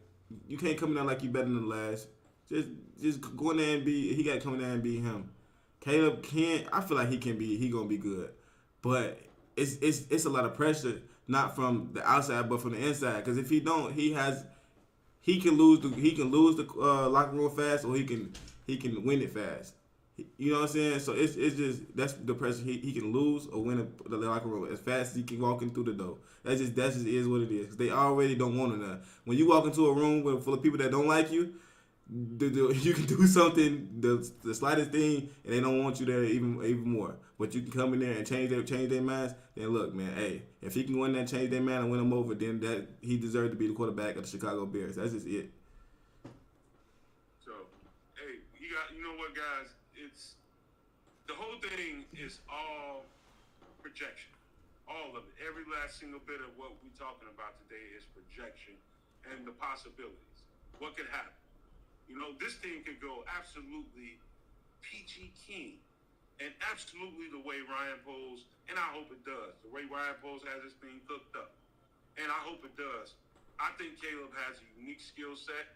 It's his throwing motion more than anything else. He's feisty too, man. I like that about him, man. He's not a scrub out there that kind of shies away from contact or anything like that. I do like that about him. He's not a physically intimidated football player. He stays in the pocket and he runs when he absolutely has to. There's another advantage I would give him as opposed to Justin Fields, who was starting to get that later on during the season, towards the latter half of the season. He was starting to stay in the pocket with a purpose to throw the ball instead of choosing to run. If he didn't like what he was seeing, boom, he just take off. Caleb Williams stays in the pocket, and he only runs when he feels he needs to. Caleb Williams will stand in that pocket probably to a fault, and the speed of an NFL defense versus a college defense, he'll learn that hopefully real quick, and understand that you don't have the leeway that you had in college to sit there and just kind of wait for something to develop.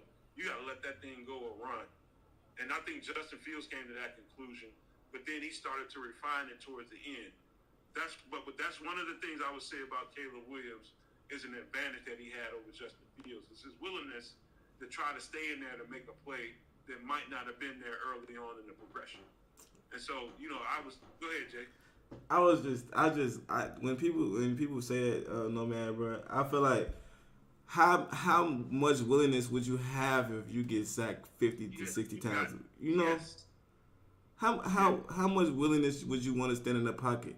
And then we forget that Justin Fields was a pocket passer in college, just like Caleb Williams was. He was not a runner. He was not considered a running quarterback in college. He wasn't. He threw a lot more this first year under Nagy, didn't he? That's what I'm saying. He was not a running quarterback until he had to run. Until there was nothing. Until Justin Fields was in the river by himself with a paddle in his hands, with a boat in his hands as paddles. Like that's all he had himself. He figured the way to get down that river. You cannot fault him for that. You can't. I don't like what people they're using that against him because he was not a pocket passer in college. Go back and watch his highlights. Not you. You know what I'm saying? I know you know, but those who think he was, go back and watch his tape. He had Chris Olave and all them. Come on, man. Like when he had weapons. Jay, I'm glad you pointed that out, man, because you're absolutely right. I did not consider in what I just said, the offensive line and the offensive lines that he's dealt with since he's been there. I did not consider that when I said that. You're absolutely right. There's a big difference, huge difference.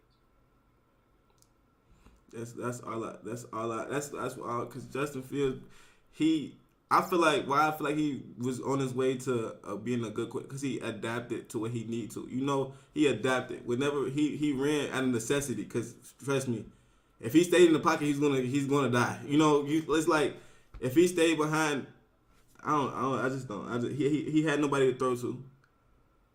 And then his offensive line was bad, so I don't know how much more you want from as a passer.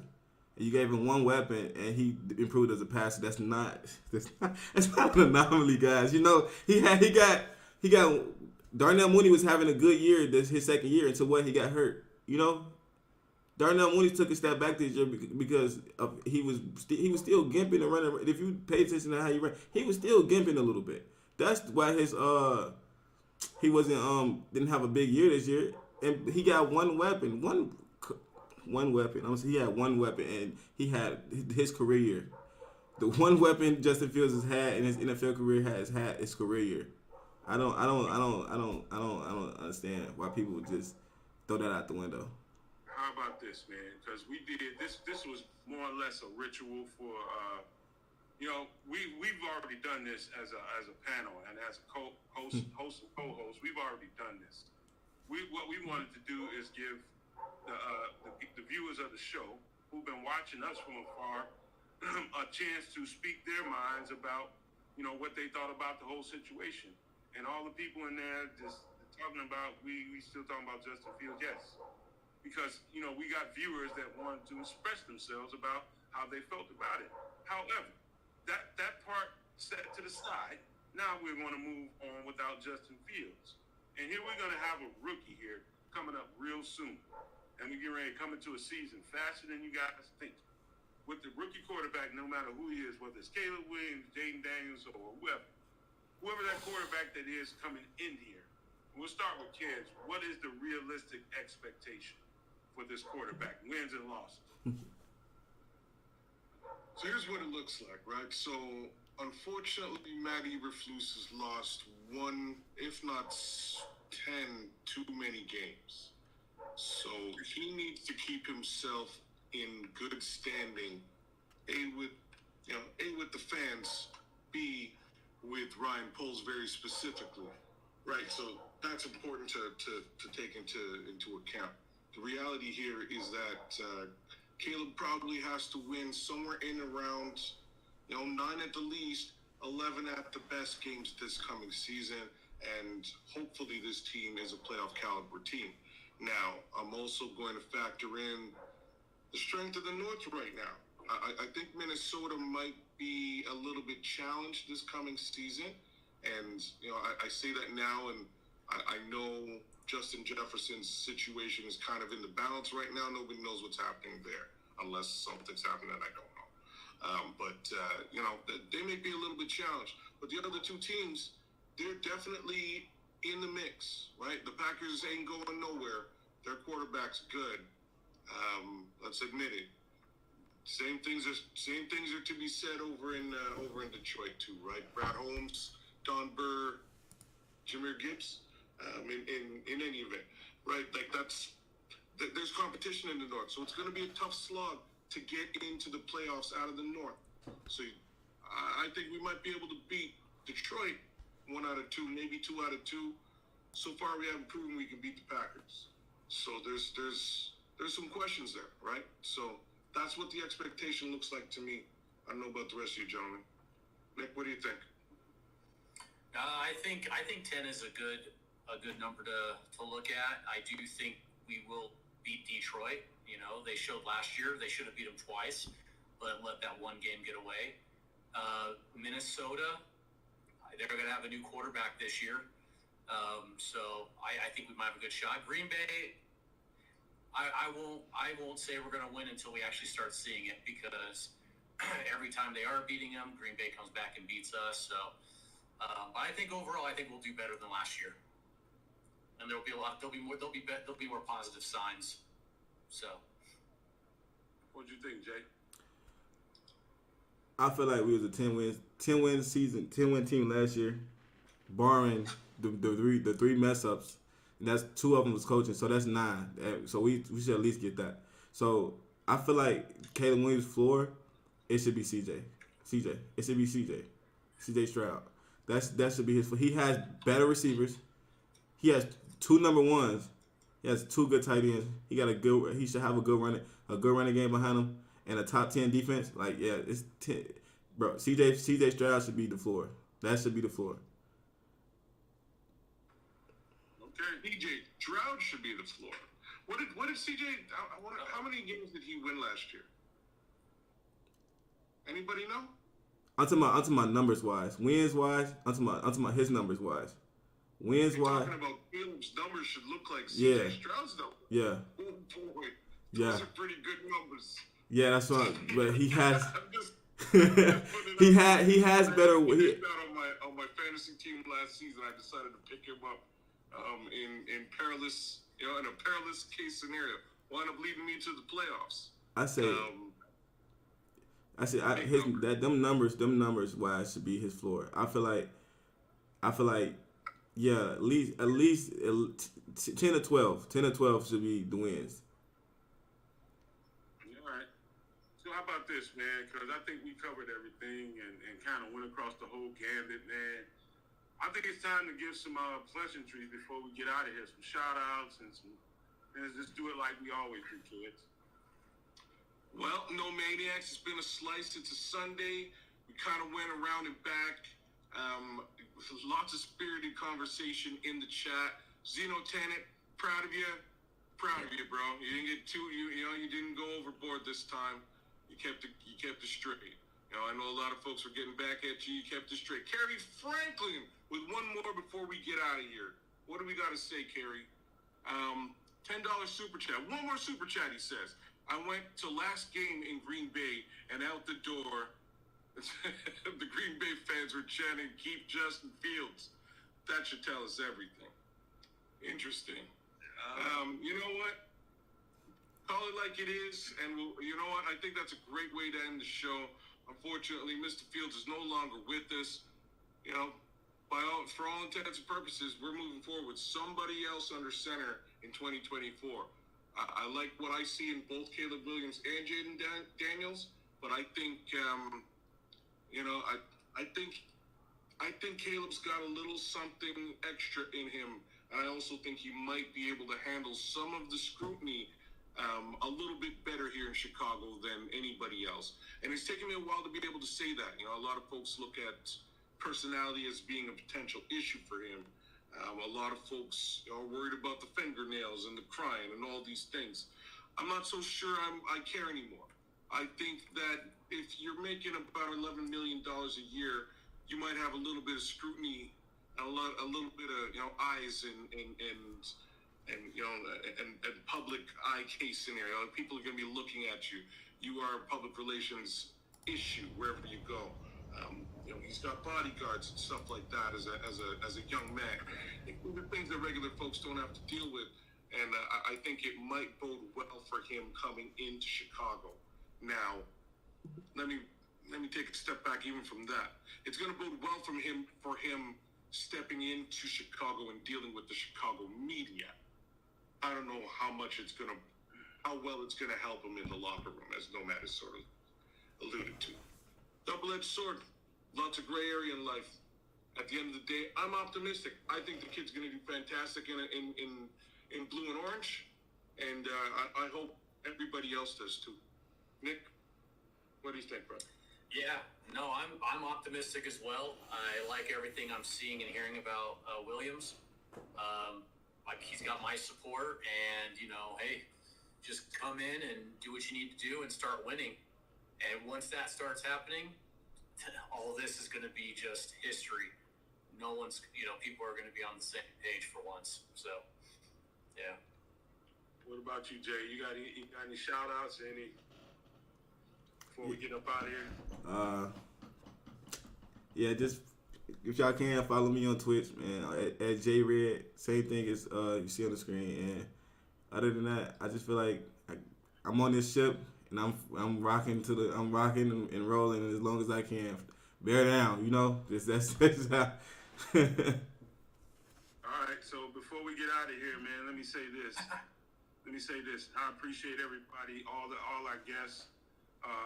Nick D'Alessandro, Jay Red, who's probably going to be a member of the Nomad Network pretty soon. We're going to work on some stuff in the background. We'll let you know what that's going to look like here soon. And now I appreciate everybody in the chat, everybody that gave contributions. We love you guys, man. It's just fun to have lively debate and just talk about the stuff that we should talk about and to kind of exercise some demons. You know what I mean? At the end of the day, that's what it is.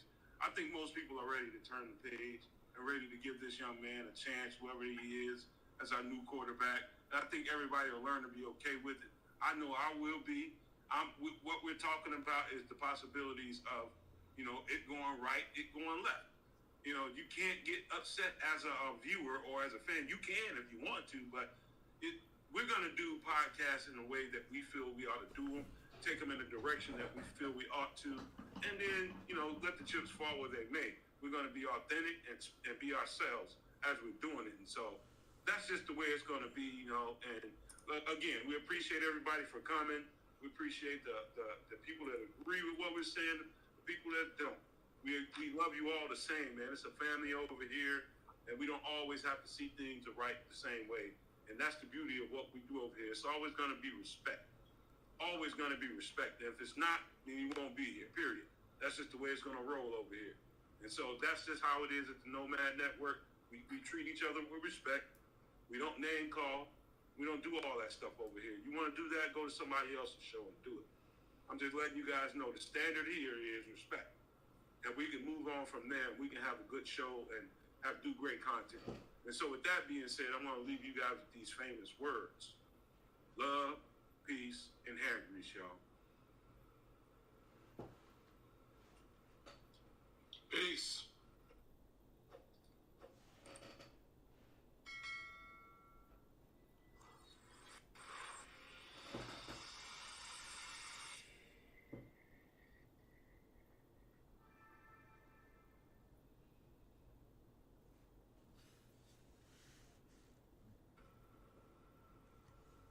And we're out.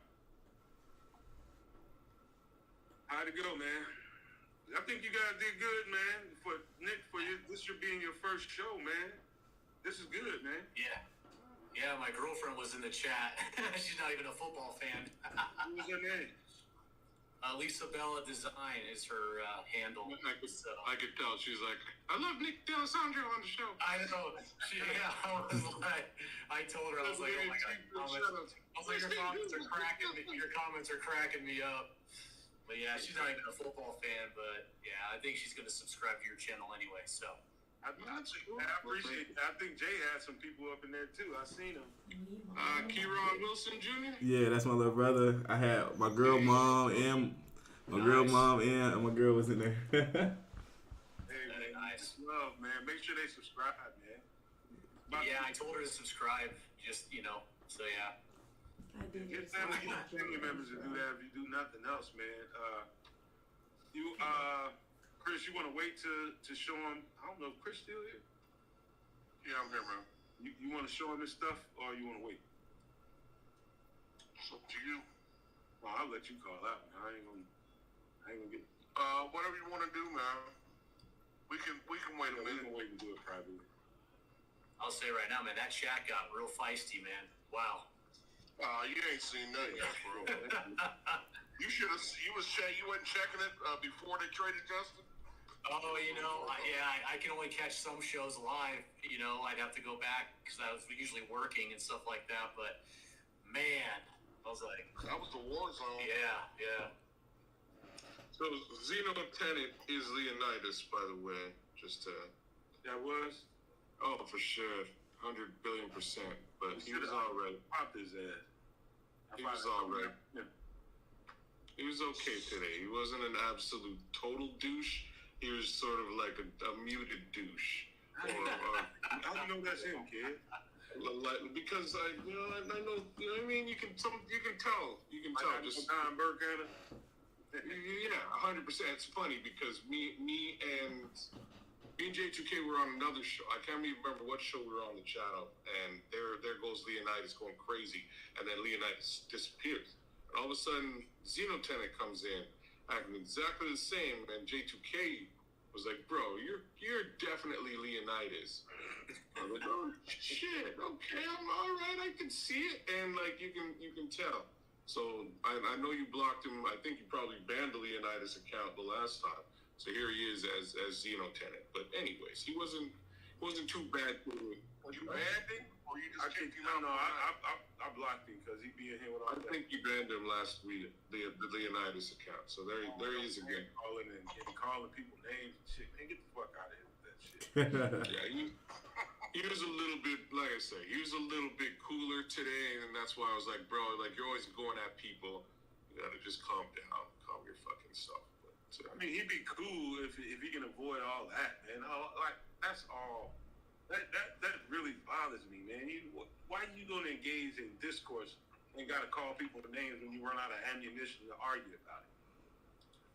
Because it's called being immature, man. No, because you ain't got a lot of thought in your fucking head, and that's what you resort to. That's what being immature is. Your brain hasn't grown. So he's acting like a sophomore, man. Most of them kids do. I just, go ahead. I ain't got the energy to be arguing with folks. Do what you do. Jay, this was your first podcast too, wasn't it? Yeah. You did good, man. You did really good. He was coming. It's like you had grounded. It's like he had shit wrote down ready. It's like he had the one-liners ready. Nah, you know. Yeah, he did, man. I was like, damn, I need to follow up that, trap girl or something like that. Right, that's the trap right there, man. I'm telling you. Trap girl. Yeah, nah, I see you playing Grounded over there, Jay. Is that right? Yeah, I play Grounded. I'm playing 2K. I was live streaming this on my Twitch too. So I'm just getting everything streaming, trying to stream. You finished it yet? You finished Grounded yet? Nah. No. Nah, it's kind of hard. I'm trying to figure out. I'm not used to playing no games, so I'm trying to figure that out. Oh, that's the giant ant game, right? That's the Honey I Shrunk the Kids. Yeah. Okay.